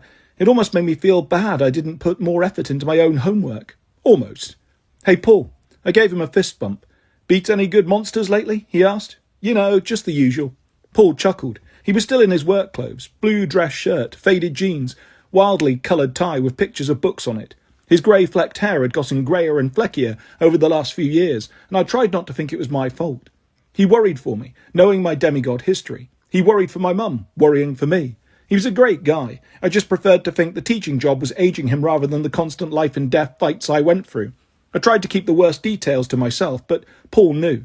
As much as any mortal could, he had seen my world up close and personal during the Battle of Manhattan. Tonight, though, he seemed tenser than usual. You would never be able to tell if you didn't know him, but he did this thing where he tapped his fingertips to his thumb when he was nervous, like he was trying to pinch a string that he couldn't quite find. Going okay? I asked him. Me? He smiled. No monster fights this week, unless you count freshman essays on Romeo and Juliet. Help me set the table. There was nothing or something else going on, but I decided not to push. I set places for 4. In the kitchen, garlic bread was toasting. Lasagna was bubbling in the oven. Annabeth was laughing about something my mum said, and the way they both grinned in my direction, I figured it had to do with me. Annabeth had already seen my baby pictures, so I wasn't worried about what they were saying. I had no dignity left. Annabeth and I were still together. I figured that was good enough. Some Bob Dylan vinyl was playing on Paul's turntable. Soft enough to be background music, but with Dylan's voice, you can never quite ignore him. Not my jam, but I can deal with it. Paul says Dylan was one of the best 20th century poets. I mean, the guy can rhyme leaders with parking meters. I guess that's something. Once we were all seated, passing around the salad, I noticed something else strange. My mum was drinking sparkling water. She wasn't a big drinker, but she usually had 1 glass of red wine with dinner. No vino? I asked her. She shook her head, her eyes twinkling like she was still thinking about a private joke. No, actually, I wanted to talk to you about that. About wine. Ahem. Paul coughed. He was now pinching with both hands, looking for that invisible string. Why so edgy? Annabeth gave me a look. Seriously, seaweed brain? You don't get it? Maybe my mum had told her something in the kitchen, or maybe Annabeth had just figured out what was going on by herself. She notices things. Being with her is like being with somebody who's watching the same movie, but 15 minutes ahead of where you are. Not about wine, my mum said. More about why I'm not drinking it tonight. But first, I want to be clear that this should not affect your plans, Percy. I don't want it to distract you from everything you've got going on, especially getting into New Rome University. My mouth dried up. My first thought was, oh gods, she's got some terrible disease. Mum, I live in Distracted. It's my zip code. Whatever is wrong, I want to help. Oh, sweetheart. She reached across the table and took my hand. Nothing's wrong. I'm pregnant. She could have hit me upside down the head with a rainbow staff and messaged me, and the message would have stunned me less. Pregnant, I repeated. She gave me a brave smile, the same kind she used to give me when she found me a new school after I got kicked out of the last one. Surprise! Like, you and Paul. I looked at my stepdad, who hadn't touched his lasagna. I realised everybody at the table was holding their breath. Maybe they were afraid I would make all the plumbing in the apartment building explode, which, for the record, I only did that one time. Yes, me and Paul. My mum took his hand. I wondered if they'd had some awkward conversations about whether it was safe to have a human child after having a demigod, after me. Annabeth was watching me carefully, gauging my reaction, concerned for me, concerned for Paul and my mum. A warm feeling washed over me. I started to grin. That is awesome. The tension broke, which was a lot better than the pipes breaking. I jumped out of my chair and hugged Paul because he was closer. I think I startled the poor guy. He accidentally dragged one of his shirt sleeves through the lasagna. Then I rounded the table and hugged my mum. She let out a laugh or sob. There was a great sound. Total relief, total happiness. There was some crying. I'm not going to point fingers at who it was, though. Finally we got settled back into our places, though I still felt like I was floating a couple of inches off the floor. I'm really glad you're happy, my mum said. Of course I'm happy. I couldn't seem to stop smiling, which is a problem when you're hungry and you have a plate of lasagna in front of you. Hold up. When? The due date is March 15th, she said. Annabeth's eyebrows shot up. The Ides of March. That's just a best guess. My mum winked at her. Percy came much later than expected. I was stubborn, I said. So this means I'll be here when the baby comes. That's awesome. I'll have a few months before... My smile finally faded. If all went well and I got into school with Annabeth, I would be leaving for California during the summer. That meant I'd miss so much with the new baby. I wanted to hear the kids' first laugh, see their first steps. I wanted to play peekaboo and teach the little rugrat to make rude noises and eat blue baby food. Hey, my mum said, you will be here for the delivery and you can come home from California as often as you want.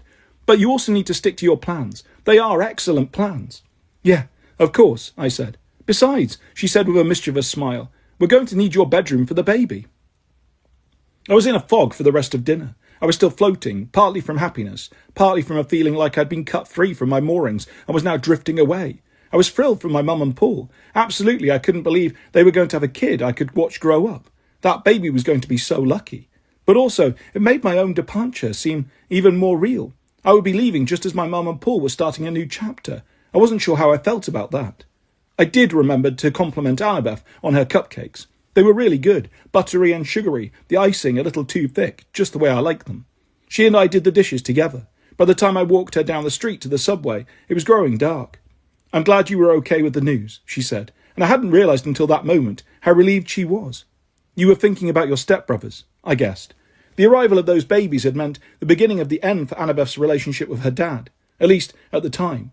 She'd run away from home shortly afterward, feeling forgotten and unwanted. She kissed me. You're not in the same place as I was, thank the gods. You're going to be a great big brother. A warm flush of joy washed through me again. You think? Course, and I can't wait to see you learn how to change diapers. Hey, I cleaned Geron's stables of flesh-eating horses. How bad can baby diapers be?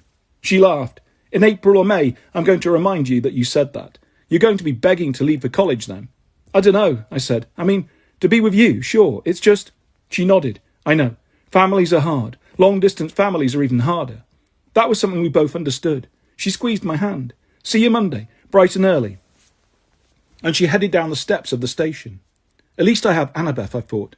We would stay together, assuming, of course, we solved the whole challenge or chalice issue. Otherwise, I'd be stuck in New York, and I'd have a whole lot more diaper changing to look forward to.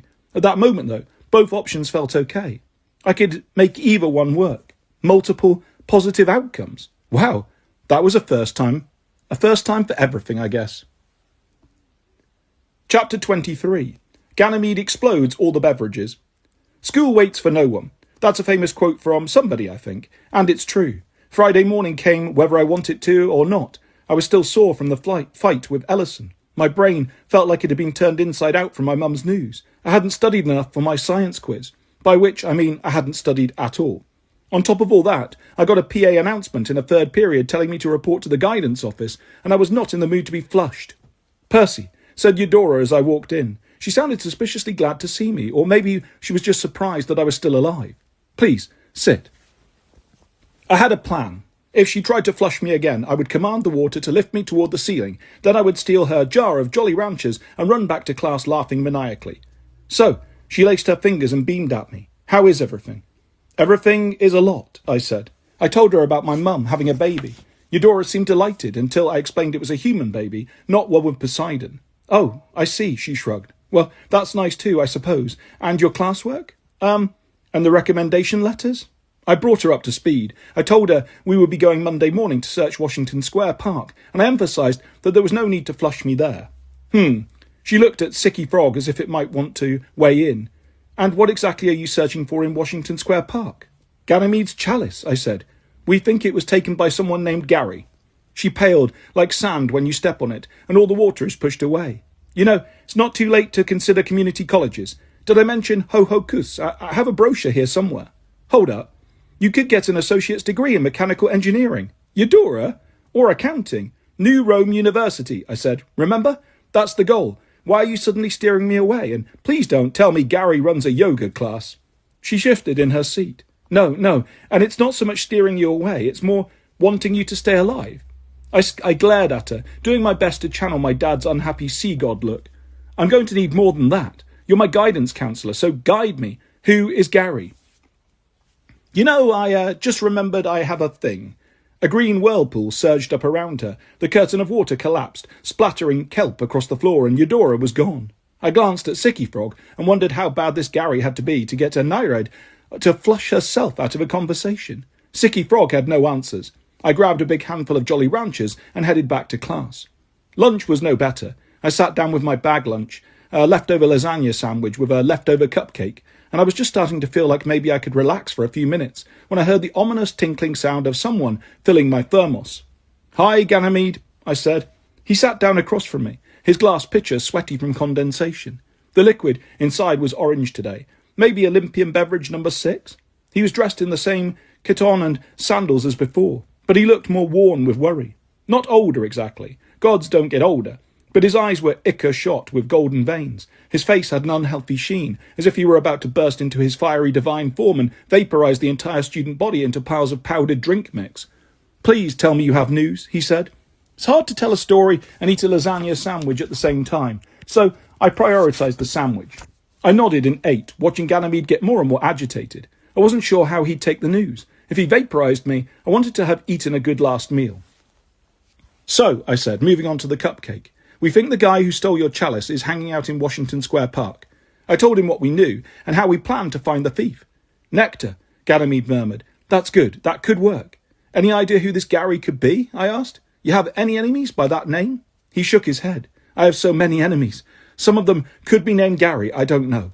He sounded so miserable, I wanted to assure him everything would be okay, but I wasn't sure I should promise that. If I were a god and somebody told me my precious chalice was in Washington Square Park, I would zap down there in a cloud of righteous fury and start busting heads and turning out people's pockets. But as I'd been told many times before, God simply didn't do that sort of thing. It was against the great cosmic rules in goditude, or something. Anybody could steal your divine stuff, only a hero could get it back for you. And by hero, I mean me, the schmuck who needed recommendation letters.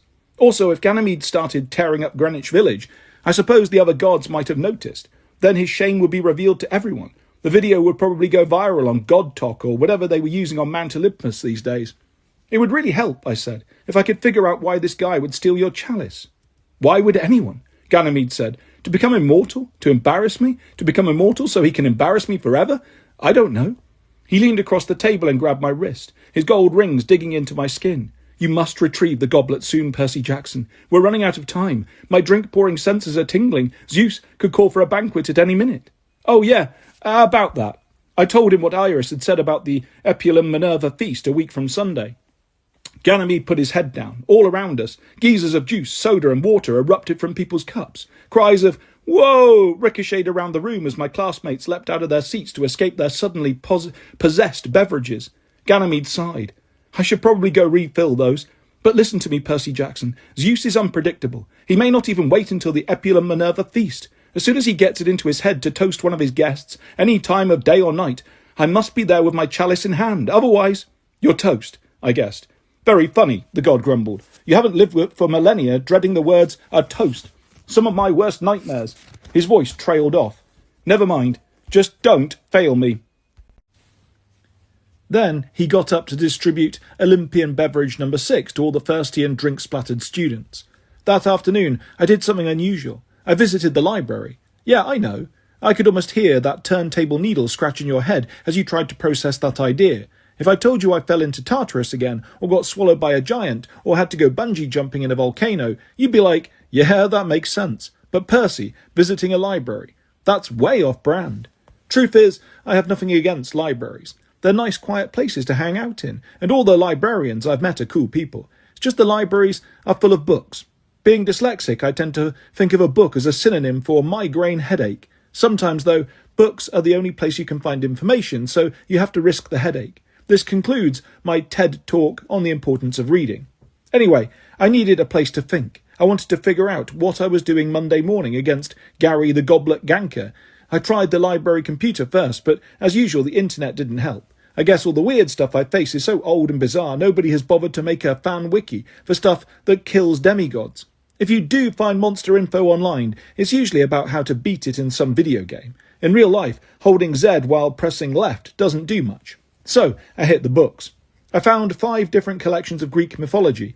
I looked through all of them. I even remembered there was a thing called an index in the back. I checked those for gods or monsters whose names might sound even a little bit like Gary.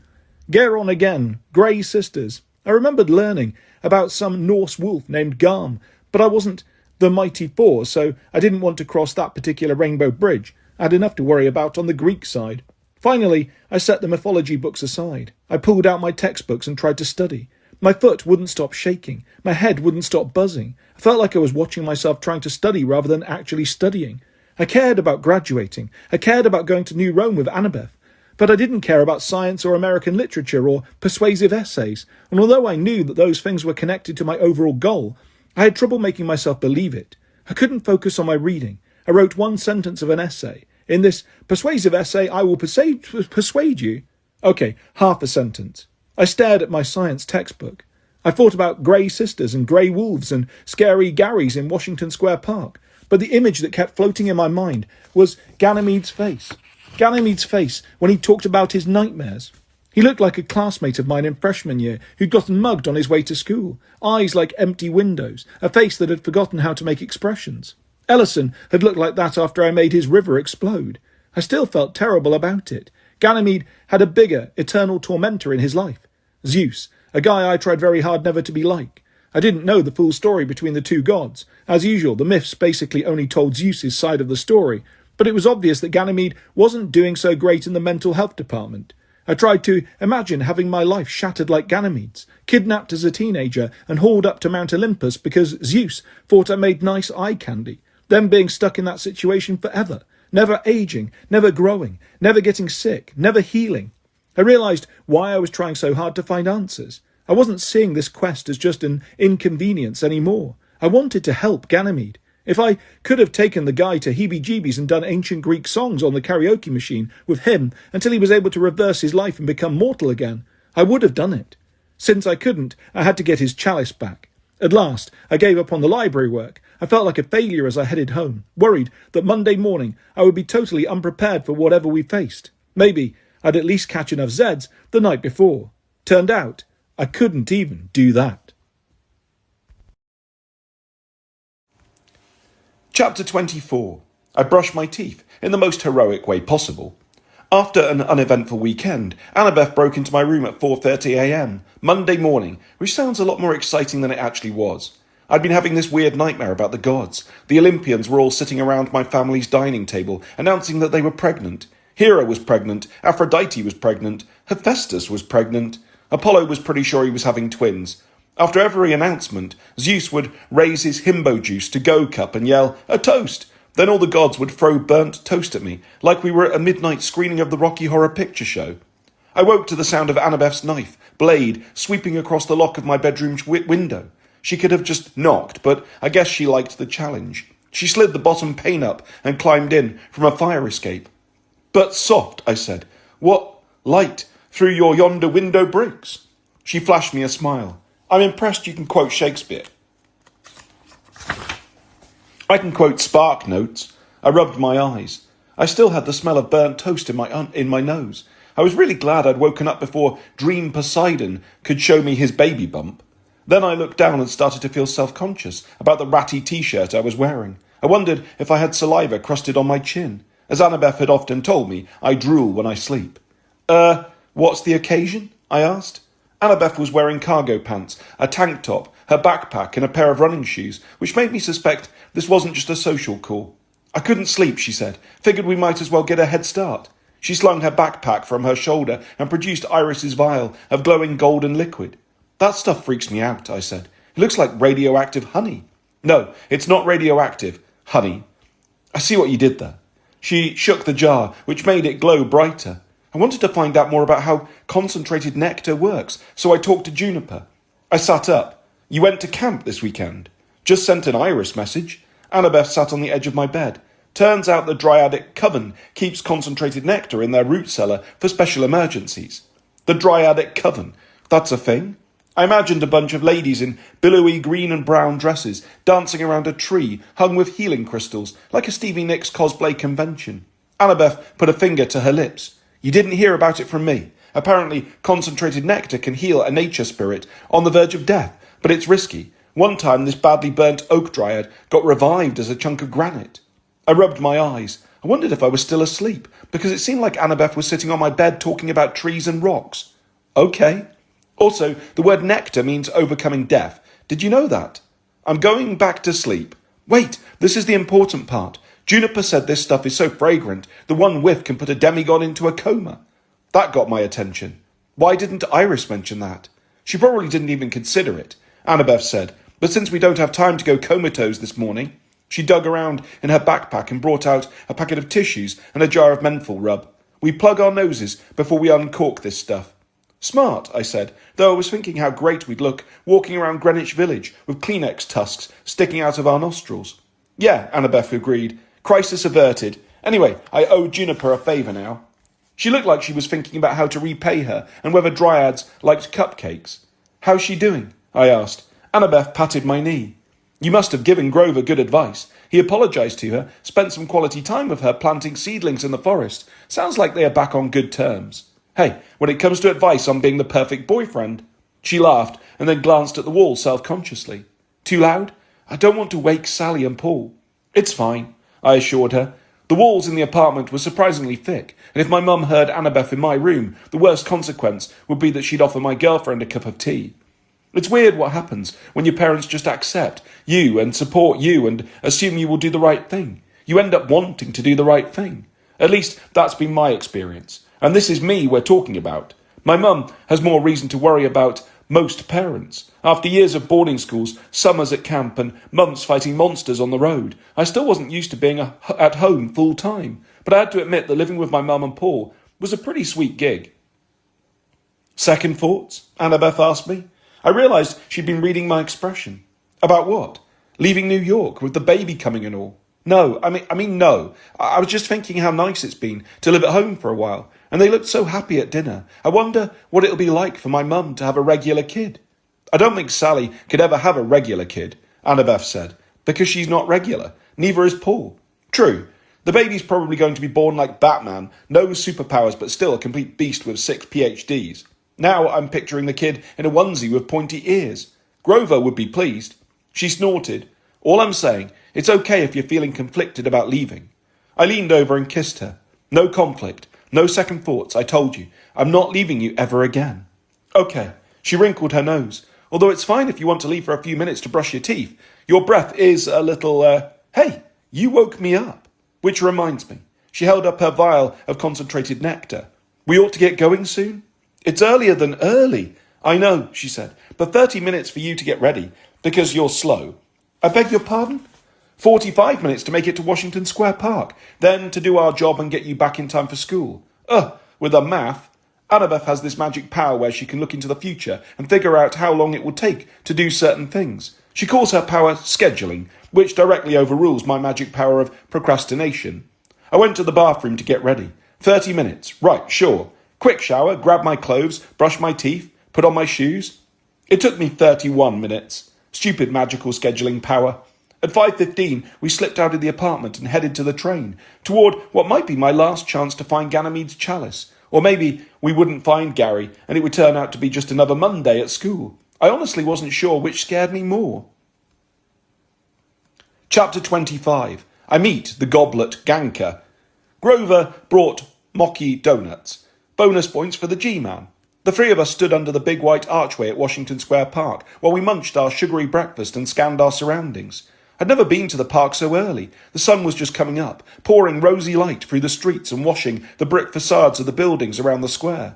In front of us stretched the main plaza, a giant circle of grey stonework radiating from the central fountain. Annabeth said the design reminded her of a sundial or a wheel. To me, being a born New Yorker, it looked like a massive manhole cover. The fountain itself wasn't running. In the summertime, it made a great wading pool for kids, but now the basin was dry. I imagined it watching me, thinking, oh great, here's Percy. Now I'll have to explode or drown a monster or something. As I may have mentioned, water fixtures don't tend to like me much. As far as people were concerned, there weren't many around. A lady was walking her dog down one of the paths. A few commuters hustled across the plaza. A couple of old guys were playing a chess game at one of the tables under the elm trees. The place was about as empty as anywhere in Manhattan ever gets. Ready? Grover asked.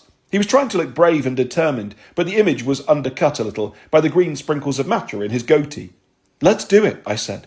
I'd eaten the last Cookie Monster donut, obviously the best flavour, being fluorescent blue, so now there was nothing left to do but find Gary. Annabeth wrapped up the rest of her purple ubi mocha and stuck it in her backpack and then passed around the tissues and menthol rub. Isn't this what cops do before they examine dead bodies? Grover asked, plugging up his nostrils. Let's not make that comparison, Annabeth suggested. No dead bodies today, okay? Okay, I said, which was all I could manage with wads of Kleenex up my nose.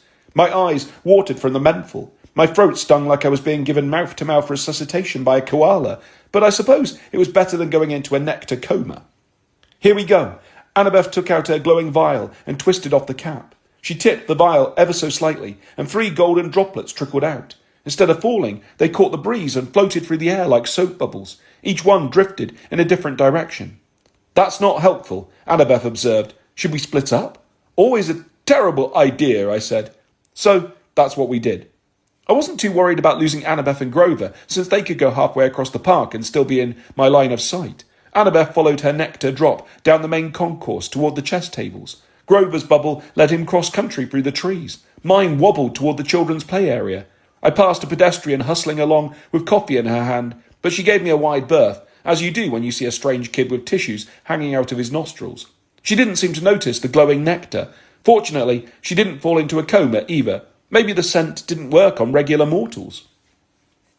As I followed the bouncing ball, I remembered what Grover had said about nature spirits fleeing the park. The place did feel abandoned. No squirrels, no rats, not even pigeons. Even the trees seemed too quiet, which isn't something you'd notice unless you'd spent time hanging out with dryads. You get used to their comforting presence, like someone humming a lullaby in your ear. When they're gone, you miss them. The gravel crunched under my feet. The Cookie Monster mochi churned in my stomach, when I reached the edge of the playground, I realised how tranquil everything had become. No cars passed on the street. The breeze had died. The tree canopies spread motionless overhead like sheets of green ice. The nectar bubble drifted toward the play structure. It floated up the climbing chains to the top of the miniature fort, and then burst into flames. Yeah, that was probably normal. I glanced back at my friends. Grover had stopped next to a big elm tree. His ear was pressed against the trunk as if he were listening for voices. His nectar droplet had vanished. About 50 yards to his left, Annabeth stood at the first chess table, watching a game. The 2 old guys were hunched over their board, glowering at the pieces, but neither of them moved a muscle. Annabeth's glowing nectar bubble had also disappeared. Something was wrong. I wanted to call out to her, to break whatever weird trance she was in, but my voice wouldn't cooperate. The tense silence made me afraid to yell or attract attention. I felt like something was rewiring my brain, changing the way I perceived time. The last time I'd had this sensation, I'd been 12 years old, standing on a beach in Santa Monica. when I first witnessed the power of Kronos. "It is similar, yes," said a voice behind me. I turned, reaching for my pen sword, but I felt like I was moving through gelatin. Standing on the play structure was an old man, or rather, what an old man might look like if he was born old and lived another 1,000 years. He was as small as a first grader, his back curved in the shape of a fishing hook. His skin hung off his bones in sagging brown folds like moth-eaten curtains. He wore nothing but a loincloth, leaving me a great view of his bent stick legs, gnarled feet and concave belly. His head reminded me of a boiled egg that had been allowed to sit and rot for a week. And his face. The man's fleshy nose was webbed with red capillaries, the most vibrant colour in his whole body. His eyes were milky from cataracts. His mouth looked as if someone had punched in all his teeth with a metal pipe. "Take a picture," the old man grumbled. "It'll last longer." I tried to speak. The gelatin air seemed to coat my lungs, making it hard to breathe. I took the tissue plugs out of my nose so I wouldn't suffocate. "What do you mean?" I croaked. The old dude rolled his eyes. "I mean pictures last longer."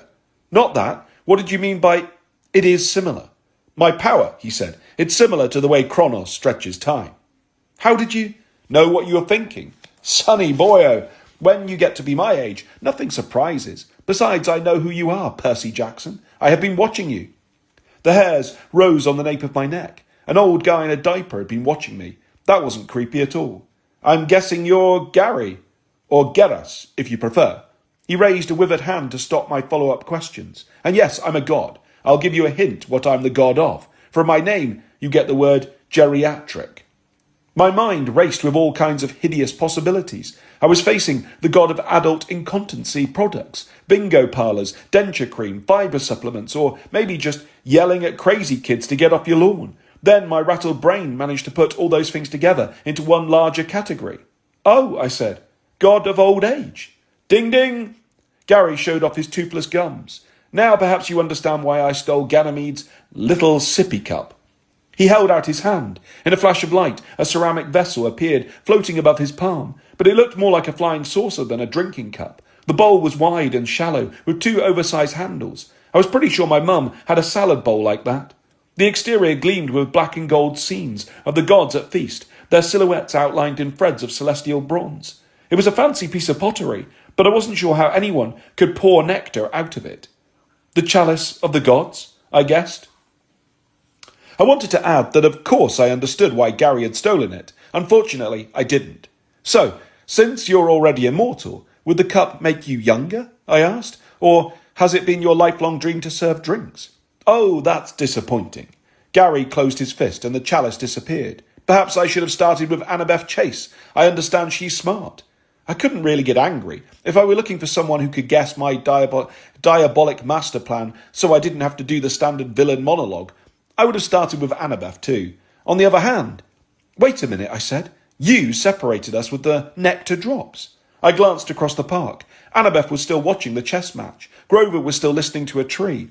They didn't look like they were in immediate danger, but they were moving at super slow speed, like flies in sap that was rapidly hardening to amber.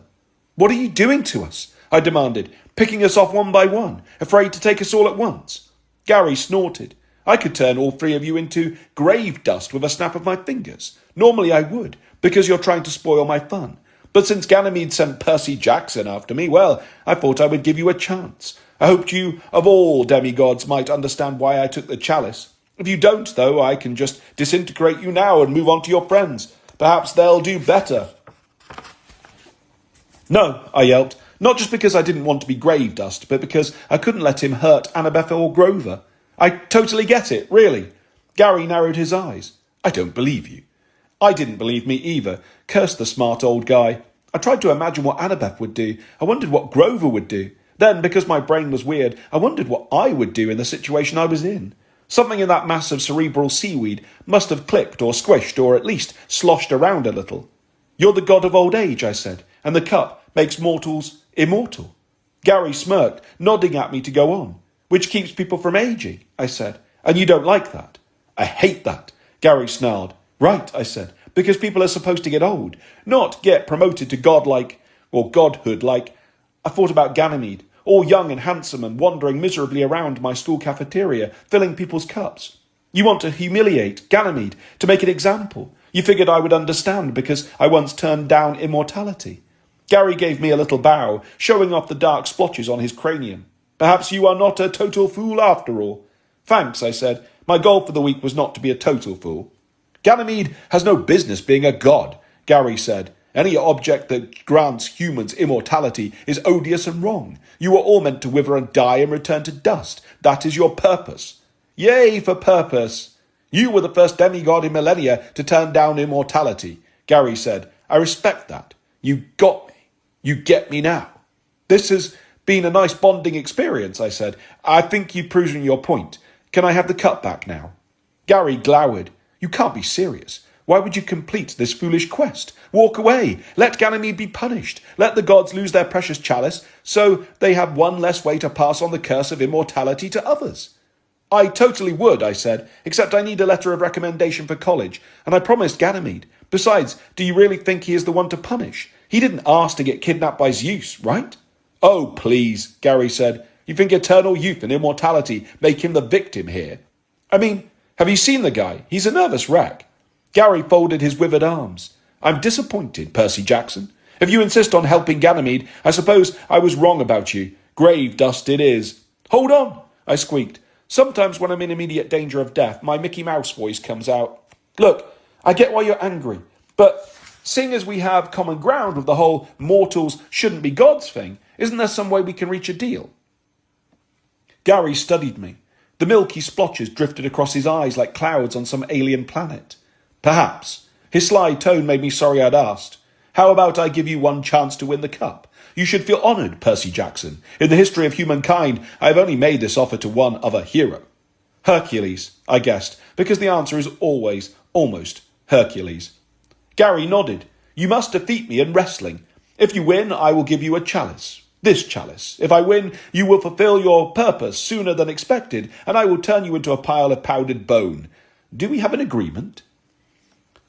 Chapter 26. I negotiate the terms of my disintegration. In the demigod business, we call this a trick question. If I refused, I would get zapped to dust. If I agreed, I'd have to wrestle an old guy, then I'd get zapped to dust. Looking at Gary, I found it hard to focus, and not just because of his filthy loincloth or his missing teeth. His presence made me feel claustrophobic in my own body. Blood roared in my ears. My hands turned sweaty. I had to fight a sense of panic, like my flesh had already started to crumble. I understood why even a goddess like Iris might be scared of this guy. Immortality was one thing. Being old forever, that was something else. Other gods preferred to look young and beautiful. Gary owned his age, every millennium of it. I imagined that when the Olympians looked at him, they saw just how ancient they really were. He was like the painting in that story about the guy who never ages, but his portrait does. Earl Grey? No, that's a kind of tea. Whatever, the story creeped me out. None of that helped me come up with an answer. Gary was staring at me expectantly, so I fell back on my demigod tool of last resort, procrastination. I have conditions, I said. Gary tilted his wrinkly head. Medical conditions? No, conditions for fighting you. First, if I lose, you only kill me. You leave my friends alone. Old age never leaves anyone alone. You know what I mean. You don't dust them now. You let them go. Acceptable. Next, I faltered. Come on, Percy. There has to be a next. When you say I have to defeat you, what would that look like? You're a god. I can't kill you. Obviously, young fool, Gary scoffed. If you can bend even one of my knees to the ground, I will consider that sufficient. I, on the other hand, will win when I flatten your face against the pavement. That is more than fair. That was the first word that came to my mind, I said. Fair. Anything else? Yes. I racked my brain, wondering what other demands I should make. Bottled water? A bowl of only blue M&Ms on my dressing room? I needed Annabeth here to help me think. Oh, right. That was a thing I could ask for. Let my friends go, I told Gary. You already asked that. No, I said. I mean, let them go from whatever you're doing to them right now.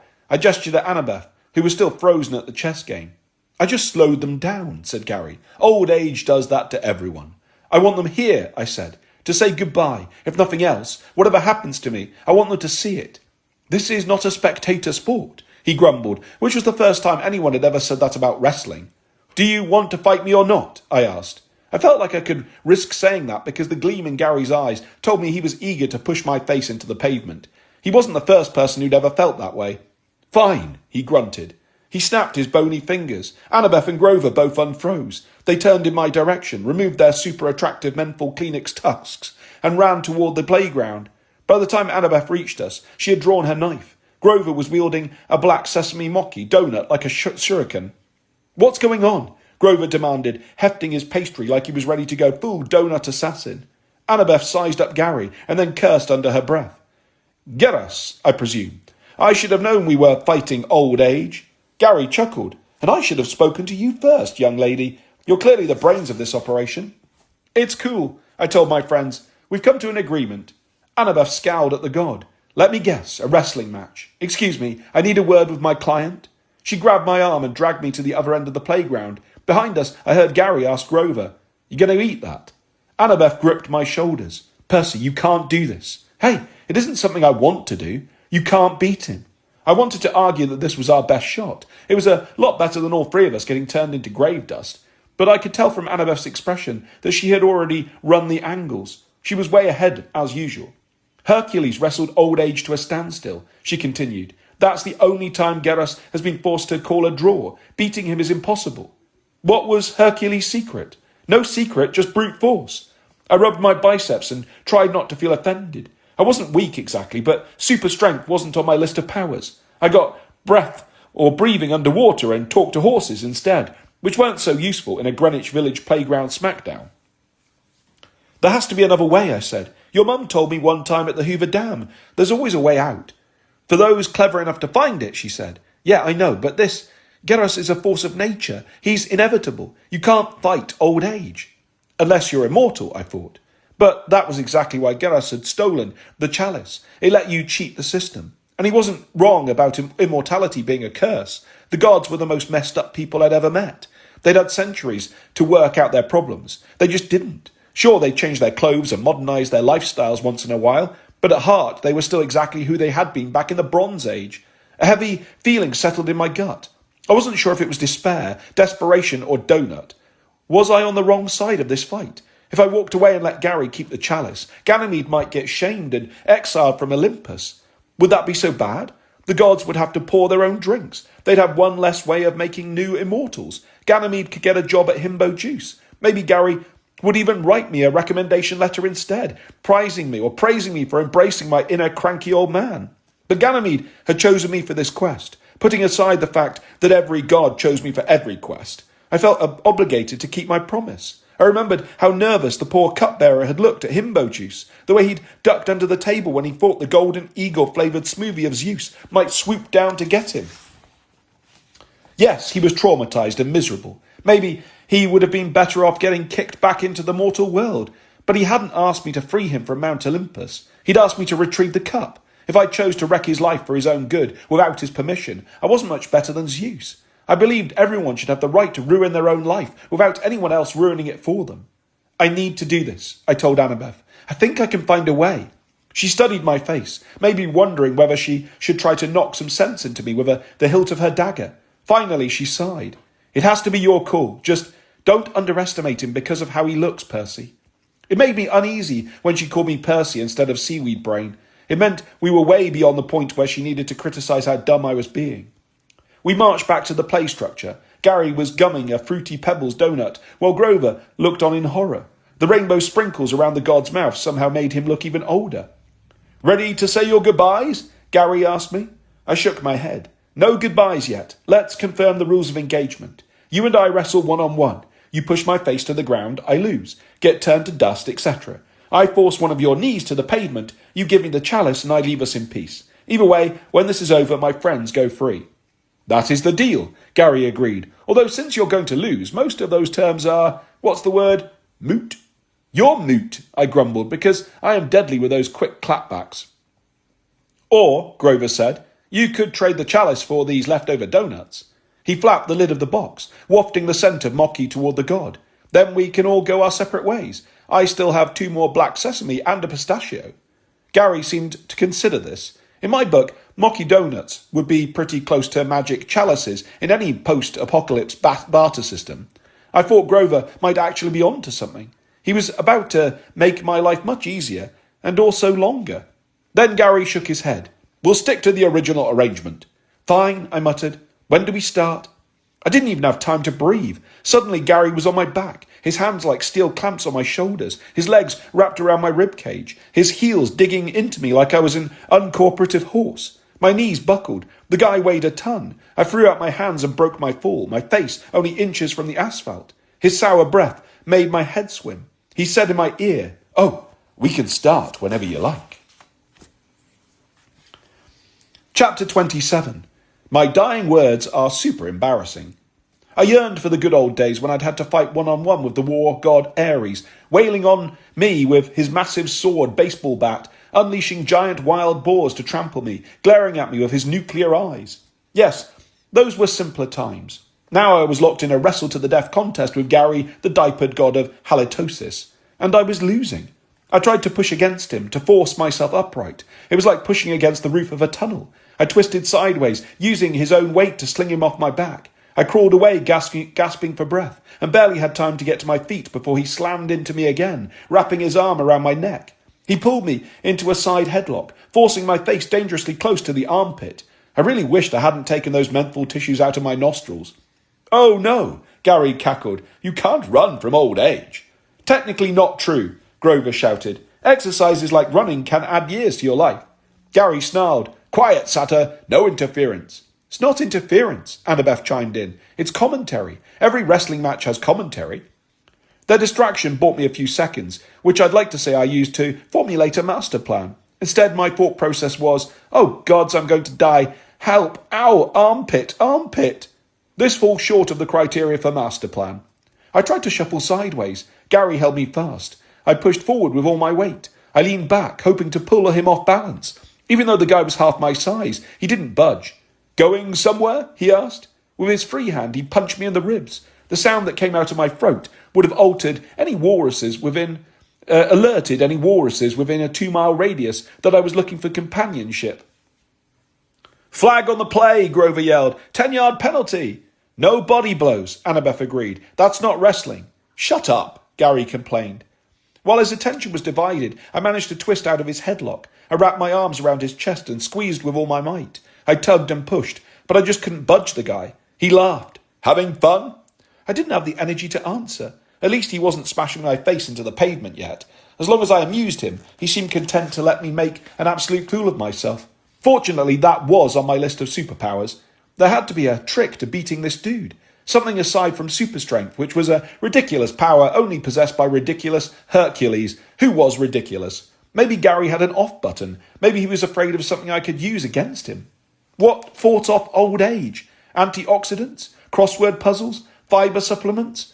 I realised I was getting delirious from the pain and the old person odours. My teacher, Kyron, had once told me that in a life-threatening situation, the most important thing is to stay calm. Once you get into fight or flight mode, you are too scared to think properly. That will get you killed.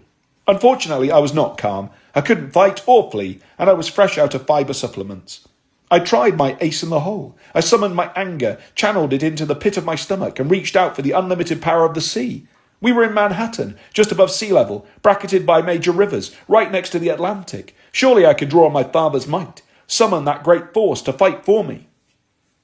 I unleashed a primal scream. Halfway across Washington Square Park, a single manhole cover shot into the air, a geyser sprayed the tops of the trees, and then fizzled out. "That was impressive," Gary said. "Now, shall we end this?" He plucked me off his chest like I was a tick, and then threw me across the playground. "Percy!" Annabeth yelled.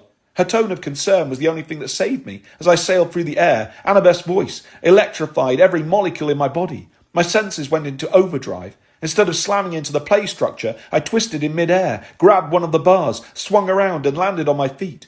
My shoulders throbbed. I'd probably pulled my arms out of their sockets, but I hadn't broken my back or, died. I staggered forward. Little globs of light swam in my eyes. Gary scowled at Annabeth and Grover. "If either of you interferes again, I will declare this match null and void. I will turn all three of you into desiccated husks." Annabeth crouched, her dagger in hand. Grover gripped her arm, trying to keep her from leaping into the fight. Not that she could hurt old age with a knife, but that wouldn't stop her from trying. As much as I appreciated the sentiment, I couldn't let her take the risk. "Over here, diaper man," I yelled. "I'm your opponent, not her." Gary turned, narrowing his eyes. "So you are." Then he charged. Well, I say charged. It was more of a determined hobble. I had time to think. A plan would be really good now. Then he was on me. He tackled me and pushed me backward, right into a tetherball pole. My spine cracked and creaked, but the pole kept me upright, even gave me some leverage. I locked my hands around Gary's biceps. My arms groaned. My vision dissolved into black and white strobe flashes. I managed to push Gary forward one step and then two. I was fueled not by strength but by desperation, and my rally didn't last.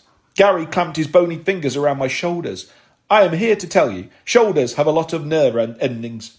Gary found them all. I screamed as he pushed me back against the tetherball pole.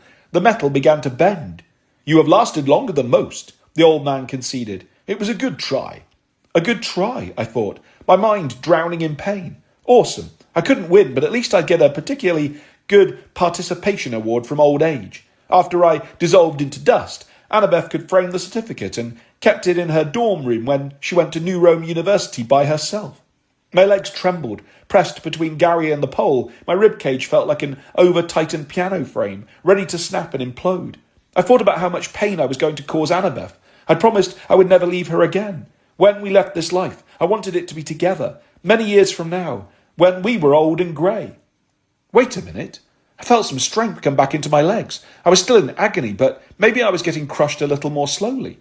I remembered something my buddy Jason once told me. In the moment of crisis, he'd had a dream that he was an old man, married to his girlfriend, Piper, with a bunch of grandchildren running around. He hadn't taken the dream as an ironclad glimpse of the future. When it comes to mortal lives, the fates never hand out money-back guarantees. But he told me that wasn't the point. When he needed it most, that vision had made him feel like there was a way forward, something to live for and fight for. I dug my fingers harder into Gary's arms. He grunted in surprise. I thought about a conversation I'd had with Paul a few months back. I'd teased him about how he was getting more grey hair every year. He'd said, "Hey, getting older sucks, but it beats the alternative."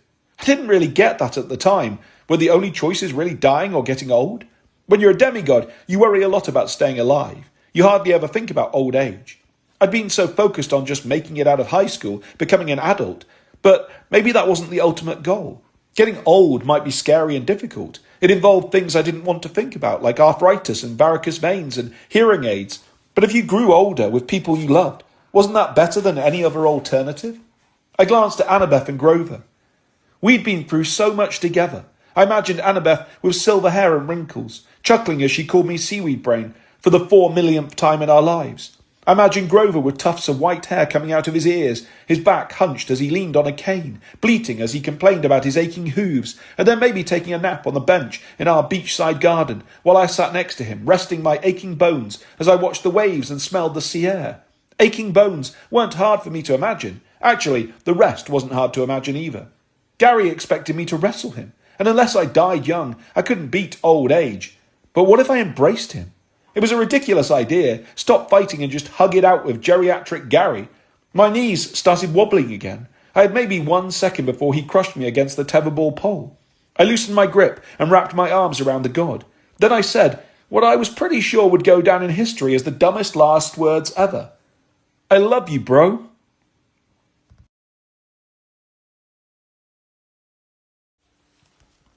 Chapter 28. It starts raining toys. Gary froze. I hugged him so hard he hiccuped. "What is going on?" His voice quavered as he loosened his grip on my shoulders. He was so surprised, I probably could have pushed him down onto one knee, but somehow I knew that was the wrong move. I just kept hugging him. I never knew my mortal grandparents. I suppose Kronos was technically my grandpa, but I tried not to think about that. Now I imagined what it would have been like to know my mum's parents.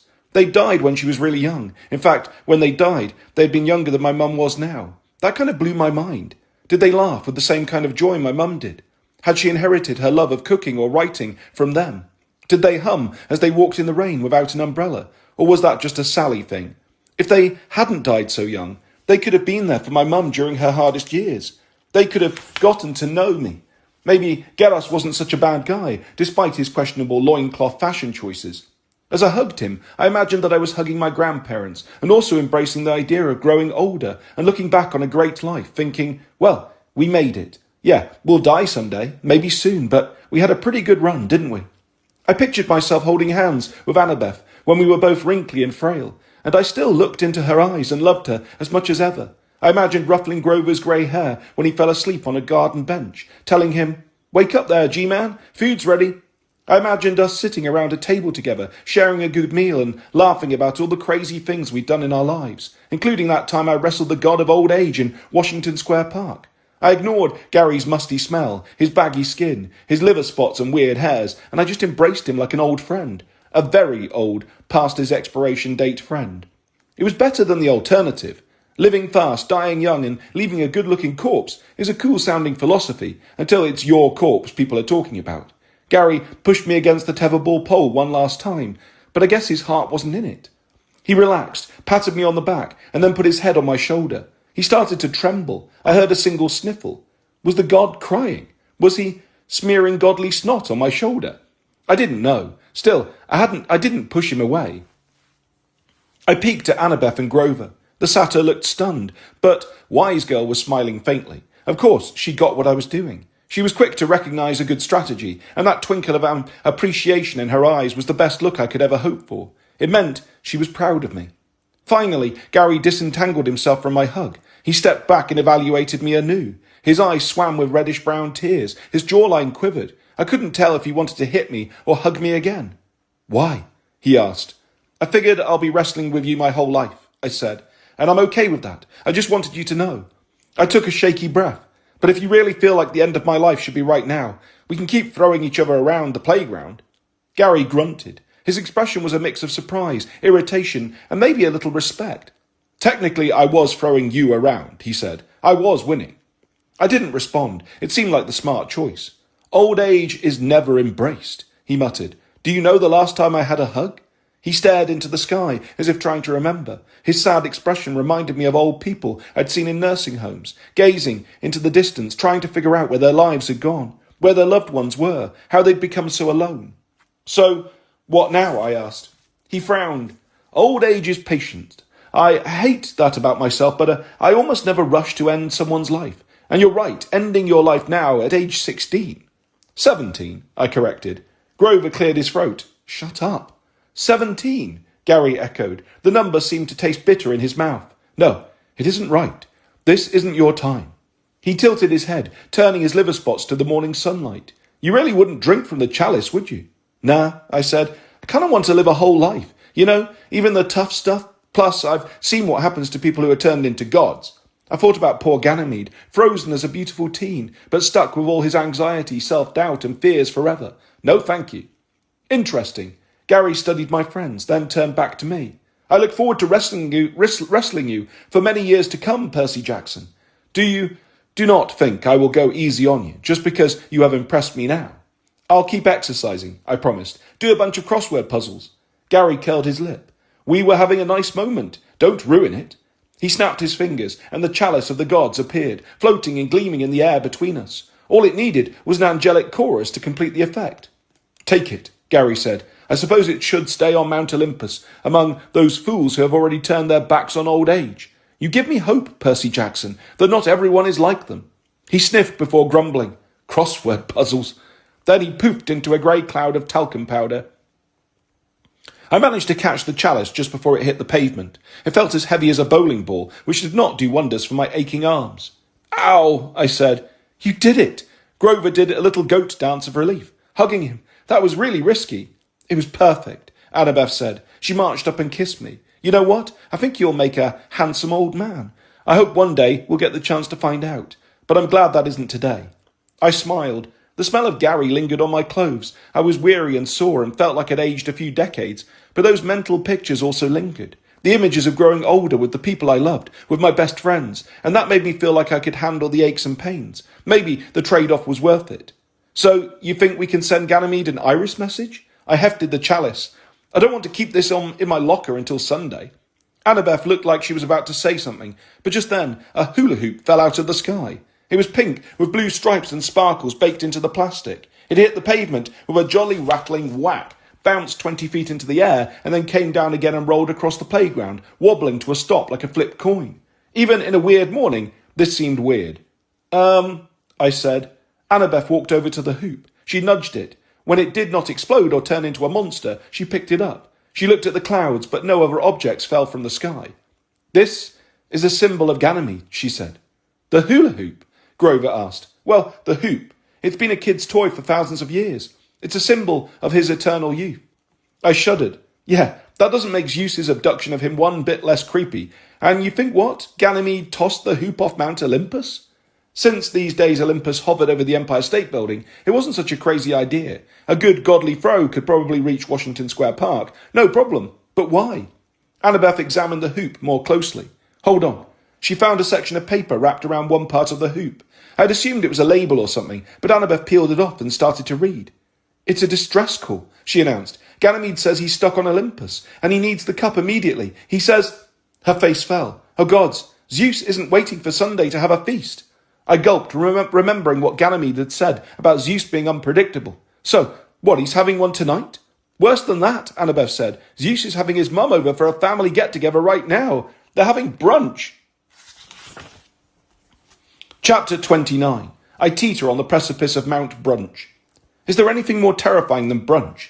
It's an abomination among meals, a Frankenstein hybrid of clashing food choices. It evokes nightmares of soft jazz bands, kids in itchy dress clothes, ladies in strange hats, lipstick smears on champagne glasses, and the smell of croque monsieur. I am sorry, I don't eat food with a name that translates as Mr. Crunchy. Even the word brunch gives me the willies. See, I almost said heebie-jeebies, but we don't use that term anymore in this household. Brunch is the most non-elegant term for something that is supposed to be elegant. It's like saying, let's get all dressed up and go to a quack splat. Like, why? But now I found something even worse than a mortal brunch. A brunch among the gods. On a Monday morning, no less. And during regular breakfast hours. But oh, no, they had to make it a brunch anyway. Also, Zeus was having his mum over. I've never met Rhea, the Titan queen, and I wasn't anxious to find out what the gods served for her special morning meal. Probably poached demigod on toast with demigod tier mimosas. I hefted the Chalice of the Gods. I don't suppose we can send this Hermes Express? Annabeth frowned. Percy, don't they have 1 hour delivery in Manhattan? Ganymede needs it now, and you have to bring it. It's my job, I sighed. I was familiar with the rules of quest completion, which included white glove delivery by the demigod in charge. It was looking increasingly unlikely that I would make it to school in time for my first period quiz. Fine, I said. Any suggestions on how I can sneak into Olympus and infiltrate a godly brunch? Actually, Grover blinked like what he was about to say would be painful for me to hear. I might have an idea. The easy part was getting a taxi uptown. Normally, I wouldn't have sprung for a cab, but after Grover I said goodbye to Annabeth. It seemed like the fastest way to get to the Empire State Building, and also the fastest way to avoid Annabeth's wrath. With great reluctance, she had lent me her New York Yankees cap. She never does that. The invisibility hat was a gift from her mum, so borrowing it just wasn't something you did without a really good reason. It would have been like me letting another demigod use Riptide in a fight. Nope. But when Grover pleaded that it was the only way, Annabeth had handed it over. She glared at me and said, "You will bring it back. Good luck. Don't die." Then she ran off to start her school day, since her campus was only a couple of blocks away. In the cab, Grover tapped his hooves nervously on the floorboard as he explained the rest of his plan. I wasn't too worried about the cab driver listening in, because this was New York. A plan to break into Mount Olympus was not the craziest thing any cabbie would hear on any given day. Also, Grover had insisted on bringing the hula hoop in the cab with us, and I had a giant chalice in my lap. So, we were already unreliable narrators. A cloud nymph, I said, just to make sure I'd heard him correctly. Yeah, he glanced behind us, though as far as I could tell we weren't being followed. Is this the same nymph who gave you the info on Washington Square Park? I asked. No, but cloud nymphs, man, they're like school secretaries. They know everyone and everything. This one, Naomi, she's been dating Metron for the past few months. Well, she works in the kitchens of Zeus's palace. If you can get to the side entrance, she should be able to slip you inside. I shivered. Metron was one of Grover's fellow Cloven Council elders, a nice enough goat dude, but he was only slightly below Gary on the weird old man spectrum. The idea of him having a dating profile on Satira was not something I wanted to ponder. I curled Annabeth's hat between my hands. I don't suppose the invisibility cap will fool the gods. Not likely, Grover said. The cap is to fool any spirits or minor gods you might come across. As long as you're not waving your arms and screaming in their faces, you should be invisible to them. But the Olympians themselves? You'd need Hades' Helm of Darkness for that. The best Annabeth's cap might do is make you look, unimportant. Perfect, I grumbled. I wasn't sure how Grover knew this much about Annabeth's hat, but since he was telling me bad news, I figured he was probably right on target. So, I get to the side door of the palace kitchen as fast as possible. You do the special knock. Shave and a haircut, I said, because that is a knock no one would ever use. When Naomi opens the door, tell her Grover sent you, and you need her help. Okay. Why were my hands trembling? Oh, right. I just had a wrestling match with old age. I was exhausted. Also, I was about to sneak into an Olympus palace uninvited, where several major gods were founding members of the We Hate Percy Jackson Club. Then I just have to figure out how to get the cup to Ganymede. Right. We pulled up in front of the Empire State Building. Wow, that was disappointingly fast. Looking at the black marble entrance, which I'd gone through too many times, I suddenly thought of another problem. What about the sentry guy at the front desk? I asked. He's not going to let me go up to Olympus unannounced. Will the Yankees cap work on him? Definitely not, Grover said. You'll need a distraction. That's me. He paid the cabbie and got out with his hula hoop. I scooted out after him, lugging the chalice. When I start doing my thing, Grover continued, you slip around to the elevator banks and get to the 600th floor. Come on. I wasn't sure what Grover's thing was, but we'd been friends long enough that I figured I would know when the time was right. Grover could be super distracting when he wanted to be, and I was an expert on getting distracted. I put on Annabeth's cap. Even after I adjusted it to the biggest size, it didn't fit my big head, but it still seemed to do its job. I looked down at my body and saw a vague, smoky outline where Percy Jackson used to be. Suddenly, I felt like I had termites swarming all over my skin. Annabeth had never told me that her hat generated a bad case of the creepy crawlies. No wonder she only used it when she had to. Leave it to Athena to make a magical gift with a built-in disincentive. Inside, the lobby was mostly empty. Ever since they'd moved the tourist lines over to the West 34th Street entrance a few years ago, the Fifth Avenue entrance was a lot calmer, and today it was too early for much foot traffic. The usual guards stood by the doors. A few office workers stumbled toward the elevators, but that was it. The dark marble walls were probably supposed to feel majestic and grand, but they always reminded me too much of Mount Othryth, the Titan's headquarters. All that gloomy stone closed in on me, weighing on my chest like a hug from Gary. I wondered if the Olympians had designed the building's lobby the way on purpose. So when you got to the magical 600th floor and stepped out into the clouds, you would be dazzled by the gleaming towers and temples of Olympus. That seemed like a Zeus thing to do. See how much prettier we are? We must be the good guys. To the right of the main reception desk, the sentry guy I dealt with before was kicking back, reading a book as usual. His appearance never seemed to change, and he always read really thick novels. To me, those were two indications that he might not be human. His security guard lanyard dangled from the arm of his chair. I knew from past experience that I'd need the card to access the special God Evator, but even invisible, even if Grover provided a distraction, I didn't see how I could grab it without the sentry guy noticing. Then Grover stepped into the middle of the lobby and did his thing. He pulled out his panpipes, yelled, "Hey, folks!" and began to hula hoop. I know satyrs could climb and caper. I did not know they were absolute demons at the hula hoop. Grover shook his wool maker. The sacred hoop of Ganymede lit up, flashing and sparkling as Grover moved it up and down his body, looping it around one leg, then the other. He put his panpipes to his lips and blasted out the chorus of Get Lucky. The regular security guards' mouths fell open. A commuter dropped a full cup of coffee on the floor. The sentry guy put down his book and rose from his chair. Then I remembered I was supposed to be using this moment to do something other than stare at Grover. As the sentry guy came around the reception desk, telling Grover, "Sir, you can't perform in here," I skirted around the edge of the lobby, cradling the chalice under one arm like a football. I grabbed the key card and made a dash for the elevators. I mashed the up button. I waited for what seemed like forever, sure that the sentry would chase me down or alarms would go off and vicious harpies would appear to drag me to the dungeon. Does the Empire State Building have a dungeon? Probably right.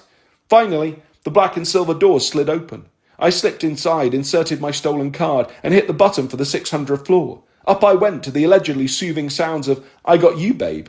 I hoped Grover would be okay. I wasn't sure what the penalty was for playing Get Lucky while hula hooping in the Empire State Building's lobby, but it was probably severe. Annabeth and Grover had done their best to help me. Now it was up to me. I couldn't fail after what we'd all been through. Could I? The doors opened with a cheerful ding. That seemed to say, "Why, yes, you absolutely can fail. Have a nice day." I stepped out into the floating stone bridge that connected the elevator bank to the city of Olympus. There it stood, just as I remembered, A severed mountaintop reefed in clouds, domed palaces and terraced gardens carved into its steep sides, an entire unearthly city floating over Midtown like, nothing to see here, move along. The chalice grew heavier in my arms. It seemed to tug me forward, as if sensing thirsty gods who needed a refill. I hoped I wasn't going to have a Frodo moment, where I got to the threshold of Mount Brunch with my magic item and then, instead of handing it over, became visible, yelled, "Ha ha, the cup is mine," and drank the immortality-flavoured Kool-Aid. Zeus would probably make me the minor god of canapes. Annabeth would be so mad. I shook off that thought.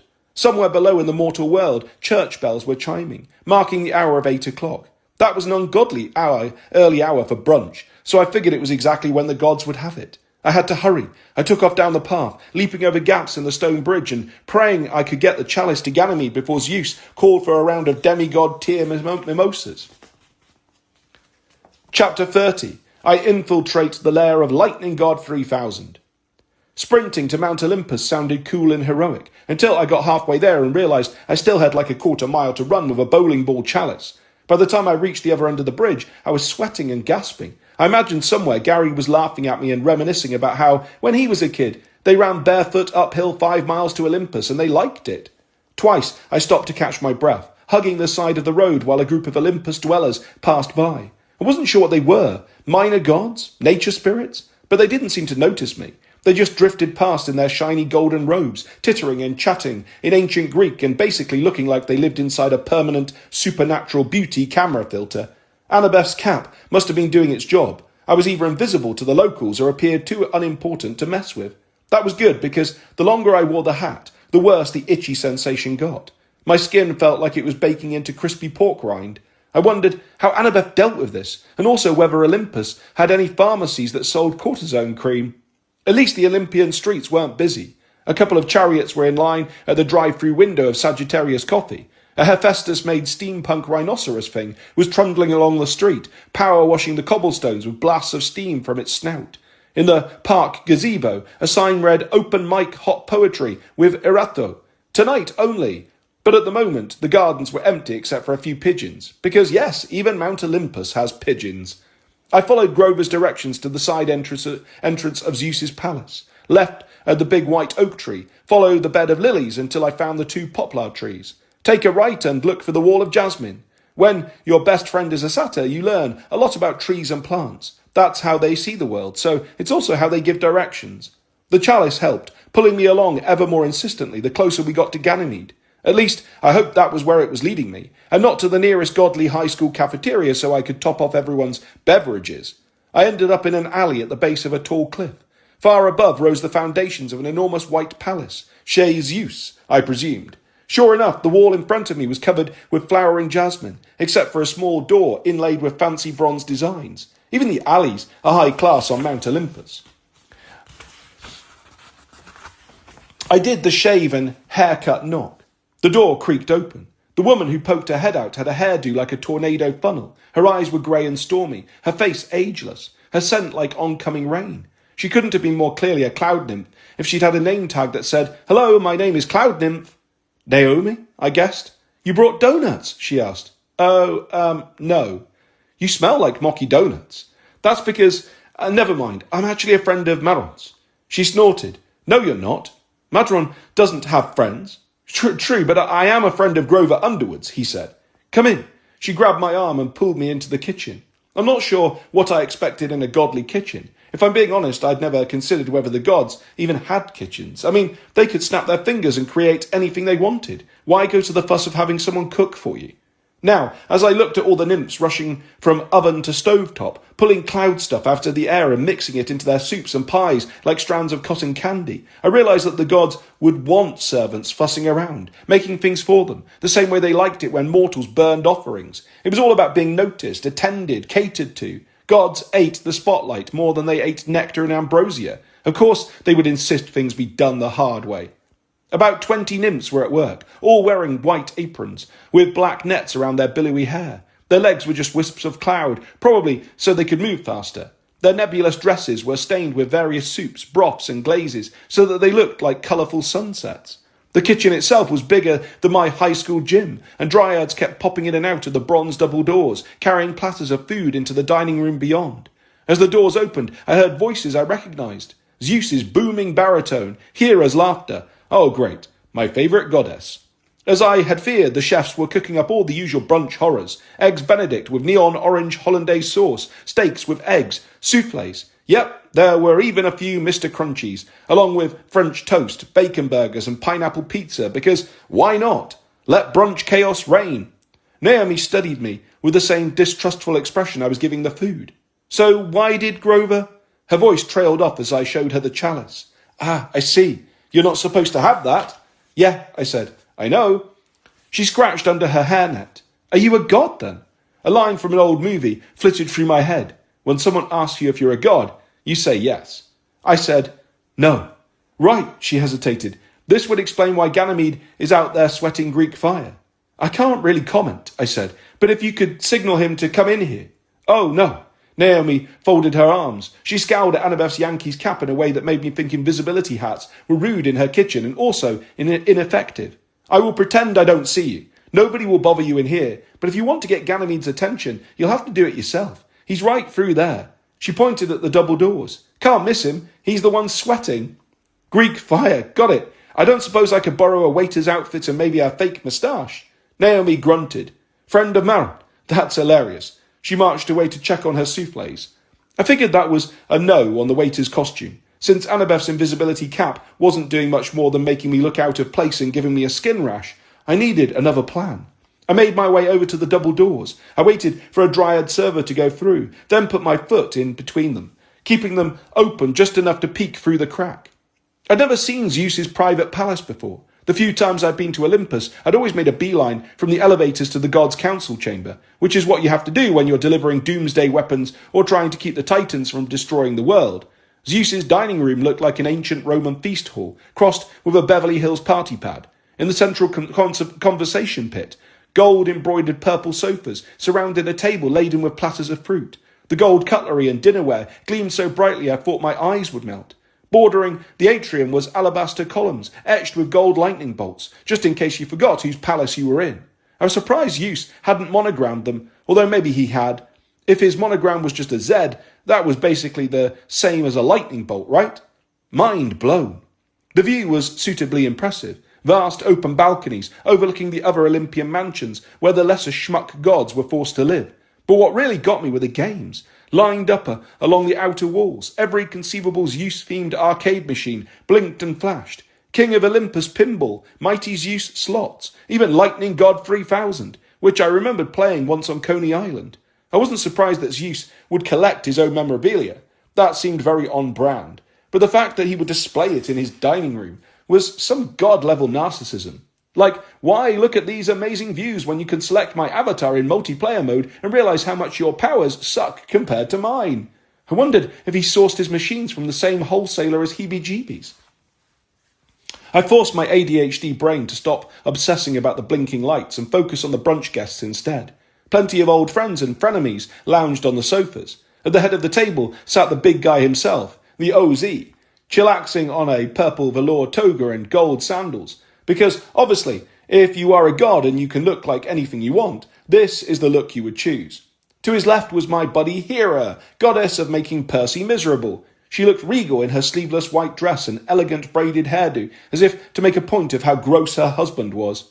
To Zeus's right, with her back to me, was a woman I assumed was Rhea, queen of the Titans, aka Grandma Goddess. I'd expected her to look older than the gods, because she was probably pushing 6,000 by now. But of course immortals don't have to show their age. Brown blonde hair cascaded down her back in a waterfall of ringlets. She wore a tie-dyed caftan-style dress with silver bangles on each arm. Curled up asleep at her feet was a lion, just another apex predator at the table.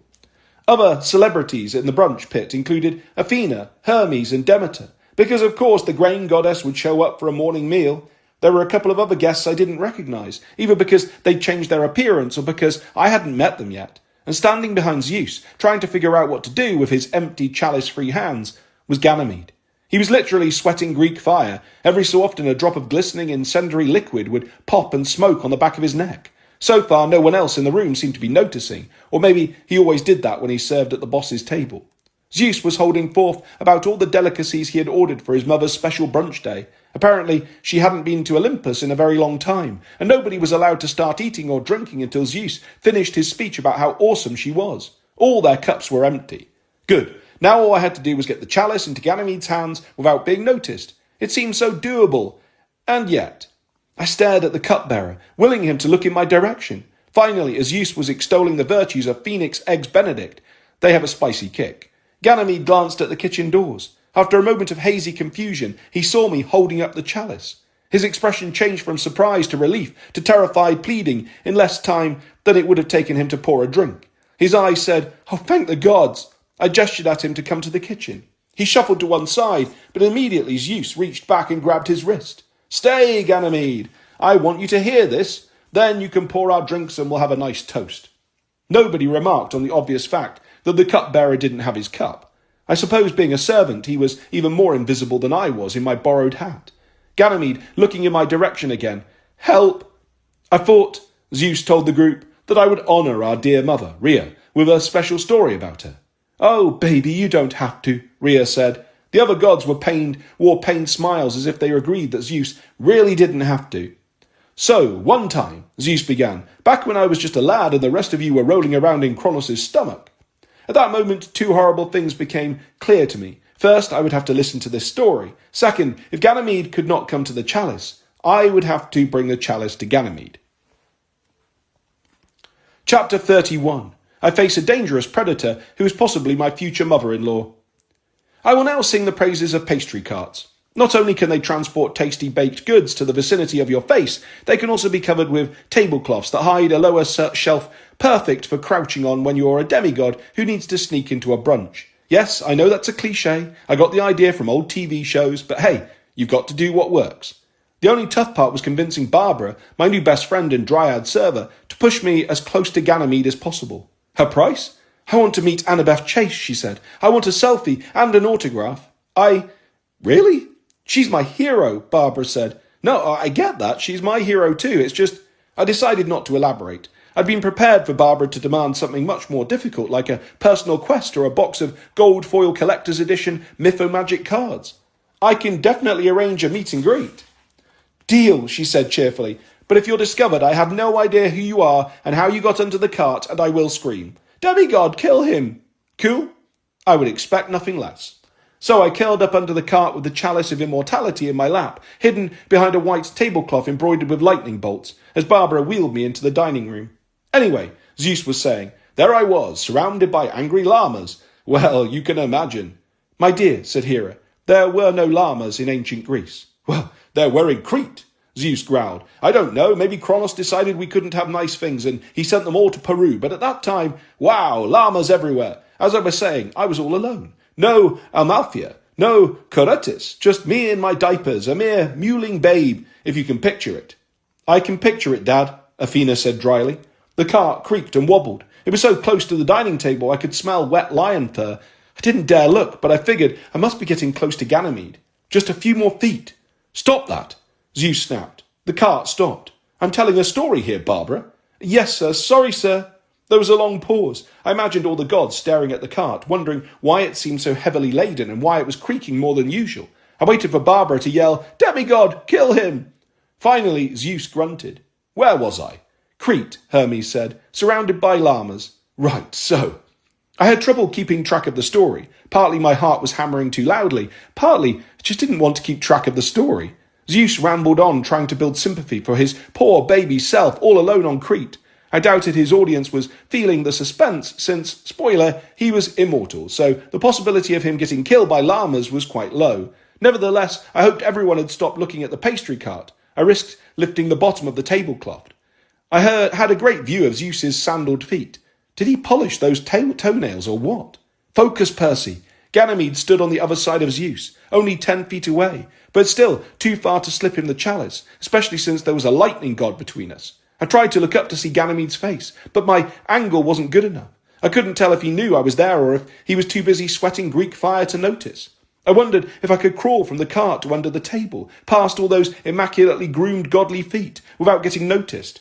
Probably not. Then I glanced to my right and locked eyes with the lion. Well, that was super. He looked sleepy and surprised, like he was wondering if he was still dreaming or if the pastry cart really had a human head on the bottom shelf.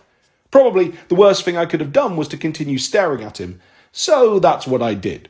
He had pretty gold eyes. I've never been much of a cat person, but I could see the appeal of that big fuzzy face resting on giant fluffy paws, except for the fact that the face had fangs and the paws had claws. I tried to use my son of the sea god patent pending telepathy to send him a message. I am harmless, please do not eat me. But I was pretty sure that 1, the lion was not a sea creature, and 2, even if I could communicate with him, he would not listen to me. I mouthed, "Okay, bye." I slowly lowered the edge of the tablecloth. It would not protect me from the lion, but maybe he would forget about me. Then, Zeus was saying, my loving mother showed up, and you will never guess what she did. "Roar," said the lion. Everyone around the table laughed. "That's right, Lucius," Zeus agreed. "She roared. After that." I risked another peek, just to see if the lion was about to eat my face. Instead, Lucius had his head tilted and eyes closed in a look of utter bliss as Rhea scratched his ear, probably in an effort to keep him quiet. I did meet the gaze of someone else, though. Apparently, she had peeked under the table to see the cute kitty. Now, from across the table, Athena was staring right at me. Our eye lock lasted less than a second, but the thing about Athena is that she is so smart, she can just glance at you and you feel like you've gone through a silent interrogation under a hot spotlight. The conversation went something like this. Athena, why? Me. Quest, sorry, trying to hide. Athena, under a pastry cart. That is so cliched. Me, yeah, I know. Athena, I can't believe my daughter is still dating you. Me, love is a mystery, please don't kill me. Athena, me. She popped her head back up while Zeus went on with his story. I waited for the goddess to interrupt and reveal my identity. So, anyway, the first llama, Zeus was saying. Ganymede, Athena interrupted. Would you be a sweetheart and take that pastry cart back to the kitchen? I don't see any clotted cream for the scones, and that's a deal-breaker. Ganymede stuttered. I want Ganymede to hear the end of the story, Zeus protested. But father, Athena said, calm and collected, you know how Rhea loves her scones. They followed a moment of electric tension. I could imagine storm clouds forming around Zeus's chair. He said at last. I couldn't see him, but I swore I could feel the moment he let go of Ganymede's wrist. Hurry back. Or don't, Hera muttered. Take your time. The cart started to move. I couldn't tell if it was shaking because of the wheels or because Ganymede was coming apart. Behind us, Zeus mumbled. I do love watching him walk away. Could you not at the brunch table? Hera asked, through what sounded like clenched teeth. So, where was I?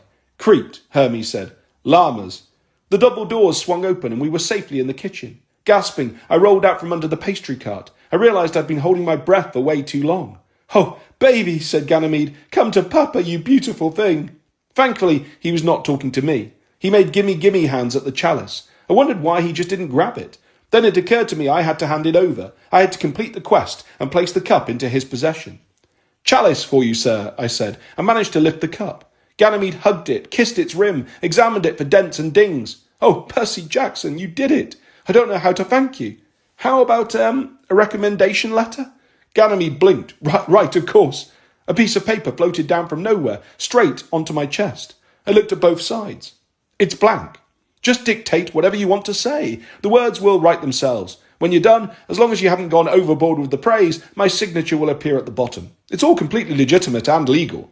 All this for a blank piece of paper. I could have laughed or sobbed, but that wouldn't have done any good, and it would have attracted the attention of the other gods. Thanks, I said, getting on my feet. So, we're done?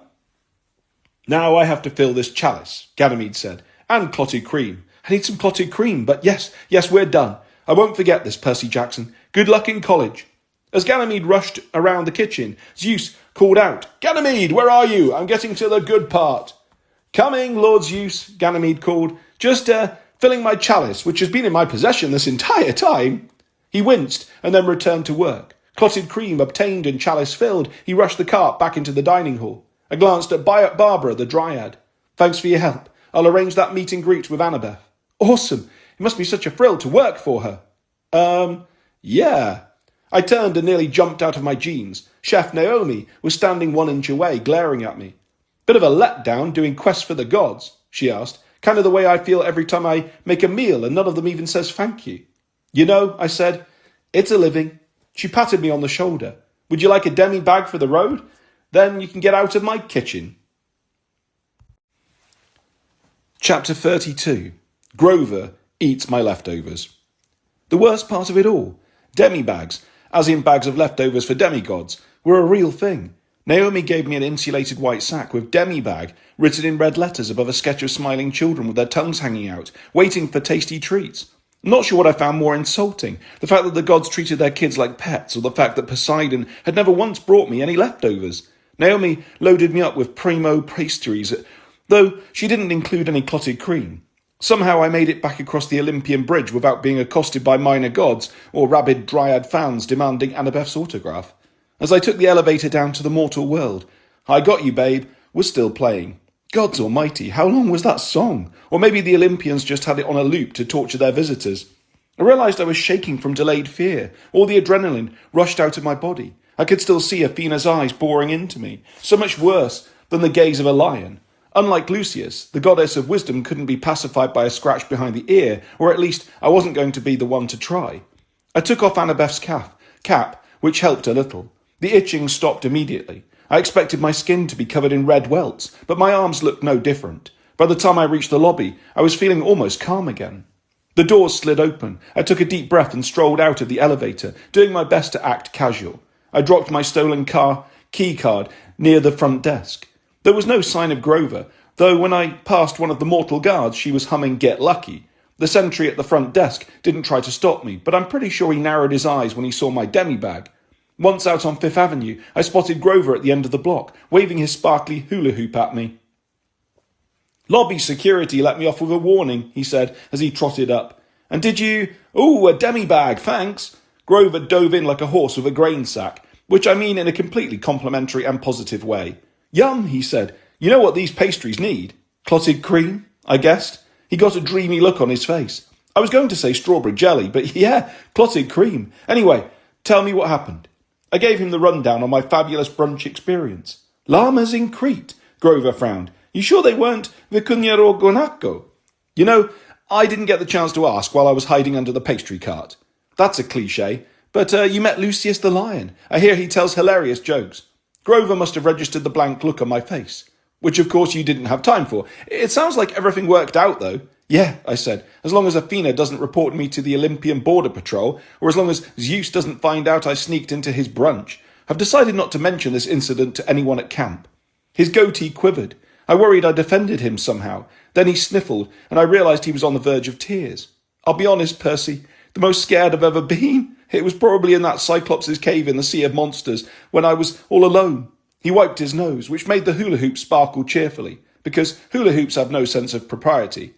"But today," he continued, "when I watched you wrestling Gary, that was a close second. I really thought I was going to lose you. My heart felt like it was being filled with a particularly heavy Olympian beverage. Ah, G-Man, we came through it okay, we always do." Sniffle. "I know, but every time I feel like we're tempting fate, like eventually our luck will run out, and if I lost you—" "Hey," I said, "I'm fine. Besides, you've been a lot scarier spots today. I mean, Medusa's lair, the underworld." "Nah," he said, "nothing is scarier than watching your friend struggle and not being able to help." I put a hand on his shoulder. "But you did help. You know how I was able to beat Gary." I told him about the daydream that got me through the wrestling match, of Annabeth and me and him dozing in the sunshine at a cottage on the seashore. He listened intently, like he was almost as hungry for the story as he was for the demi-bag goodies. "I had white ear hair?" he asked. "Yeah, that makes sense. And what was cooking for lunch?" I thought about it. "Probably enchiladas." He sighed with contentment. "Okay, that's good. I can believe in enchiladas." He gave me a hug that reminded me how much my ribs hurt, but honestly, I didn't mind. We probably looked strange standing there on Fifth Avenue, just two guys hugging it out with a hula hoop between us. I didn't mind that either. I'm keeping you from school," Grover said, releasing me from the satyr hug of steel. "Haven't you already missed, 2 classes? "Oh, right, school." "Maybe I should find Annabeth first," I said hopefully. "Tell her what happened. Return her hat." "I can do that," Grover said. "You get to class." That's the advantage of having a friend who does not attend school. He can do things for you while you're stuck in lectures. The disadvantage is that you have one less excuse for skipping those lectures. I readjusted the cap for Annabeth's size and I handed it to Grover. Then I gave him another hug. "Thanks for everything, G-Man," I said. "I couldn't have done it without you." "Aw." He blushed to the base of his horns. Just make good grades, otherwise, well, I'm sure you'll do great. On that happy note, we headed in different directions, him downtown toward SOD NYC, me to the subway for Queens. I tried not to dwell on the fact that I was taking the F train to school. It seemed like a bad omen. Still, it felt weird being back in a mortal commute after my trip to Olympus. In the seat next to me, some guy was on his phone complaining about stock options. The lady across the aisle was rummaging through bags of produce, pulling out turnips and scowling at them. Meanwhile, up on Olympus, Zeus probably hadn't even finished his llama story yet. I preferred hanging out with stock option guy and turnip lady. They were more entertaining. By the time I emerged in Queens and walked a half mile, I just about stopped shaking from my morning quest, and instead had started shaking thinking about the unexcused tardy I'll have to explain. Alternative High was right where I'd left it, on a tree-lined block of 37th Avenue between a used car dealership and a wholesale store called, I kid you not, Hephaestus Building Supplies. I hadn't had the courage to visit the store, though I wondered if they sold used bronze dragon parts. The building itself looked like a deceptively average New York elementary school, a two-story wedge of red brick with white-trimmed windows and a bright blue main entrance. It wasn't until you compared the sign Alternative High School to the playground, which still had seesaws and paintings of Disney characters on the pavement, that you started to get a sense of disconnect. I walked into the front office, ready to spill all kinds of wild stories. I was trying to decide between my dog ate my shoes and my alarm didn't go off, which even by my state of mind probably would have come out as, hi, my dog didn't go off and I ate my alarm shoes. Before I could say anything, the secretary looked up from a phone call. She practically beamed with delight. Oh, Mr. Jackson, I'm talking to your father right now. He explained that you would be late. I blinked. He did? She put her hand over the receiver. What a lovely man. Here, you can tell him you arrived safely while I write you a pass to third period. We've already rescheduled your first period quiz. Not to worry. She handed me the phone and floated back to her desk, humming a cheerful tone. I stared at the receiver. Had Paul called the school? That didn't make sense. He wouldn't even know I was running late. And he was careful never to misrepresent himself as my father. But who else? Surely not. Hello? I said. Congratulations, said Poseidon. That was nicely done with the chalice. I braced myself against the counter to keep from falling over. Hearing the god of the sea on a mortal landline was beyond strange. Usually I heard his voice underwater or echoing through the council chamber on Mount Olympus. On the phone, he sounded like Poseidon the same way I sounded like myself when I heard a recording of my own voice. Which is to say, not at all. You called my school? I asked. I didn't mean to sound rude. I was just in shock. How did Poseidon find the school's number? How did he know what to say? How had he ever learned to operate a phone? I pictured him in an air bubble, sitting poolside at the edge of the continental shelf, his line plugged straight into the undersea transatlantic cable. No wonder he had such a clear connection. It was the least I could do, he said. Margaret was very understanding. Margaret. I guess that was the secretary. Grover was right. School secretaries really did know everyone and everything.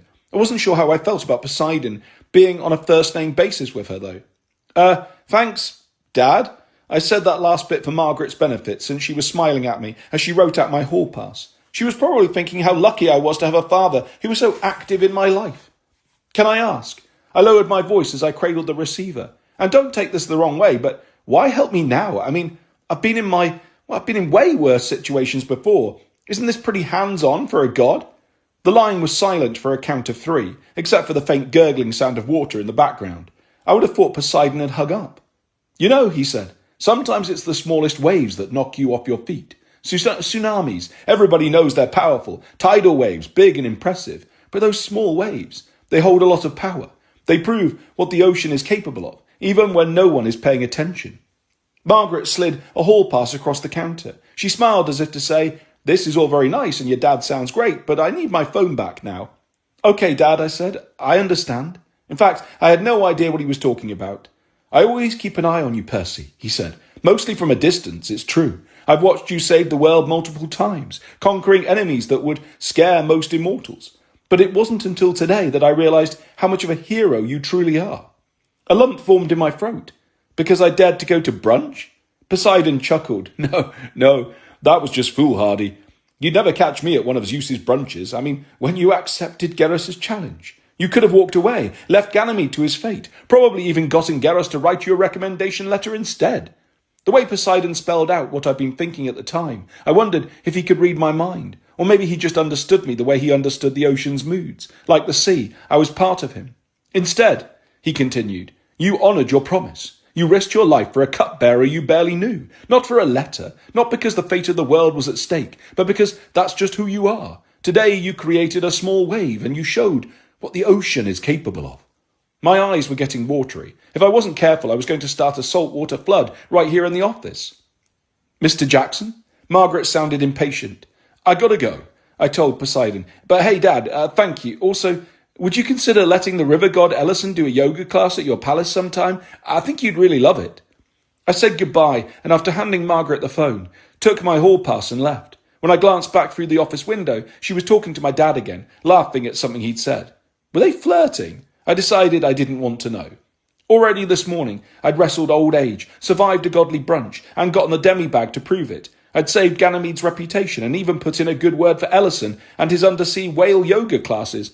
Those were enough small waves for now. My dad was right. If you weren't careful, they could sweep you off your feet. Chapter 33. One more Jolly Rancher for old time's sake. I was halfway down the hall when the councillor's door opened. There you are, Eudora said. Come in, come in.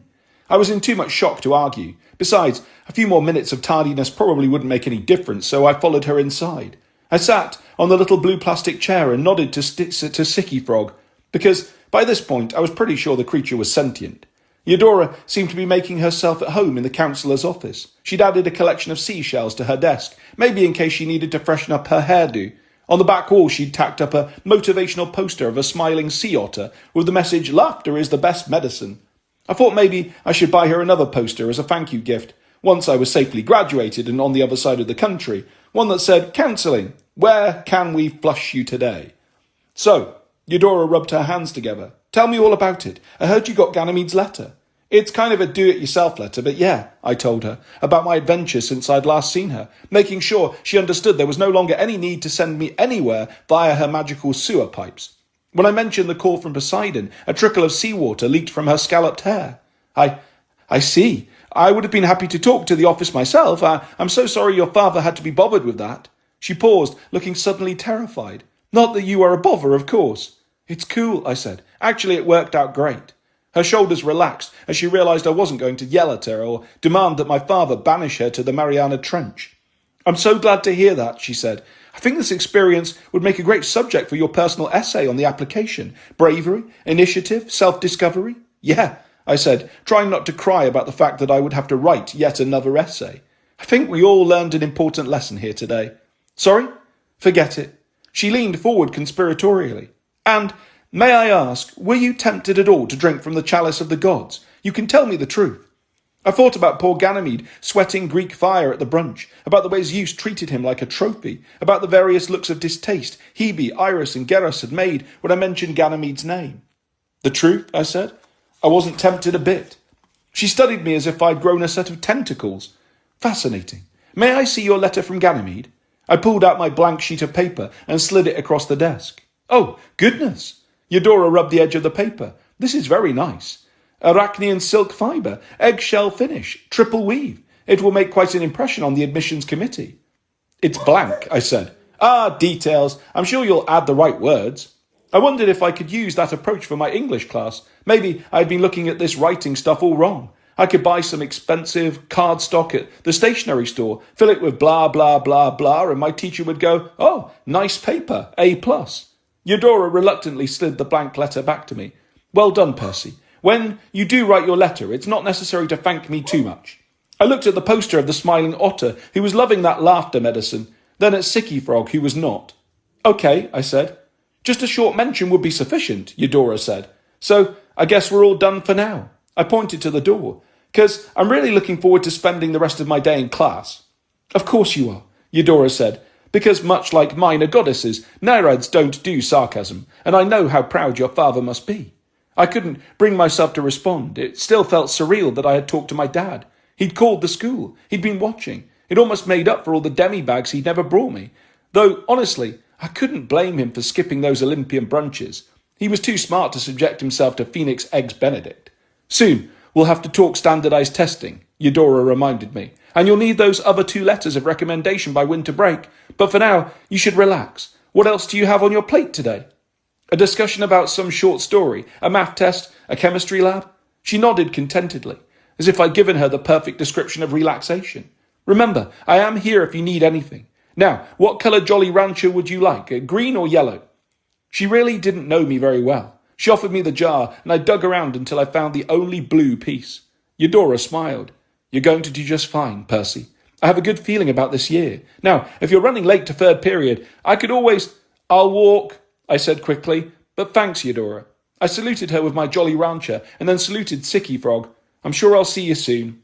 I have to admit, it was kind of relaxing sitting in English class. No, I hadn't read the story or done my homework, but I was pretty sure I could bluff my way through a literature conversation today. I could talk about bravery, initiative, and self-discovery.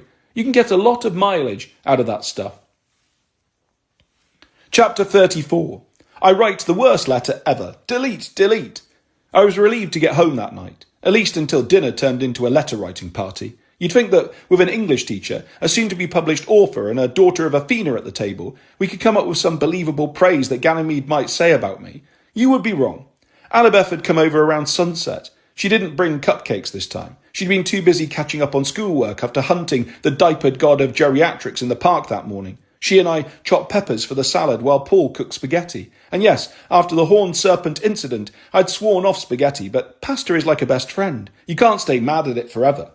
Once the table was set and the Dave Brubeck quartet was jazzing out on Paul's turntable, we broke garlic bread and talked about our respective days. Just the four of us. Well, 4.5 of us. I had to keep reminding myself that my mum was expecting a little mortal bundle of Jackson Blowfists. It was a pretty average dinner for us, which was exactly what I needed. Paul told funny stories about his classes. His students were goofs. His fellow teachers and administrators were even bigger goofs. My mum told us that her book had received its first 1-star review online, even though the book wouldn't be out for several more months. Apparently the reviewer didn't like that the title Love Songs of the Gods promoted paganism. Paul chuckled. Little do they know. I offered to talk to Hilla, Queen of the Amazons and fearsome monarch of online retailing, about removing the review, but my mum said there was no need. I'm going to print it and frame it, she said. I kind of love it. Finally, Annabeth told them about our latest adventures. She played down the most terrifying parts, like almost getting turned into grave dust, but I think my mum filled in the blanks pretty well. Wow, embracing old age. She smiled at Paul. I have a smart kid. Yes, you do, Paul said. I think he gets that from your side. I may have blushed. It's one thing being called the son of Poseidon. Getting noticed for being anything like my mum, though, that's a compliment. What happened on Olympus? Annabeth asked me. I didn't get to hear about it. I hesitated. I was still processing what I'd seen at the brunch, and not just the horror of Zeus's pedicured toenails. It wasn't too bad, I said. I got Ganymede the chalice just in time. He gave me my letter. Annabeth waited for more. I gave her a look. Later, okay? So, Paul broke the silence. What does a godly recommendation letter look like? I'll show you after dinner, I promised. Probably best if we don't get spaghetti sauce on it. Once we'd cleaned up the dishes, I brought out the letter and set it on the living room table. Everybody leaned in like they were looking at a board game. It's blank, my mum noted. Lovely paper, though, Paul said. If you got an essay on this paper, I said, would you just give it an A+ without reading it? Paul grinned. I would probably write, nice try with the lovely paper, but you still need to provide examples that prove your thesis. Well, there goes that idea, I grumbled. My mum picked up the letter and looked at both sides. Is it written in some sort of invisible ink? I have to do it myself. I explained what Ganymede had told me, that I could say whatever I wanted, within reason, and once I had done a good job, his signature would appear at the bottom. Paul frowned. That seems a bit too trusting, Annabeth guessed. I was going to say lazy on Ganymede's part. Paul glanced at the ceiling, though I hope that doesn't get me zapped with a lightning bolt. Nah, I said, the gods would take that as a compliment. They raise lazy to an art form. Nice work if you can get it, Paul said. I knew he was being facetious, but the comment made me wince. I'd been offered that work, and I turned it down. But the more I thought about Ganymede, the happier I was with my choice. His job was anything but nice. My mum set the paper back on the table. How does it know when to start writing? Dunno, I admitted. Maybe I just say, Dear Admissions Office. I should have known better. Fancy calligraphy blazed to life across the top of the paper, each letter forming in fiery bronze ink with a sound like a burning fuse. Dear Admissions Office. Well, crap, I said. Well, crap, wrote the fancy calligraphy. No, delete, I said. Thankfully, the writing erased itself. I looked at Annabeth, who was trying hard not to laugh. "This isn't funny," I said. "Delete, delete, I didn't know it would start. Delete, delete." My mum stared at the letters writing and erasing themselves. "That is amazing paper. What's it made out of?" I wasn't about to tell her Arachnean silk, because Annabeth had a major spider phobia. I didn't want to have to peel her off the chandelier. "Maybe we should help Percy get it written now," Paul said, "so he doesn't have to worry about it." "Spoken like a true English teacher," Annabeth said. "It can't be that hard, right? How about I highly recommend Percy Jackson for the New Rome University. He is adorable and has nice eyes." "I'm not saying that. Delete, delete," I complained, though I did keep the first sentence. That one sounded okay. "And his mother is very proud of him," my mum chipped in, "though college would be a wonderful experience as it might teach him to do his own laundry." "You're all terrible people," I said. "Delete, delete." Paul cleared his throat, like he was getting ready to launch into a lecture on similes. "I, Ganymede, cupbearer to the gods, have found Percy Jackson to be an excellent hero, brave, kind, and fantastic at chopping vegetables." My mum and Annabeth were both giggling. I wanted to say, "Just kill me now," but with my luck those words would stick on the letter and the admissions office at New Rome would make me fall on my sword the moment I arrived. I dictated Paul's sentence, minus the vegetables. For the next half an hour, Paul, Annabeth and my mum offered all sorts of unhelpful suggestions for Ganymede's letter, while I picked out the least embarrassing lines and read them onto the paper. I even managed to get a line in there about how helpful my counsellor, Eudora, had been. By the end, Annabeth was on the floor crying from laughing so hard. Paul looked like he was starting to feel bad for me. My mum came over and kissed me on the head. "I'm sorry, dear," she said, "but we do all love those things about you. Let's see how the letter came out." She read it aloud, and I had to admit it wasn't bad. "How do you get his signature to appear, though?" Annabeth wondered. Before she could suggest something like hugs and kisses, I said, "Thank you for your time. Yours sincerely, Ganymede." The words burned themselves onto the paper with Ganymede's signature appearing in red. "You think it's done?" I asked. Then I realised my question was not transcribing itself. "Thank gods. You have to get 2 more recommendation letters?" my mum asked. "Sounds like fun." "Yeah, and if those are do-it-yourself letters too," I said, "I think I'll do them by myself." "But you're never alone, Seaweed Brain." Annabeth squeezed my ankle. "We'll always be here to help you." She didn't even have the decency to put sarcastic air quotes around help. "To Percy." Paul raised his glass. "Our own family hero." My mum and Annabeth both cheered and drank sparkling water to my health. I appreciated the sentiment, but I didn't join in. Toast made me think of Ganymede, and it was a little too soon for that. Chapter 35. Pretty much the best goodnight kiss ever.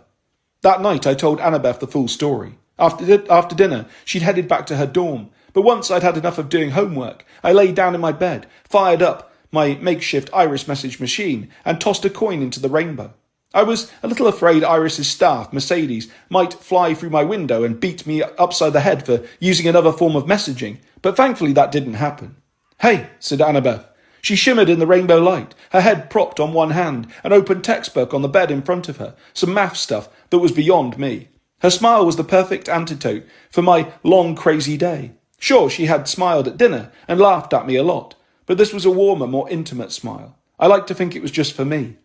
"I wanted to tell you about Olympus," I started. She was delighted to hear about Barbara's request for a selfie and an autograph. Of course, happy to. I was a little surprised by how unsurprised she sounded. Maybe she got these requests all the time and just didn't talk about them. "Thanks for the loan of the Yankees cap, by the way," I said. "You never told me it makes you uncomfortable when you wear it." She gave me a one-shoulder shrug. "All power has a price, even being invisible. My mum taught me that a long time ago." She sounded wistful, maybe a little sad, but not resentful. She had apparently accepted the way the world worked according to Athena, even if she didn't always agree, even if it sometimes didn't make any more sense than Annabeth's math homework did to me.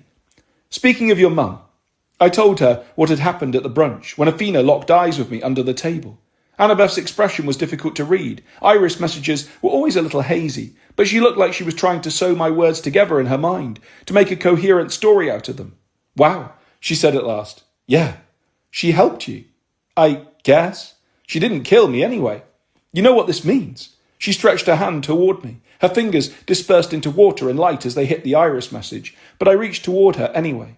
When the image reformed, it looked as if our hands had merged, fused together at our lifelines. Annabeth was smiling again. "My mum gets it," Annabeth said. "It's weird that she didn't before, seeing as she's usually so far ahead of everyone else, but I guess This isn't a battlefield. Sorry, she gets what? She laughed. How serious I am about you, seaweed brain. My chest tightened, but it wasn't an unpleasant feeling, more like a snug woolly sweater being wrapped around me. So you think she helped me for your sake? As I said it, I realised it made a lot of sense. At least way more sense than Athena helping me for any other reason. She knows I'm going to see this through, Annabeth said. I'm going to make sure we both get to adulthood and have a chance to settle down, hopefully after having a lot of fun while we're in college. You had me at fun, I said. Actually, you had me at the whole thing. I told her what I had thought about while I wrestled Gerus, how I'd decided to hug it out with old age because any future that had us in it was a future I wanted to live through. Oh my gods! Annabeth brushed away a tear. You know, sometimes you can be so sweet. Only sometimes? Let's stay focused, shall we? You still have 2 more letters of recommendation to get before winter break. That means 2 more requests. For the gods. Easy queasy. You mean peasy? No, I'm pretty sure it makes me queasy, but we'll make it, right? I mean, if even your mum is on our side? I wouldn't press too hard on that point, but it's a good sign. And yes, we'll make it. Hey, Percy. Yeah?